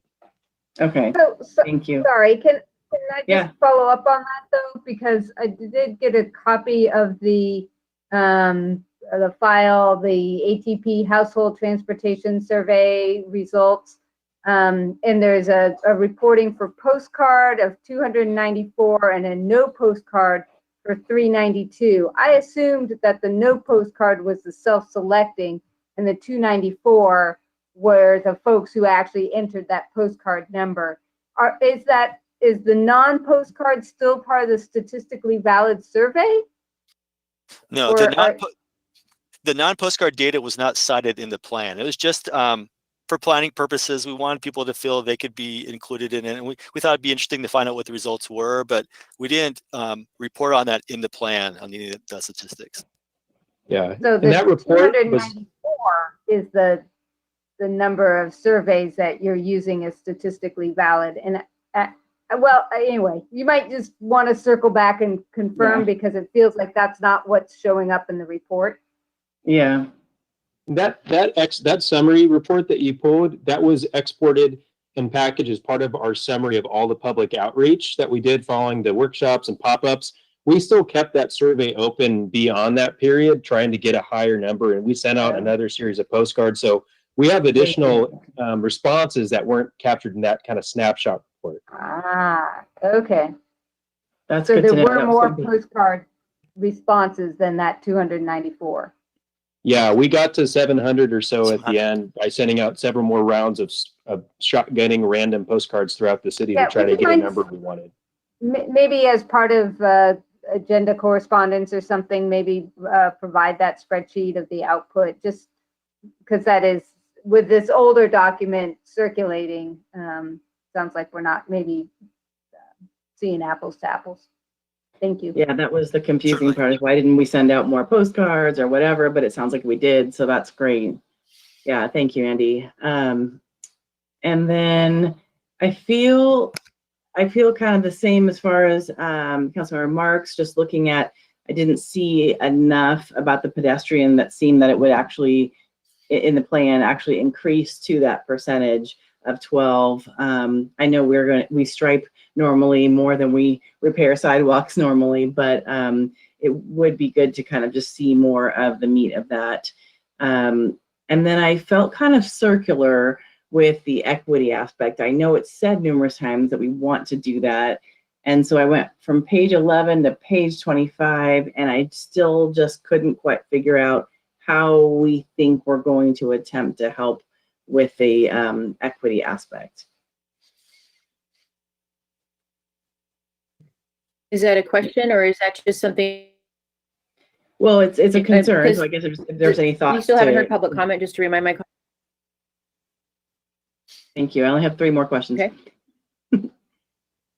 I guess on that, I'll note that part of the focus of this is increasing access to the planning and participation side, so changing the ways that we reach out and communicate with neighborhoods and people in the community, but also making sure that the investments we prioritize as part of each budget cycle aren't disproportionately benefiting certain areas of the community versus others.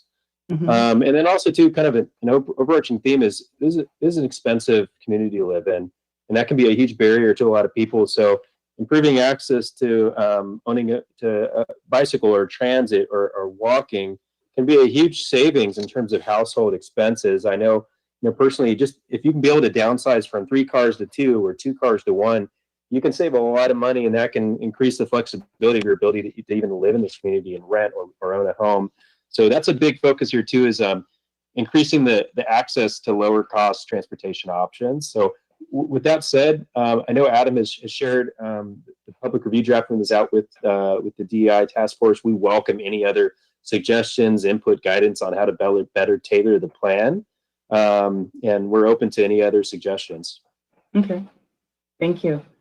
And then I guess just kind of my 2 cents about the wayfinding signs, as well as anything I can help mention around being able to see where to go. I know it sounds really obvious, but for people who are in the thinking about riding or maybe kind of riding, it seems though, like, where do I go to get to that great bike path is a little bit difficult. So just kind of having those signs, and for that matter, if we do end up making those signs, would we consider maybe having them in 2 different languages?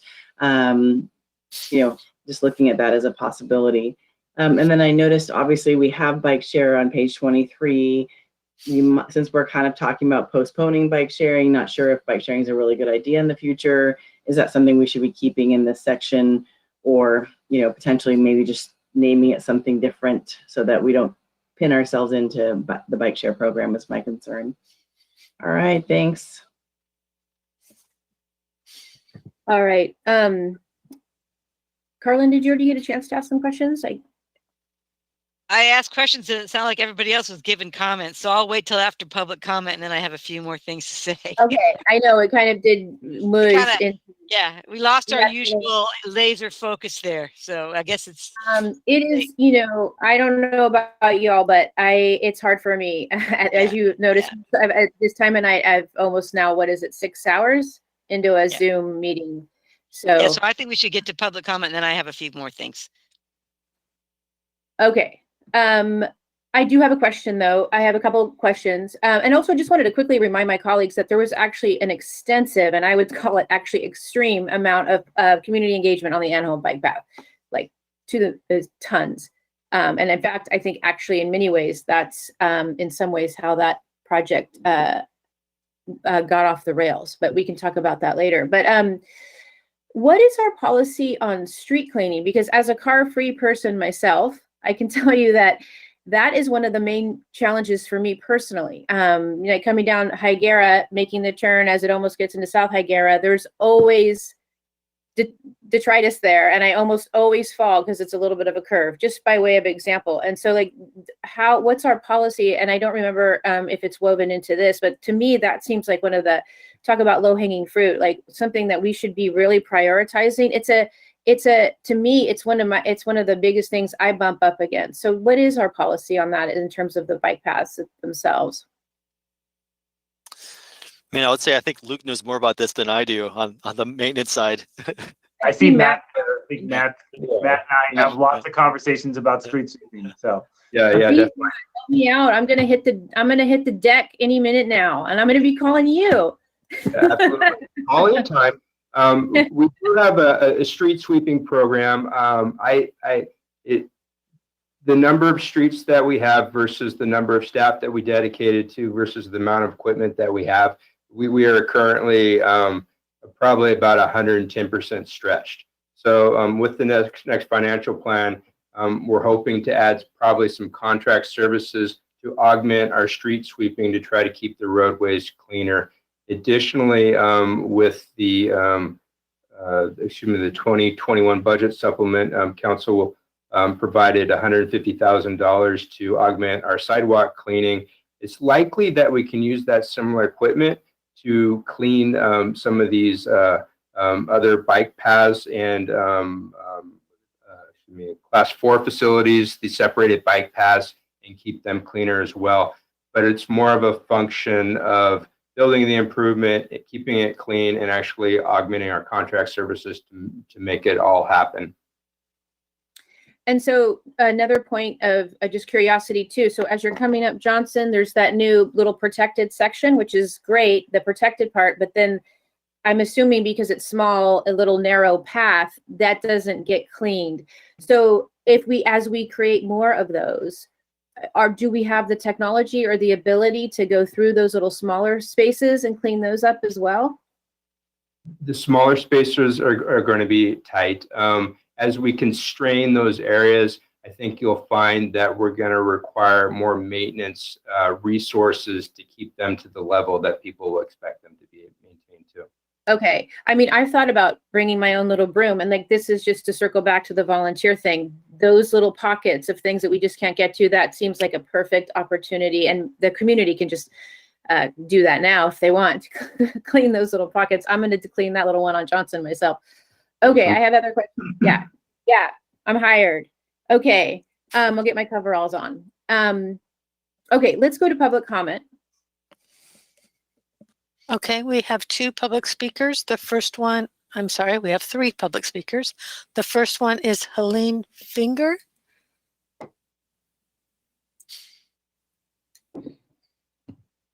Okay. Your Good mic is evening, Mayor Harmon and City Council members. Thank you for all that you've done this evening. There's amazing conversations on a lot of really important topics. I thank you for this opportunity to comment on the city's draft active transportation plan. I appreciate the discussions that have gone on, and I would encourage you to look at focusing on some of the low-hanging fruit around closing gaps in the existing bike paths and greenways first.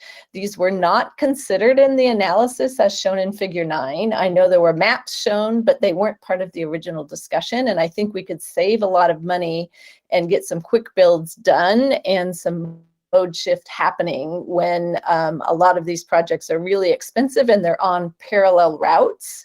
So I would encourage that. I know there's also been discussion on the Bob Jones Trail, and I'd like to mention some additional information to consider. And when I'm talking Bob Jones Trail, I'm only talking the very southern section, which is on one of the busiest corridors with high volume, high speed traffic. And this project will connect to the existing new trailhead and the existing trail. It will allow most cyclists that are traveling north or south along this corridor to avoid the LOVR Higuera intersection. And it will connect to the existing bike path and also provide a direct connection to the partially built Prado Road bike path and direct connections to the LOVR cycle track. Also, when you go south of LOVR on this plan, there's a proposed cycle track that dead ends at the city limits. Cyclists will not be protected until the bike path starts again at the Octagon Barn. So I ask that the project that's been approved by the city and the county and has environmental work done be included in Tier 1 to close this gap. leaving out this could jeopardize active transportation program funding. That's not SLOCAG funding, that's state money that we could be having coming into this. And it's really going to help us build that 4.5 mile section. That grant is out right now. And so they're kind of looking at what we're doing. And also including this project on the flip side will increase safety and inspire a mode shift on this corridor. We had 1,200 people respond to a survey on the Bob Jones Trail, and the comments from parents whose kids ride that corridor or won't let them ride that corridor are enormous. So I think it's a regional corridor, and I think it's important that we don't leave a gap for our residents and our visitors. Thank you.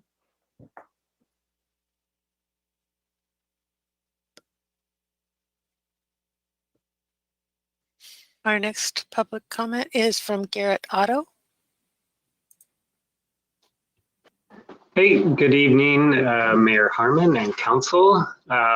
Just wanted to start off and thank staff and the ATC for all their efforts developing this plan. As somebody who's been intimately involved in its development and tried to sit in as many meetings as possible, I really think that we're on the home stretch and think that this is a great plan, and I'm looking forward to its adoption.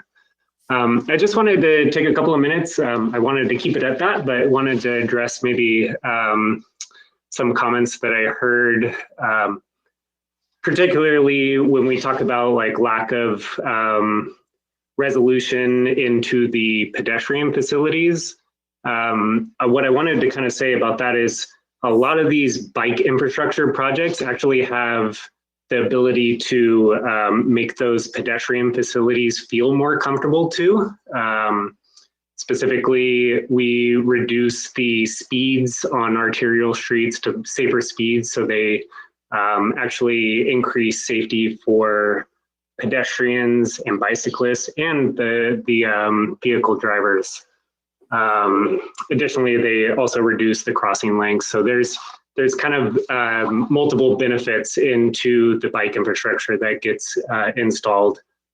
As somebody who pushes around a stroller often, I walk a lot, and I know that we have sidewalks pretty much everywhere, and there are gaps, and there are curb ramps that need to be improved. I want all of those too. But what we don't have are these nice grade separated bike paths. And I want those sort of amenities to be throughout San Luis Obispo, just like we have sidewalks. And if you just start to think about protected bike lanes as extensions of sidewalks so that we have those nice separated facilities, that's what we're kind of after.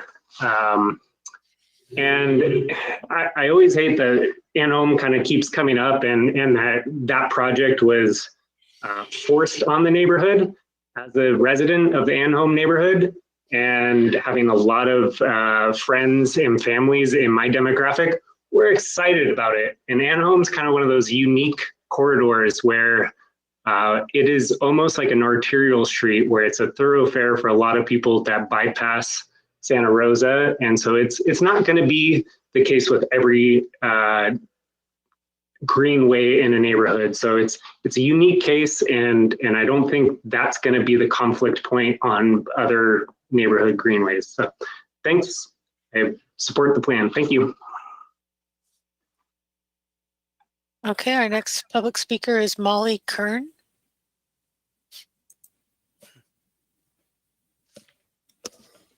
Hello, Mayor Harmon and council members. It's Molly Kern speaking to you on behalf of the SLO Chamber. Just want to have some quick comments. We are so supportive of the draft plan before you today. We appreciate that it's based in prioritizing actions that are proven to get people to bike and walk. And I really want to call out the focus on major arterials, closing gaps for safe and attractive citywide circulation, and augmenting bike and pedestrian safety infrastructure in conjunction with other road improvements, like was just mentioned with the repaving and sealing projects. Since last fall, we've so appreciated engagement from your staff and the hard work that's been put in by the Active Transportation Committee to set appropriate prioritization criteria and to really diligently investigate the proposed projects and elevate those that have the highest likelihood of helping to achieve the city's ambitious but admirable mode share shift goals. We believe that the draft contains policies that will improve safety for pedestrians, cyclists, and drivers too, all of which will benefit businesses, their employees, and our community as a whole. So thank you so much. All right, thank you all. Teresa, that was the last speaker, correct? Yes. Okay, thank you so much.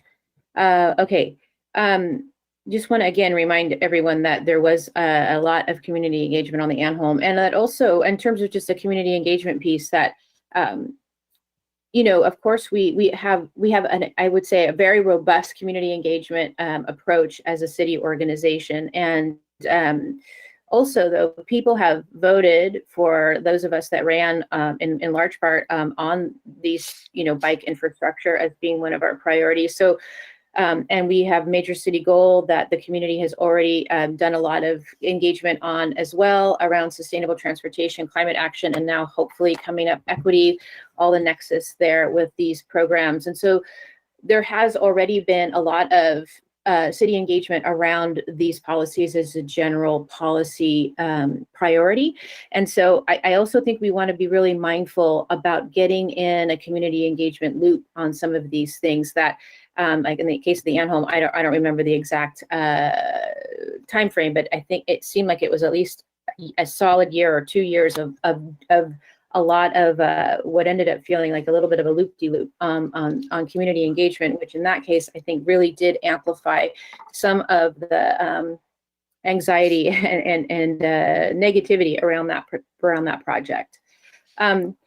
Also, I just wanted to highlight too, the nexus between some of our other topics that came up tonight around homelessness. And so I'm hoping that with the new homeless services coordinator that obviously there's a lot going on in the homelessness space that all feels like a priority, but that we can prioritize ensuring that our existing paths are as safe and as inviting as possible.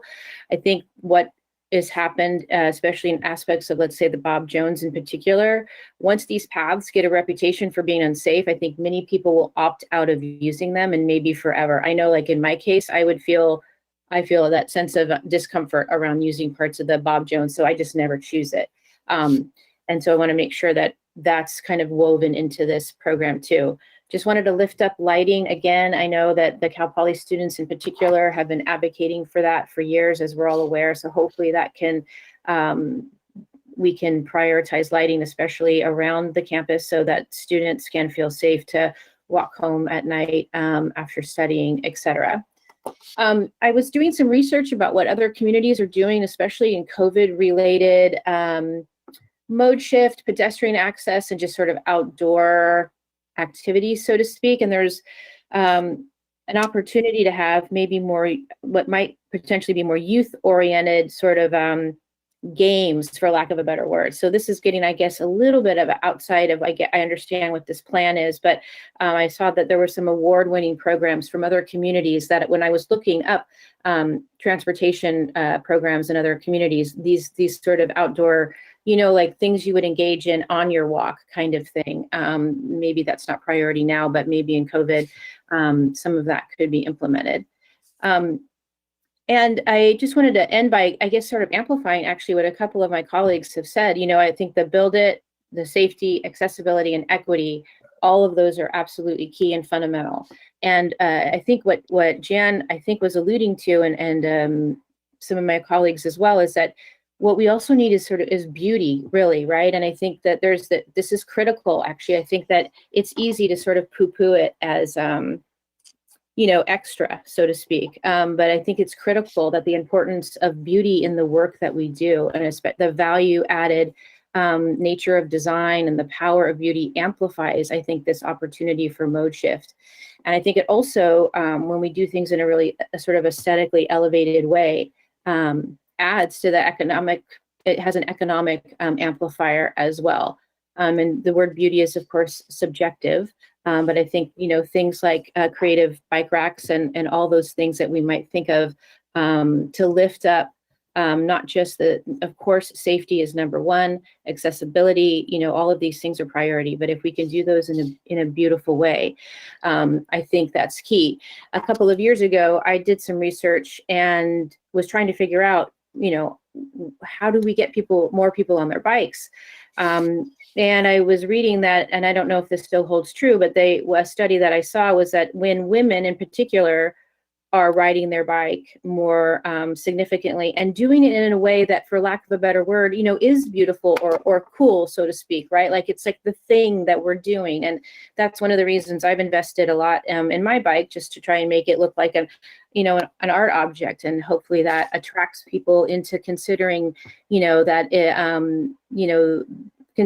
makes them think of that in a more interesting and maybe a new way. So I kind of want to amplify what Councilmember Marks was saying, that hopefully we can take these opportunities and not just be so focused on the basics. And I think that we can do it in a beautiful way without necessarily adding any extra cost. And I just want to give a shout out to our staff for coming up with some beautiful things already, just in the last couple of months or even last couple of weeks.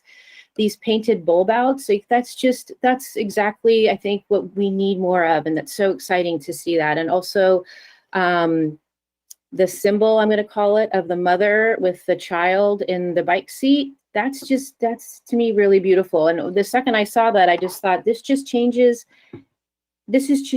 how people see what bikes are about and who bikes are for. And we've had some unfortunate contentiousness around all of this. And I often get accused of being in the pocket of the bike lobby, and I don't know what that means exactly. But when you see this icon of this mother or parent riding with their kid in a bike basket on the city streets, I just think that really goes a long way to reframing who these bike paths are for. So my understanding is that it was our staff that invented that. I don't know if that's true, but I think that's what someone told me. So I just think that's amazing and that's wonderful. And so I think those kinds of things go a long way to creating mode shift. So with that, Councilmember Christensen. Thank you, and thank you for those words. You were right. Beauty goes a long way to make things a little bit better. And I live on the Greenway that has been beautified as they're painting in the bulb outs, and I am enjoying it very much. And I know that a number of the people who walk up and down our streets, including many people who are unsheltered, are enjoying them too. So it's good. And I want to echo I think what Mr. Otto said about and respond a little bit to Councilmember Marks's comments about pedestrians. I used to ride a lot, and now I walk everywhere all the time.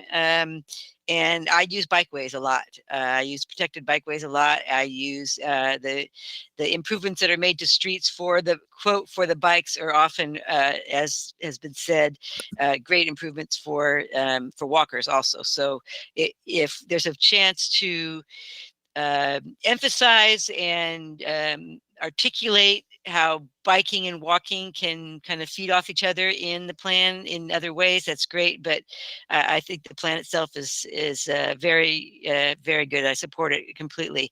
I am interested in the comments that a number of us have made about community outreach and public conversation. And that Anholm discussion was pretty intense, and I agree with both our mayor and our former mayor that we probably want to avoid doing it that way again.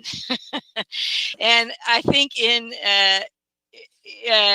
one of the things that I think has proven very successful, and it's been mentioned tonight already, is the concept of the quick build, green build kind of things, to kind of show people what we're talking about. And then it's a little bit easier to accept the changes in one's neighborhood. And it does not feel so much as though things are being forced, and it doesn't come as such a surprise. And that can go a long way to bring down the level of normal, typical reaction that we've all seen of, oh my God.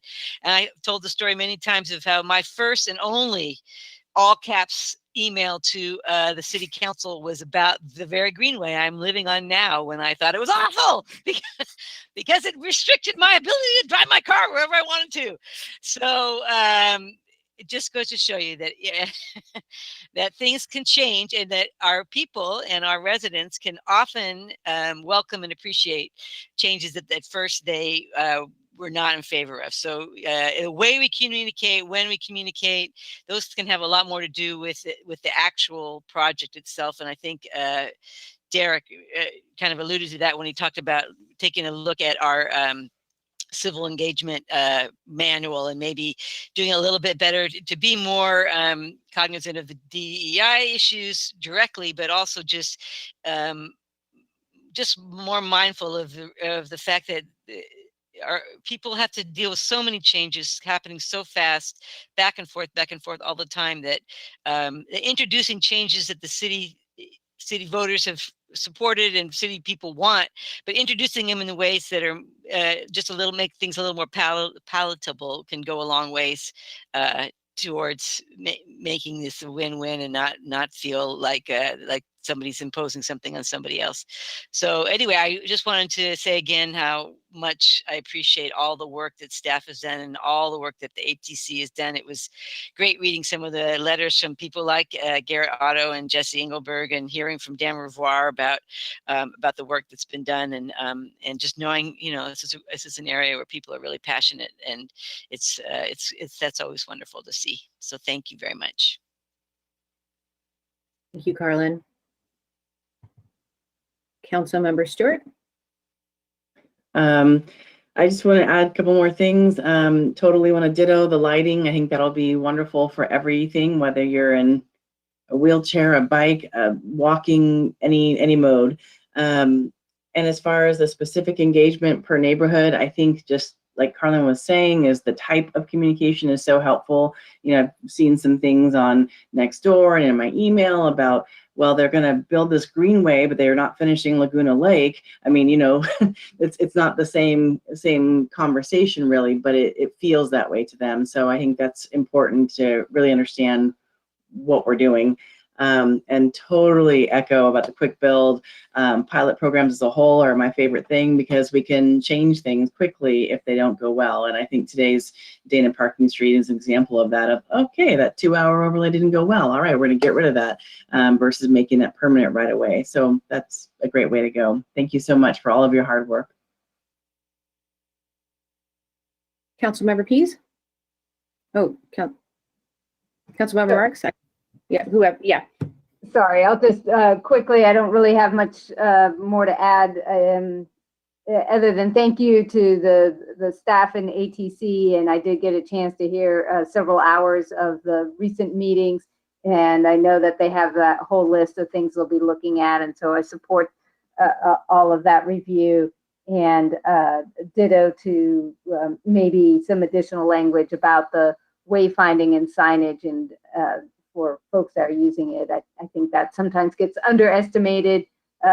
We assume people will find paths, and we don't.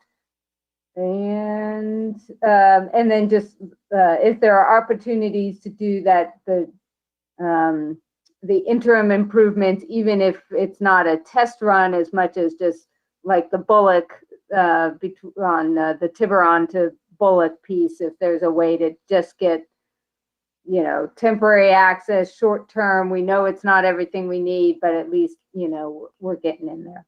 So thanks. Thank you, Andy. Councilmember Marks? Yes, thank you. I think this is an amazing plan, and a lot of work and thought and passion has gone into it. I just had a few comments about the Cal Poly area. That's my neighborhood. And it is pathetic that there aren't more sidewalks in my neighborhood, and the students have to walk in the street, and our house is one just about the only one on the block that actually has a little bit of sidewalk, and they hop off the street, they walk on our sidewalk, and then they have to go back in the street. And it is dangerous because you also have bicyclists, you have motorcyclists, you have skateboarders and cars, and a whole bunch of pedestrians. So I do think we need to look at where that foot traffic exists, and a lot of it, I know for sure, is in the student neighborhood, and also with lighting. So this was actually a city council decision back in the 60s when this development was, or maybe even the 50s, when it was being proposed. There was a decision not to put in sidewalks. And so every time a homeowner makes an improvement, they have to do something with a little bit of sidewalk in the front. And same thing with lighting. That was the city council decision. So I do think it shows, I'm bringing that up just because it shows how important these decisions are. And when we're looking at safety and we're looking at improving the pedestrian and bicycle experience, I really applaud the council and staff and everyone who's been involved in making a set of decisions that are going to be long lasting and improve the situation for everybody. So I'm basically in favor of the plan. All right, thank you. Staff, do you need any other feedback? No, this is all really helpful. Appreciate the thoughtful comments and your patience in a long evening. I'll just end and say, hey, public comment period's open until the end of the month. If something comes to mind that we missed tonight, or if you have pictures of things that you think are really interesting from other communities that would be important to highlight in part of our plan, please send them to us. And then we'll be incorporating all of this, trying to get a final draft that reflects all of these critical elements, as well as the comments we've gotten from the community and the ATC. And we'll be back in a little over 2 months. Wonderful. Thank you so much. And thank you to the community for so much engagement on this project. All right, then with that, we will go into council communications and liaison reports. Does anybody have anything that they wanted to share? I'm not seeing any. I did want to just plant a seed, I guess I would say, or start a conversation, not to start the conversation tonight, but I think that it's time that we take the term of the mayor to the ballot and then change it to a 4-year term. 2 years is just too short. Elections cause too much drama and too much distraction from the role itself. And I think that it would be best for the city organization and the community and all involved to consider putting that on the 2022 ballot and let the community decide if we can change the charter in that way. So I don't know how that moves forward, Derek, and we don't need to get into it tonight, but I just wanted to start that conversation. With no other comments, then we will adjourn to the next regular city council meeting, which will be on Tuesday, January 12th, 2021 at 6 p.m. via teleconference. Oh, I'm sorry. The way it's looking right now, I can't see the dates without clicking off the video. So I'm sorry, I didn't see hands. Go ahead. Did someone have hands up? Is that what you're telling me? Oh, I just wanted to say happy holidays and ring a bell, and I wish everyone whatever holiday, or we celebrate everything in our house. So happy holidays, and we can do this. We're in a tough situation with the COVID, but I think the holidays are a good reminder of how much we really have to be thankful for in our community. So thank you so much for that, Shannon. That was really kind. Were there other hands before I get back to what date for meeting? Okay. Tuesday, January 12th, 2021 at 6 p.m. via teleconference. Okay, there we are. Meeting adjourned. Happy holidays, everybody. Thank you. Happy holidays. Happy holidays.